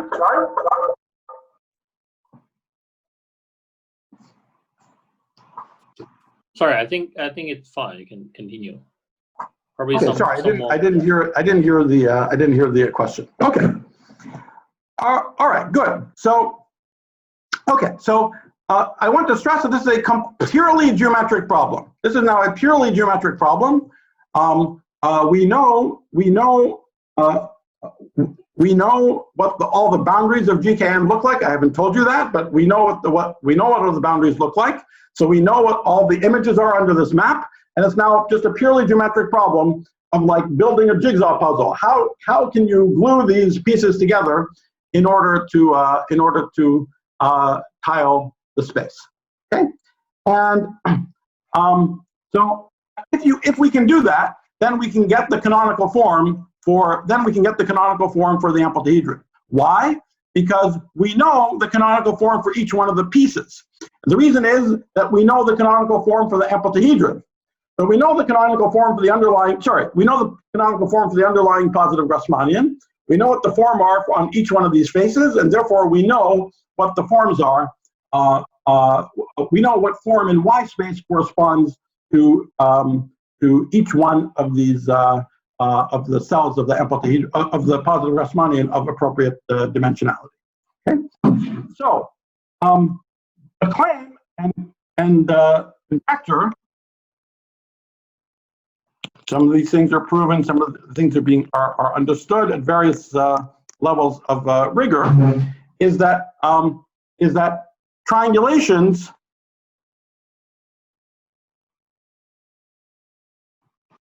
of the amplituhedron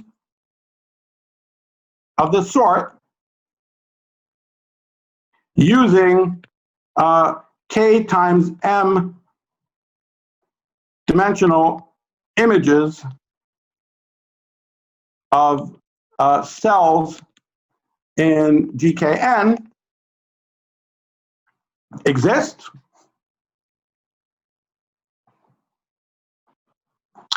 And for the particular case, m equals 4. For the particular case, m equals 4, we get a formula for the canonical form, which looks exactly like I told you. It's the sum over pieces, and each piece looks like a d log of y and 4 z's. Ratios of y's and 4 z's in this way. And we have wedging many of these d logs together.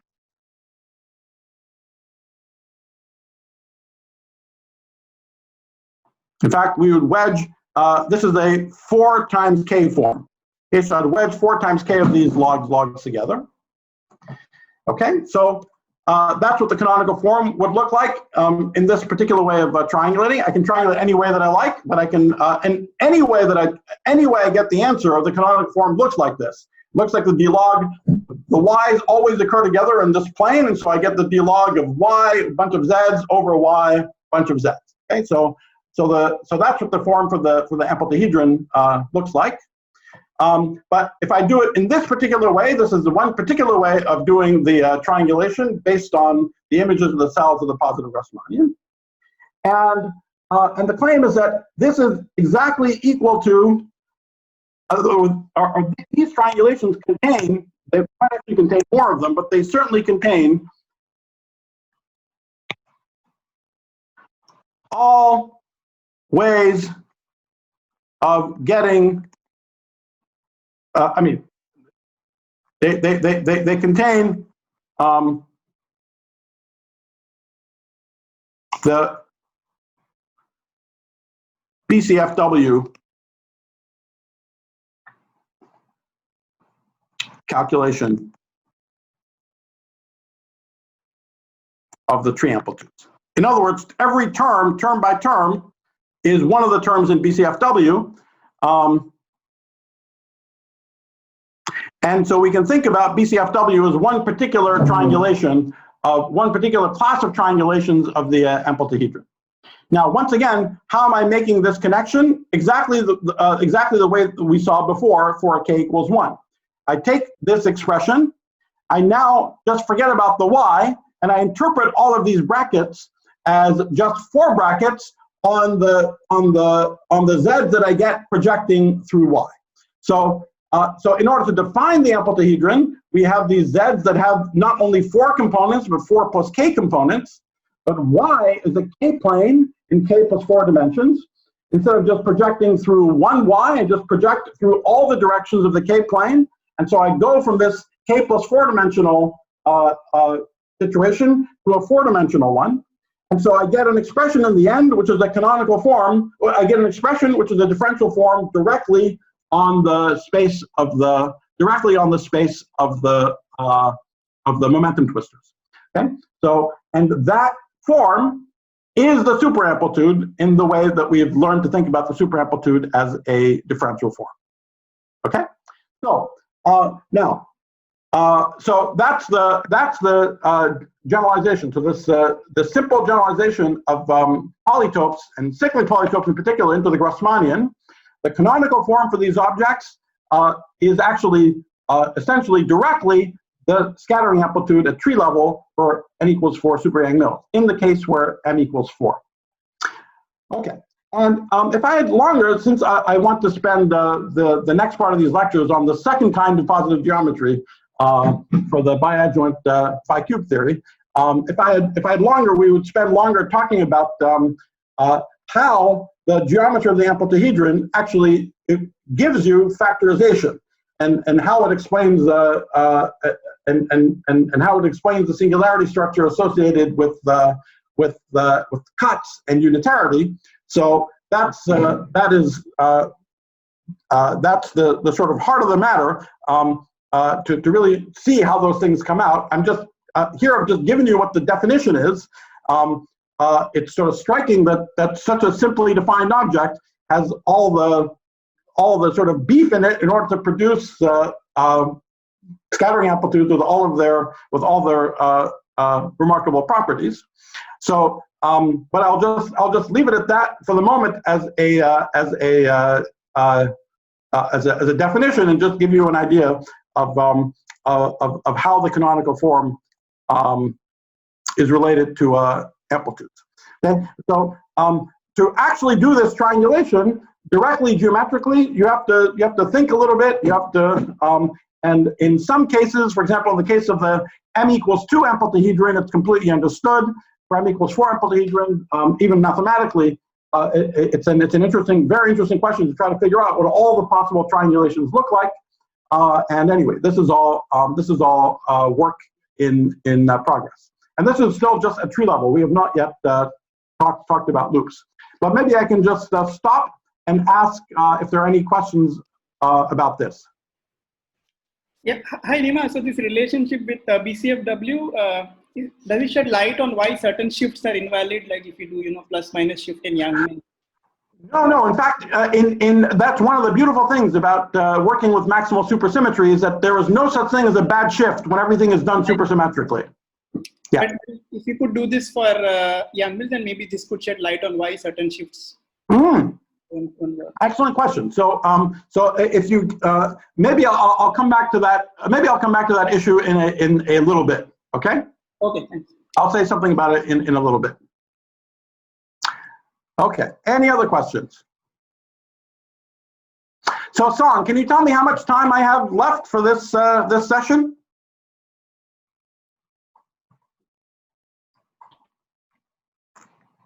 Song, are you there? You have like 45 minutes, Nima. 45 minutes, okay, fine. All right. So maybe in my last bit here, I want to first explain how to see the tree Amplituhedron. So far, what I've done is we're just playing with geometries and positive geometries. And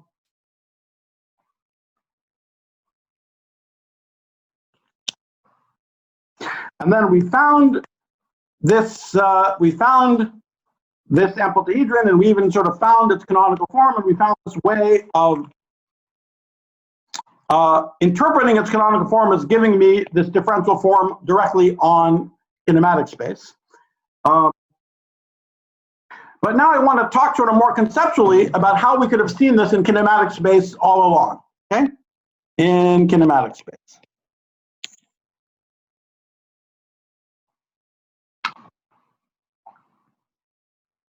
Or what the relation is between these things that we talked about and what's going on in kinematic space. So recall that if we're talking about the tree amplitudes, we're looking for a 4 times k form on the space of z's, on the space of z1 through zn.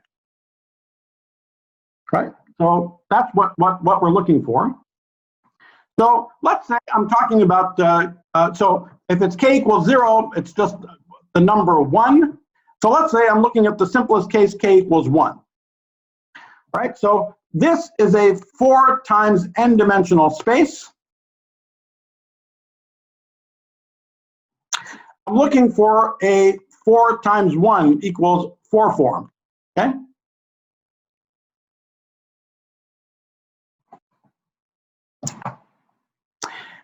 Okay, and somehow we want to have some idea that somehow we want to have an idea that this form is what it's going to be determined by a geometry somehow. As we've seen, it's going to somehow be the canonical form for some positive geometry. But what could it be? It's a 4 form, and it's living in this very high dimensional space. Okay, so it's natural to look for a subspace in this high dimensional space. Natural to look for a subspace in this high dimensional space so that I can take this 4 form that lives everywhere, but maybe pull it back to this subspace and maybe see that there's a positive geometry on that subspace. So in other words, I want to see in my big kinematic space, which is 4 times n dimensional, I want to look, in this case, I want to see if I can find a 4-dimensional subspace.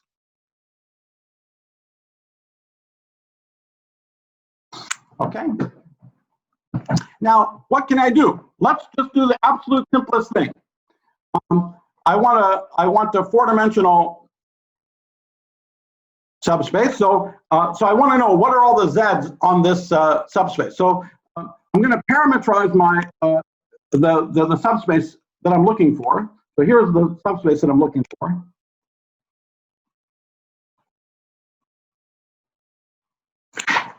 So all the z's on this subspace are going to, all the ZAs, this is my kinematic space, so I'm giving a 4-dimensional subspace. So I'm going to start somewhere, some particular starting point, Z star. Okay?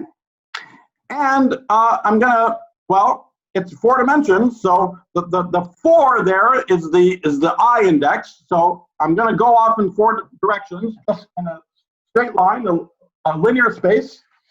So it's plus yi, but I have to say which I have to say what the coefficient here that depends on a. So there has to be some delta a. Okay. So in other words, Z star and delta I imagine are fixed. Z star and delta are fixed, and they label the subspace. Okay. So the subspace is labeled by this 5 by n matrix. You see, it's sort of cool that to specify the subspace, I specify a starting point and a delta for every column. And while the actual z's are 4 vectors, the subspace is labeled by a z star and a delta. So it's 4 and 1 here. Okay, is that clear? So this gives me a 4-dimensional subspace. And what labels this 4-dimensional subspace? Well, it's this little y. All right? Okay, and so I can ask, when I pull back the form, this 4 form to this 4-dimensional subspace, I can ask that it be the canonical form of something that I see living on this subspace. Now, in fact, this subspace is essentially exactly the Amplituhedron that we talked about before. Okay, so now I have to tell you what, it's a very simple sort of trivial linear algebra dictionary, but let me just tell you what the idea is. So first you notice that the data that labels the subspace is the same as the data of our external data. It's the same external data that we have in our Amplituhedron discussion. Recall, in the previous discussion, if we're doing m equals 4 and k equals 1, that the z's would be 5 vectors. The external data would have been 5 vectors. And so that was a funny thing, you know, where is this extra 5th component coming from? What does it mean? Well, in this language, that's exactly the data that you need to specify the subspace.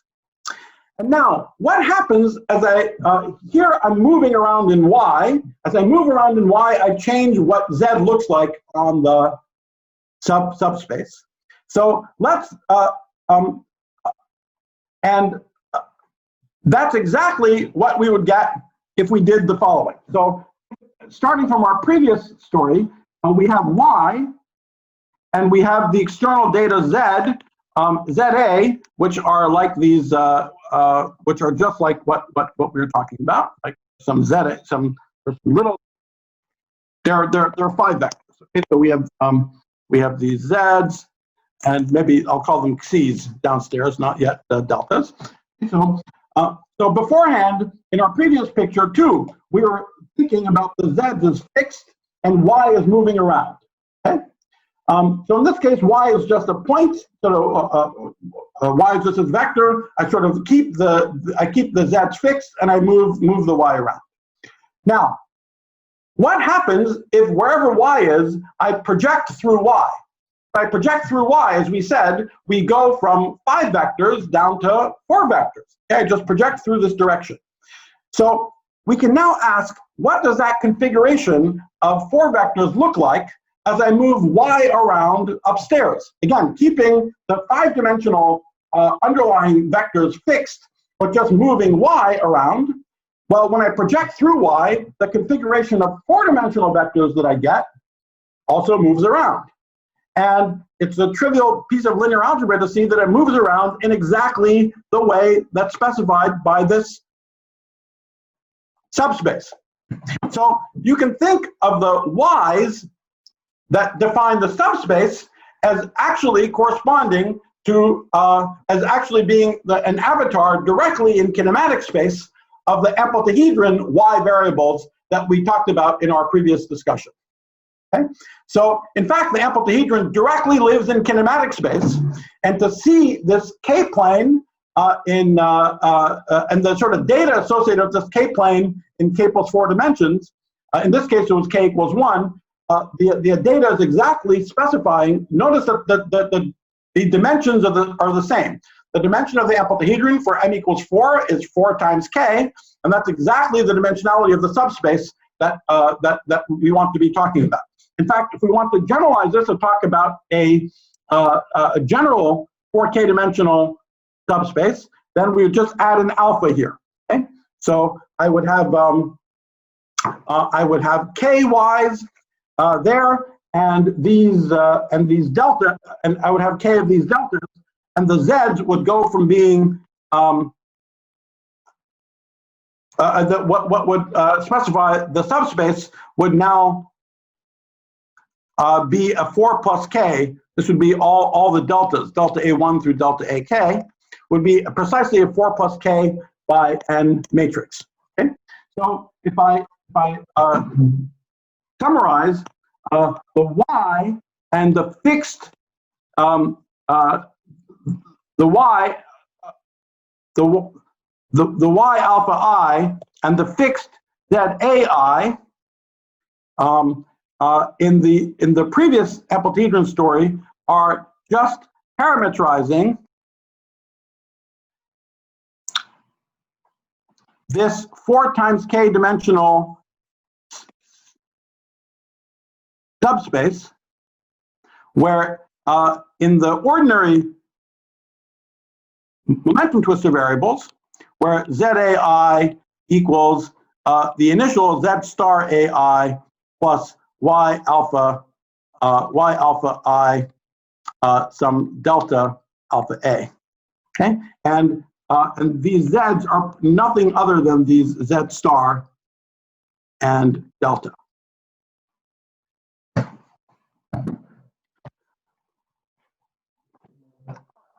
So that at least tells us how we can see. That at least tells us how we can see the Amplituhedron directly in a kinematical space. But to be really satisfying, we'd like to understand what's the description of this. So we're saying that on this space. So if I say it another way, if we look at the image of y equals c dot z in our previous picture, that image, of course, gives us some region of this on this plane in the kinematic space. Great. Okay. To finish the story and to really discuss everything directly in kinematic space, I should give you an ab initio understanding of what that region is without referring to this auxiliary description as y equals c dot z elsewhere. And that can be done. That's the picture that I alluded to in early on yesterday. So the general picture is that in this kinematic space, we've already talked that there's this 4K form. We've already talked about the fact that there's this natural 4K dimensional subspace. But on top of that, there's a natural positive region in this kinematic space now. This is no longer in the Y space or the C or any of that. That's all, that it's directly in kinematic space. There's a natural positive part. And the intersection of the, but it's top dimensional. It fills out the whole region. There's some parts are good, some parts are bad, but it's a top dimensional thing in this kinematic space of all the Z's. And the intersection of that top dimensional region with this 4K plane is exactly the amplituhedron. Okay, so that's how we see the amplituhedron directly in kinematical space. Now, I gave you the definition last time. I don't have time to explain it in detail now, but what defines this positive region is, not surprisingly, some notion of positivity for the Zs. But it's not just that the Zs are positive. And in fact, it's really a description of a certain topological sort of winding number condition on the Zs. If I think about the configuration of all the Zs, they have to have some topological property. They have to wind in some particular maximal way in order to be appropriately positive. So I gave the definition in the first lecture. So I won't give it again here now for the case of tree amplitudes, but maybe I will do the following. Let me now that we have this general picture, let me tell you what's going on for loops. So for loops, we have this. And actually, let me do it in the simplest case. Loops for k equals 0. So I'm doing the case where k equals 0. So this is the MA tree amplitude. So the tree amplitude is just equal to 0. So I'm doing this because now this 4k plane, we don't have to like choose it at all. K equals 0. Okay. But remember, we have extra data in the problem. So we not only have the Zs. So we have all these Zs, just these 4 vectors, Z1 through Zn, but we have these lines, AB, AB1, AB2. Remember, the loop variables correspond to lines in this P3 space, or to 2 planes in 4 dimensions. So if I think about the Zs as 4 vectors, the loop variables are 2 planes in 4 dimensions. And this is actually, ironically, it's an easier place, even though we're doing loops, it's an easier place to describe these topological ideas about what specifies the good positive part. Now I have to tell you what is the good positive part in the space of these ABs, okay? Because that's all I have, right? There's no other variables. I have now a 4L form. I'm looking for a 4 times L form, which is a 4L form on the space of AB1 up to ABL, right?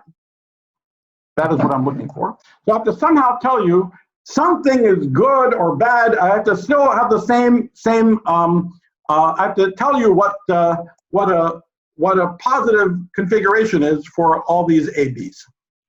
And there's very little it seems like you can do. But we can do the following thing. And the only thing that we have going for us is that there's an ordering on the external Zs. Okay? So the only thing we can do is say, a natural thing we can do is say, okay, I have one of these ABs. What happens if I project the picture through AB? So remember, I have 4-dimensional Zs. And when I project the picture through AB, I project the picture through AB, I end up getting two-dimensional Zs. Okay, now this is something that we can visualize. Okay, so I start with a bunch of 4 vectors, and I want to, let's say I'm just doing one loop for a second. So I only have one AB. I just have a single AB. Now let's project through AB.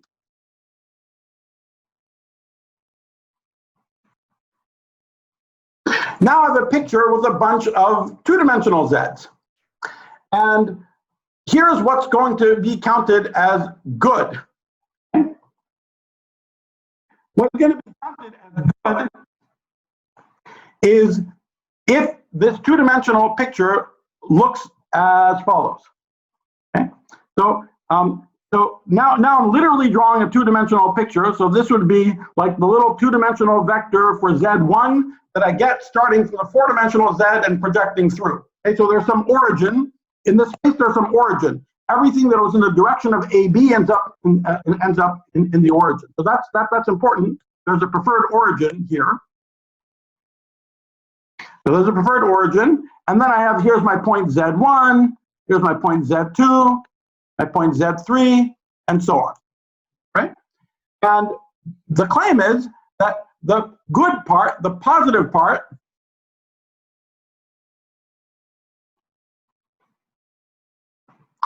is one where is one where these Zs look as follows.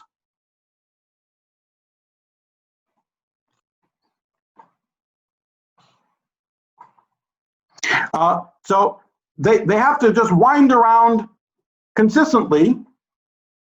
They have to have that Zi plus 1 is positive.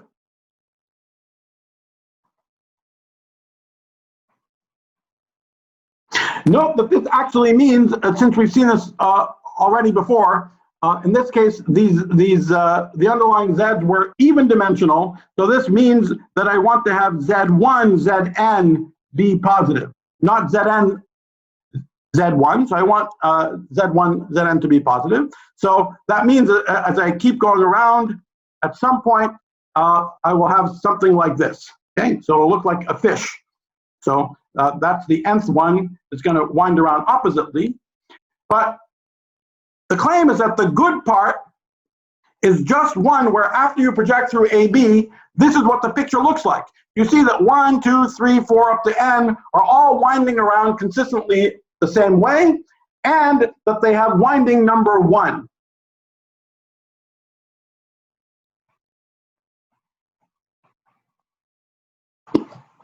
Okay. So so you see, that cuts out some region in AB space.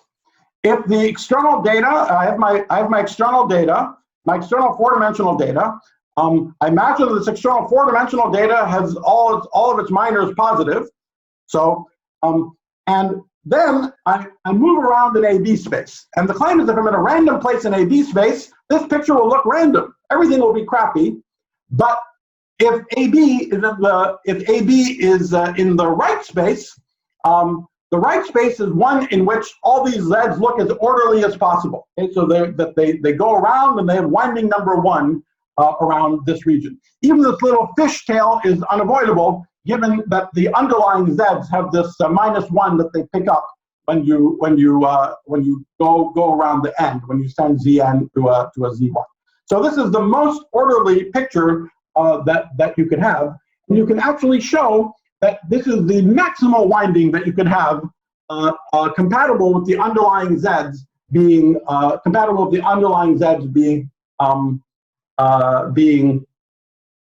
being positive. So the 4-dimensional Zs are positive.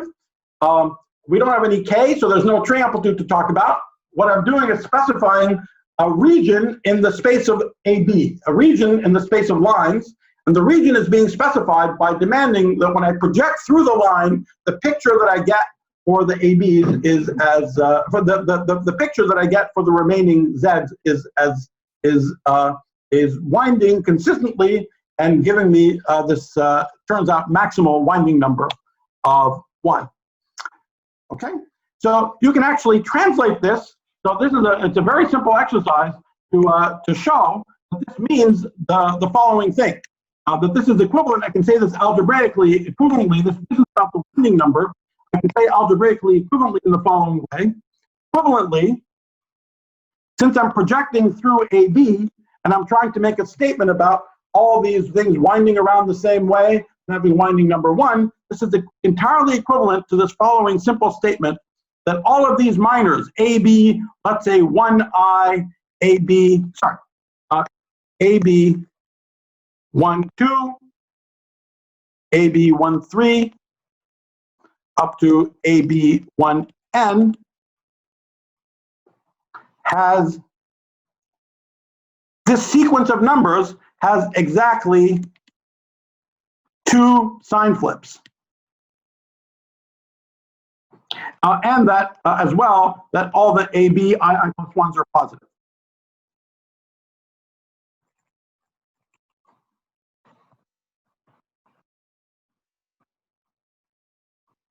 So this ABI plus 1 being positive, this ABI plus 1 is nothing other than the 2 by 2 determinants in this 2-dimensional picture, and saying they're all positive is just telling you that you're winding around the same direction around this origin. So that's the consistency of the winding, and having exactly winding number 1 forces this sequence to have precisely 2 sign flips. All right?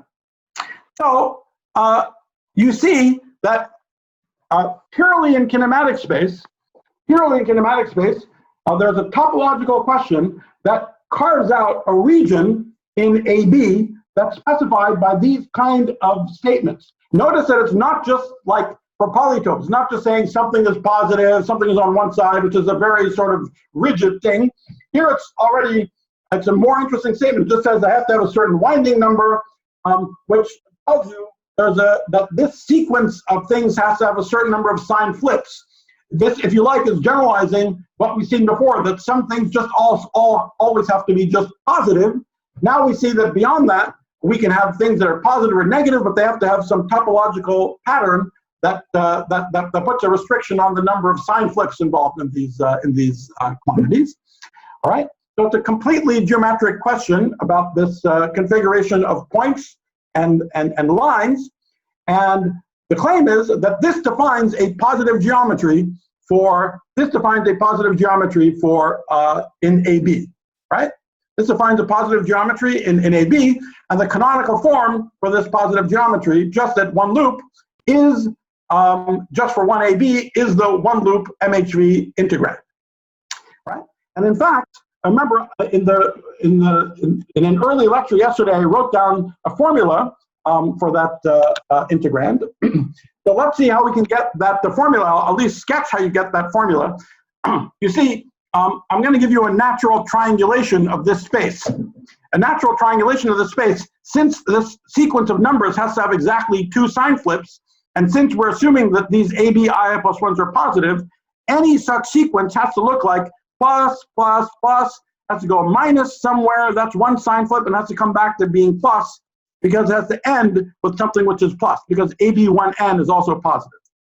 Okay, so anywhere we are in that space, this configuration of numbers has to have a bunch of pluses and then minuses and pluses. So there's a spot where it first goes from plus to minus, I'll label that I plus 1, and another spot where it first goes from minus to plus, I'll label that JJ plus 1. And then you can very easily show that in order for this sign pattern to be true, I must be able to have that A looks like Z1 plus some positive number xi times Zi plus xi plus 1 times Zi plus 1, while B has to look like negative Z1 plus some Yj, Zj plus Yj plus 1, Zj plus 1. This is it's a very simple bit of linear algebra to show that in order to have this sign pattern, that forces AB to lie somewhere, and for this particular sign pattern, it forces AB to be expressible in this particular way. Okay, so the canonical form for this so there's some canonical form for this region. Here I'm demanding that these x's and y's are positive. So here I'm just demanding that x and y are both positive. yj plus 1 is positive. So the canonical form for this region, the omega for this region is just, for this region ij, is just d log xi plus 1, d log xj, yj, d log yj plus 1, simply because I'm just saying that they're all positive. And I can rewrite that in terms of the AB as d log AB 1i over AB I plus 1, d log AB 1i plus 1, I plus 1, and then similar terms for the j's. And this is exactly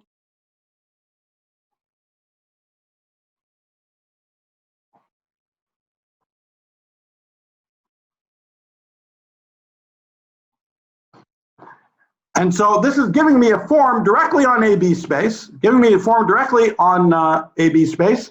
So the full form would just be the sum over all ij, I less than j, of omega ij. And this is precisely the MHV k equals 0, one loop integrand, the function of AB.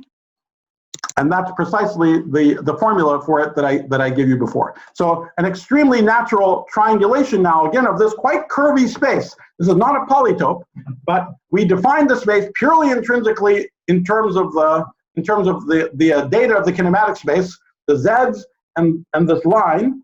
There are some positivity properties on the z and these winding number conditions that specify the region completely, and it turns out to be a positive geometry, and its canonical form is exactly the MHV amplitude.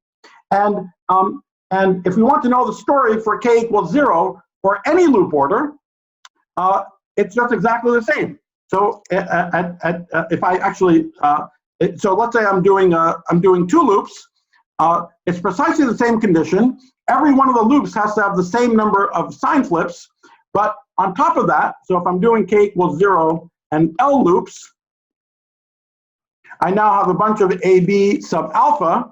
So I have to have that the AB alpha 1, 2, each one of these sequences for all alpha have k plus 2 flips.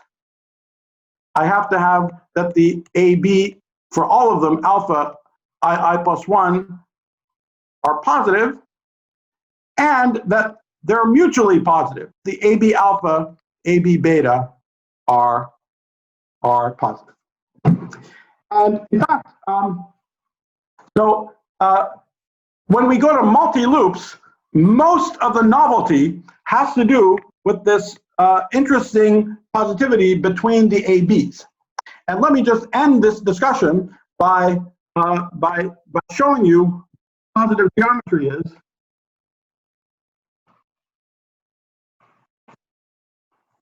What the Amplituhedron geometry is, but what the Amplituhedron is for n equals 4 particles. So the simplest case, so k equals 0, but any number of loops, right? So in this case, the winding number conditions are just really simple. They just tell us that, so we just have to have that AB 1, 2 is positive, AB 1, 3 is negative, and AB 1, 4 is positive. And all the rest of the consecutive AB I plus 1s are positive. Well, and that is extremely simply, this is basically the positive Grassmannian for G24. But let me just, it's very simple to solve this condition in the following way. For example, I can expand A and B in terms of Z1, 2, 3, 4 in the following way. And I can do that for any alpha. Okay, so if I do that, I have solved the problem, entirely solved the problem of the winding number conditions. So I just have to have that these X, Y, W's, and Z's are greater than or equal to 0. So the interesting condition that's left is that AB alpha, AB beta should be positive. So this is this mutual positivity, which is the most interesting thing. And so we can work it out very simply. Just what is AB alpha, AB beta? It's a very simple expression. just saying for every pair, x alpha minus x beta, z alpha minus z beta, plus y alpha minus y beta, w alpha minus w beta should be negative. So this is the condition. And that all the x's are a positive. So the positive geometry for any number of loops for 4 points is the following kind of problem that you can explain to a kid in high school. All these x's and y's, I'm going to group them into a vector. So I'm going to group x and y into a vector. So I'm going to group x and y into some vector, I don't know, A, which are the x, y's, and B, which are the ZWs. And this statement is just about, I take any pair, A alpha, and here's A beta, and I look at A alpha minus A beta, and I dot it to B alpha minus B beta. So first, they all have to be positive. So that's why I've drawn them, all these vectors in the upper quadrant. They all have to be positive. But requiring that this vector, that this dot product is negative, is just asking that they be in such a position that the line between A alpha and A beta is always pointing in the opposite direction as the line between B alpha and B beta. Okay? That's it. So there's this, this is the entire problem. This is the entire definition of the positive geometry for 4 particle scattering in n equals 4 super Yang mills for any number of loop orders for the integrand.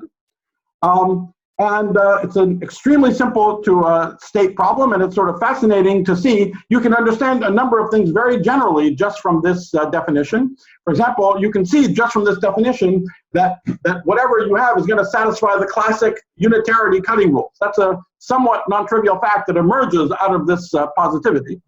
And you can even, in some low loop cases, you can calculate things very fast. So let me just end this discussion by giving you a 30-second calculation of the 30-second calculation of the 2 loop integrand for this n equals 4 theory just from this picture. So at 2 loops, we just have 2 of these variables.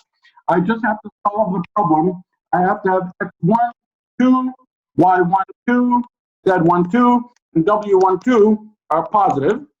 And x1 minus x2, z1 minus z2, plus y1 minus y2, w1 minus w2 is also positive. Oh, sorry, this one is negative. Okay, and clearly there's a symmetry between x and z and y and w. And also clearly, I hope you see this is it's a nonlinear problem. So that's again the sense in which these geometries are now curvy. So let's try to write down the canonical form. What could it be? Well, okay, it can have poles in all these places. So I can have x1, y1, z1, w1, x2, y2, z2, w2, and then I can also have this, potentially I can also have this denominator.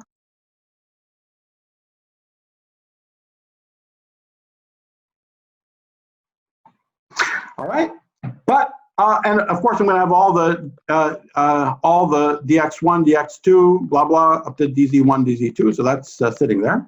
But now I'm going to have some numerator here. There's clearly going to be some interesting numerator. Let's try to determine what the numerator is.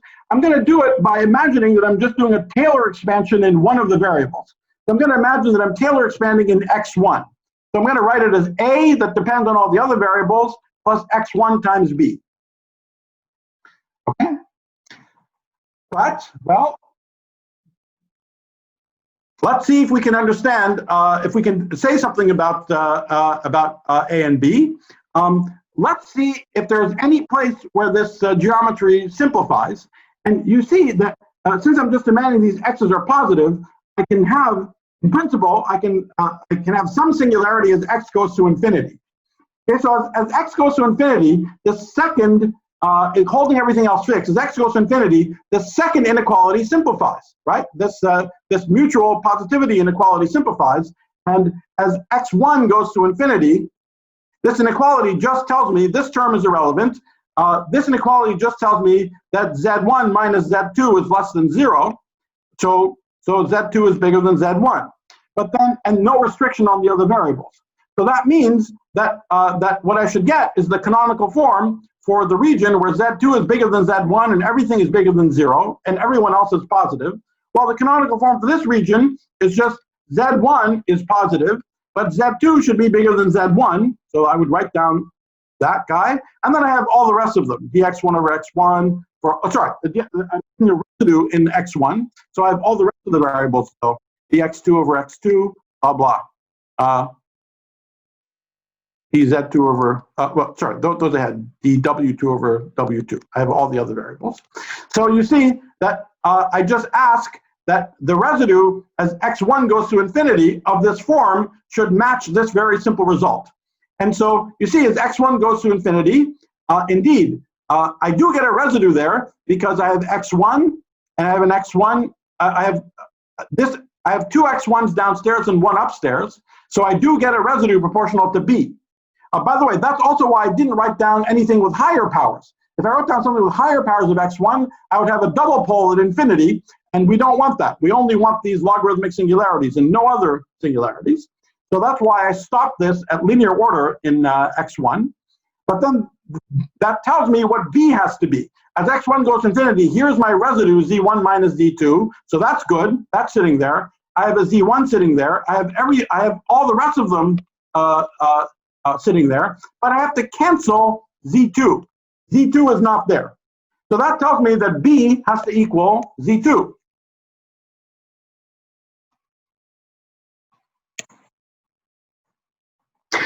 You see, I could have done this exercise starting from any one of the variables. No one of the variables x, y, z, w was special. And so I learned right away just by matching some of the residues that are, some of the boundaries that are made obvious by these inequalities. I learned right away that omega is equal to x1 z2. And I could have also had z1 x2. And then I could have had y1 w2 or y2 w1 divided by everything else.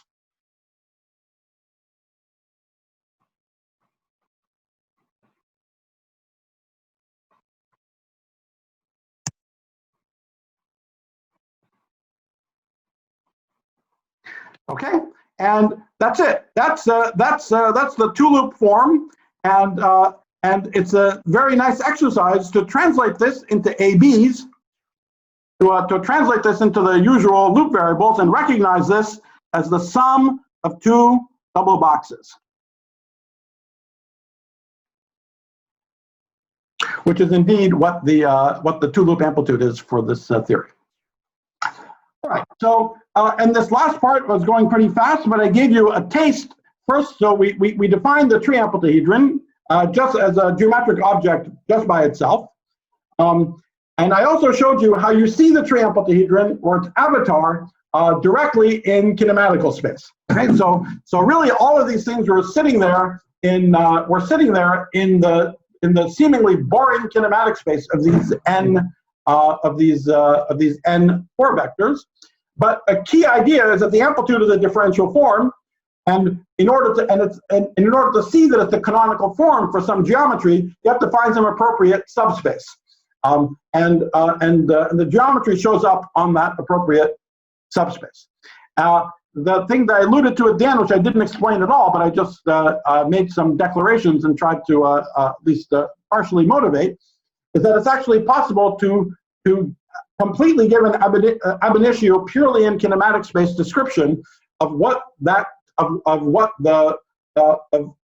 defines the positive geometry, and it's the intersection of this family of subspaces on which the form naturally gets pulled back with a certain region which is fully defined by these topological winding number sign flip conditions. And the first in early lecture yesterday, I gave on that one slide what all these conditions are, and they're really rigid. I didn't have time to explain them at all, but once you realize that there's a topological question to ask, they're extremal. everything that you're asking is to have the maximal winding. It's not some random numbers that you choose. It's absolutely extremal. And what's, of course, really remarkable is that out of these binary questions of sign patterns in kinematic space, you get positive geometries and canonical forms, and forms that have singularities in the correct places. They factorize in the correct places to give you local and unitary physics at tree level and at loop level at the level of the integrand for n equals 4 super Yang mills. So I think that's all I'll say for now. I'll make a few more general comments about the Amplituhedron and many open problems when we start up again, but then we'll switch gears to another subject. Okay, thanks. Okay, great. That's all. Thank Nima for this very long session.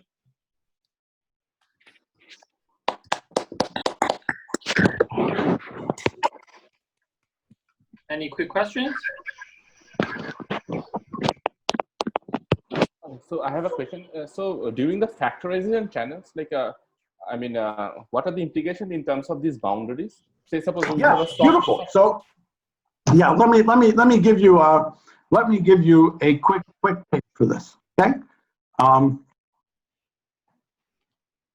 So, yeah, let me give you a quick taste. So, what is tree factorization supposed to look like? So now I'm going to show you how factorization comes out of the how factorization comes out of the Amplituhedron.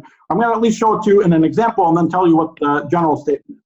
I'm going to say all of this in this. I'm going to say this in this. I'm going to say all of this. So I hope you saw from the lectures that we have this y equals c dot z way of thinking about what the Amplituhedron is.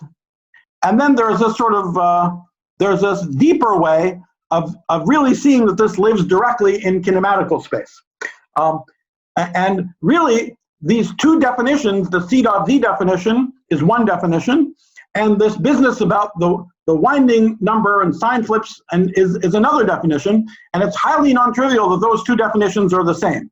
In fact, it hasn't been entirely proven that it's the same, but it is true. Okay, so the most satisfying way of seeing, by far the most satisfying way of seeing factorization is directly from these picture of sign flips, because it's really like absolute pure magic. It seems like nothing is going on. You have these dumb sign flips, and yet amazingly, the restriction on the sign flips is just such that when you go towards a region that would have I plus 1, JJ plus 1 flip, the pattern of sign flips have to align in such a way as to interpret it as one set of sign flips, so one amplitude on the left and one amplitude on the right.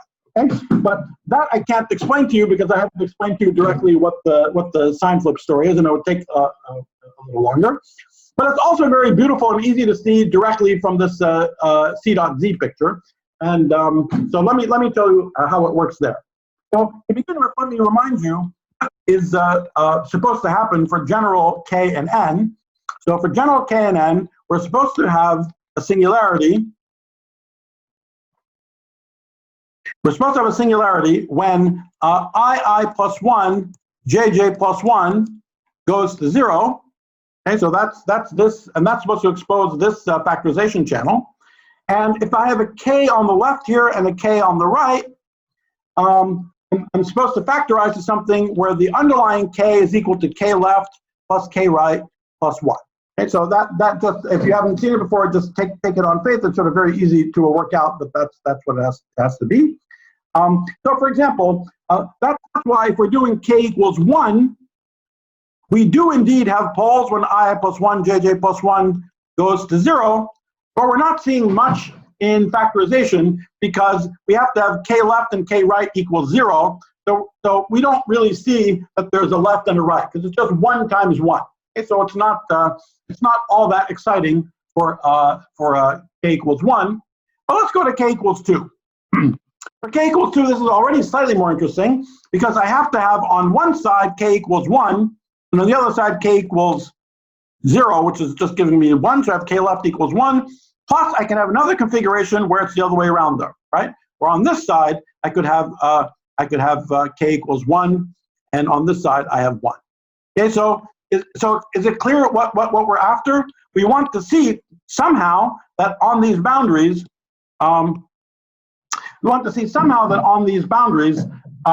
we have to have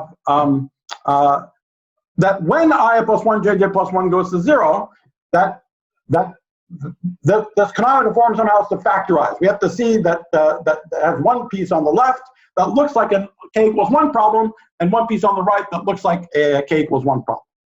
Okay, now let's translate this to Y language. So remember, saying that I plus 1 jj plus 1 is going to 0, back in terms of Y's, this is a 4 bracket, so what I'm supposed to do is have Y I plus 1 jj plus 1 go to 0.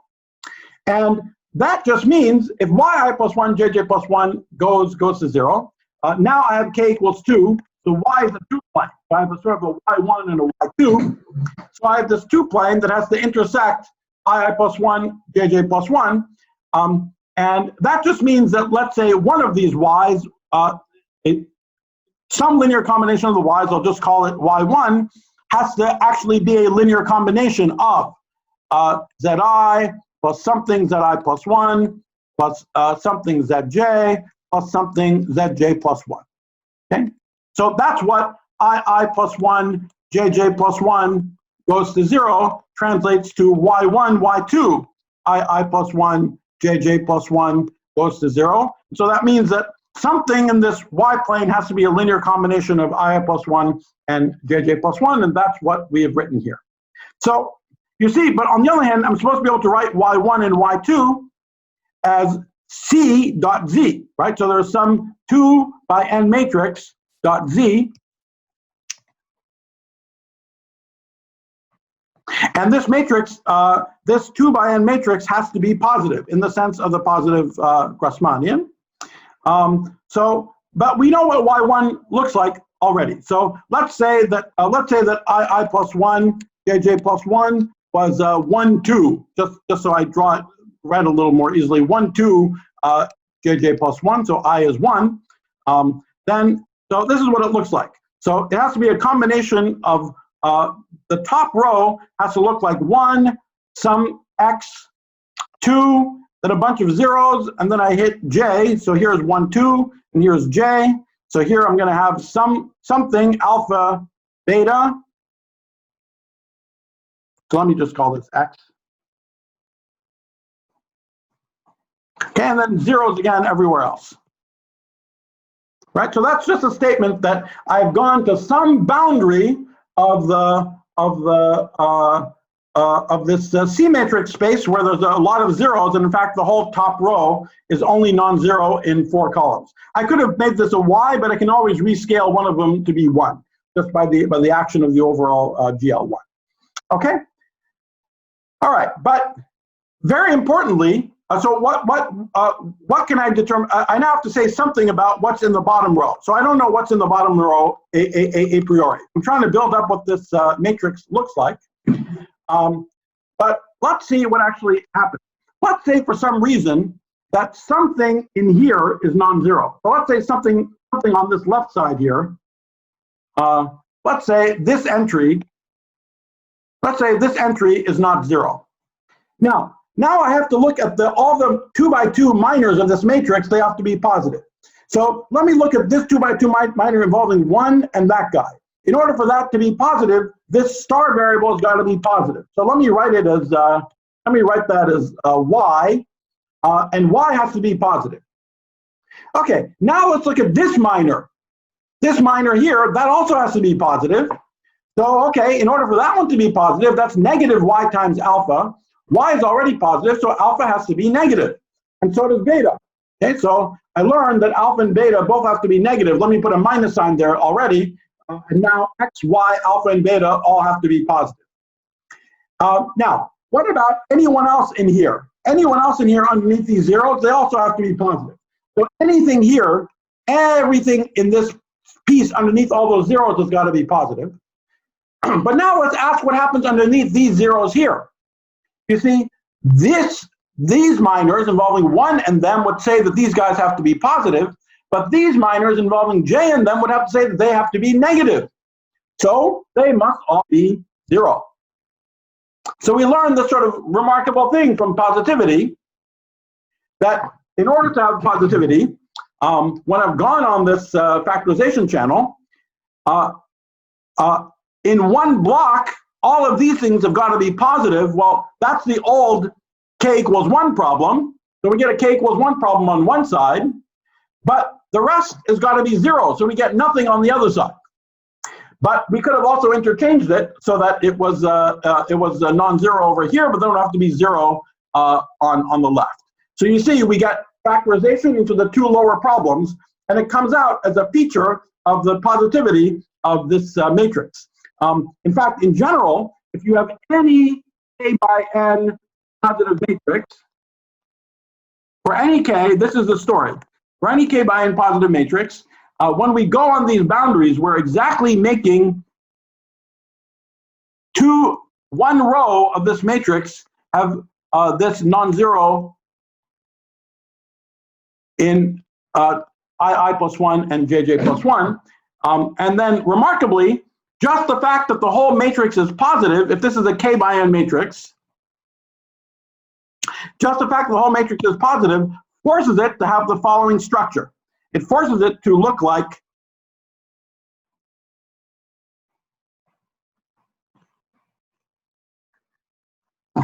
to be 0 in these to be non-zero in these blocks, and to be 0 in the rest of them. So just the fact that the matrix is positive, just that positivity forces this factorization, and this is exactly what you need. And even this fact that they overlap on these columns, so this funny overlap between the columns is the origin of the fact that we not only factorize, but we have this extra intermediate particle. Because I don't have time to explain that, but we not only need to have two lower amplitudes, we need to see this extra intermediate state. And the fact that it's forced to be overlap on these columns is the origin why there has to be that intermediate particle there as well.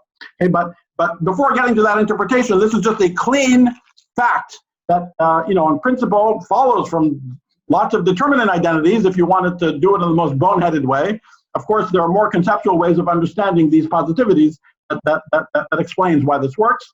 But that's really it. I mean, so there's something special about, and remember, we saw already there was something special about I plus 1, jj plus 1. We saw already that those were the boundaries of the amplituhedron. We checked it for k equals 1, but the same argument, exactly the same argument involving drawing these, looking at the indices on the circle and the sign patterns, exactly the same argument works for any k. So purely from the fact that this matrix is positive, we first learned that the boundaries are when yi plus 1, jj plus 1 goes to 0. That's locality. And we go to that boundary, and we see that just the positivity of the matrix on that boundary forces it to split into two smaller matrices of this sort, which are individually positive with appropriate overlap, and that's unitary. So both locality, there's nothing else going on in this, in tree level. Everything is contained in that formula, y equals c dot z, where c is positive and z is positive. That's it. And remarkably, that positivity, that nonlinear positivity is so strong as to force all of these consequences that we interpret as locality in space-time and unitary and unitarity of the amplitude. Thanks for asking the question, so I had an opportunity to explain this. Okay, thank you. All right. Any more questions?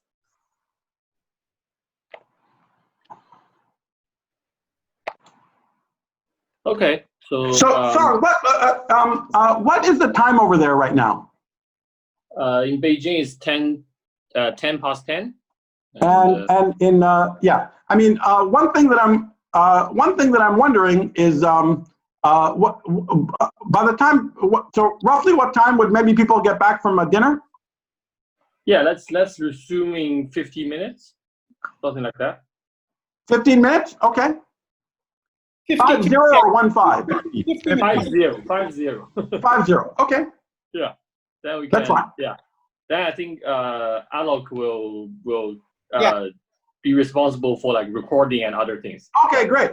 Yeah. Hi, Alok. How you doing? That was a beautiful paper yesterday, Alok. Oh, thank you. it looks extremely cool. I'm going to try to understand it. Thanks. All right, so let's thank Nima again, and we'll come back in exactly 15 minutes. Yeah. Thanks a lot. Thank you. Thank you. Thank you.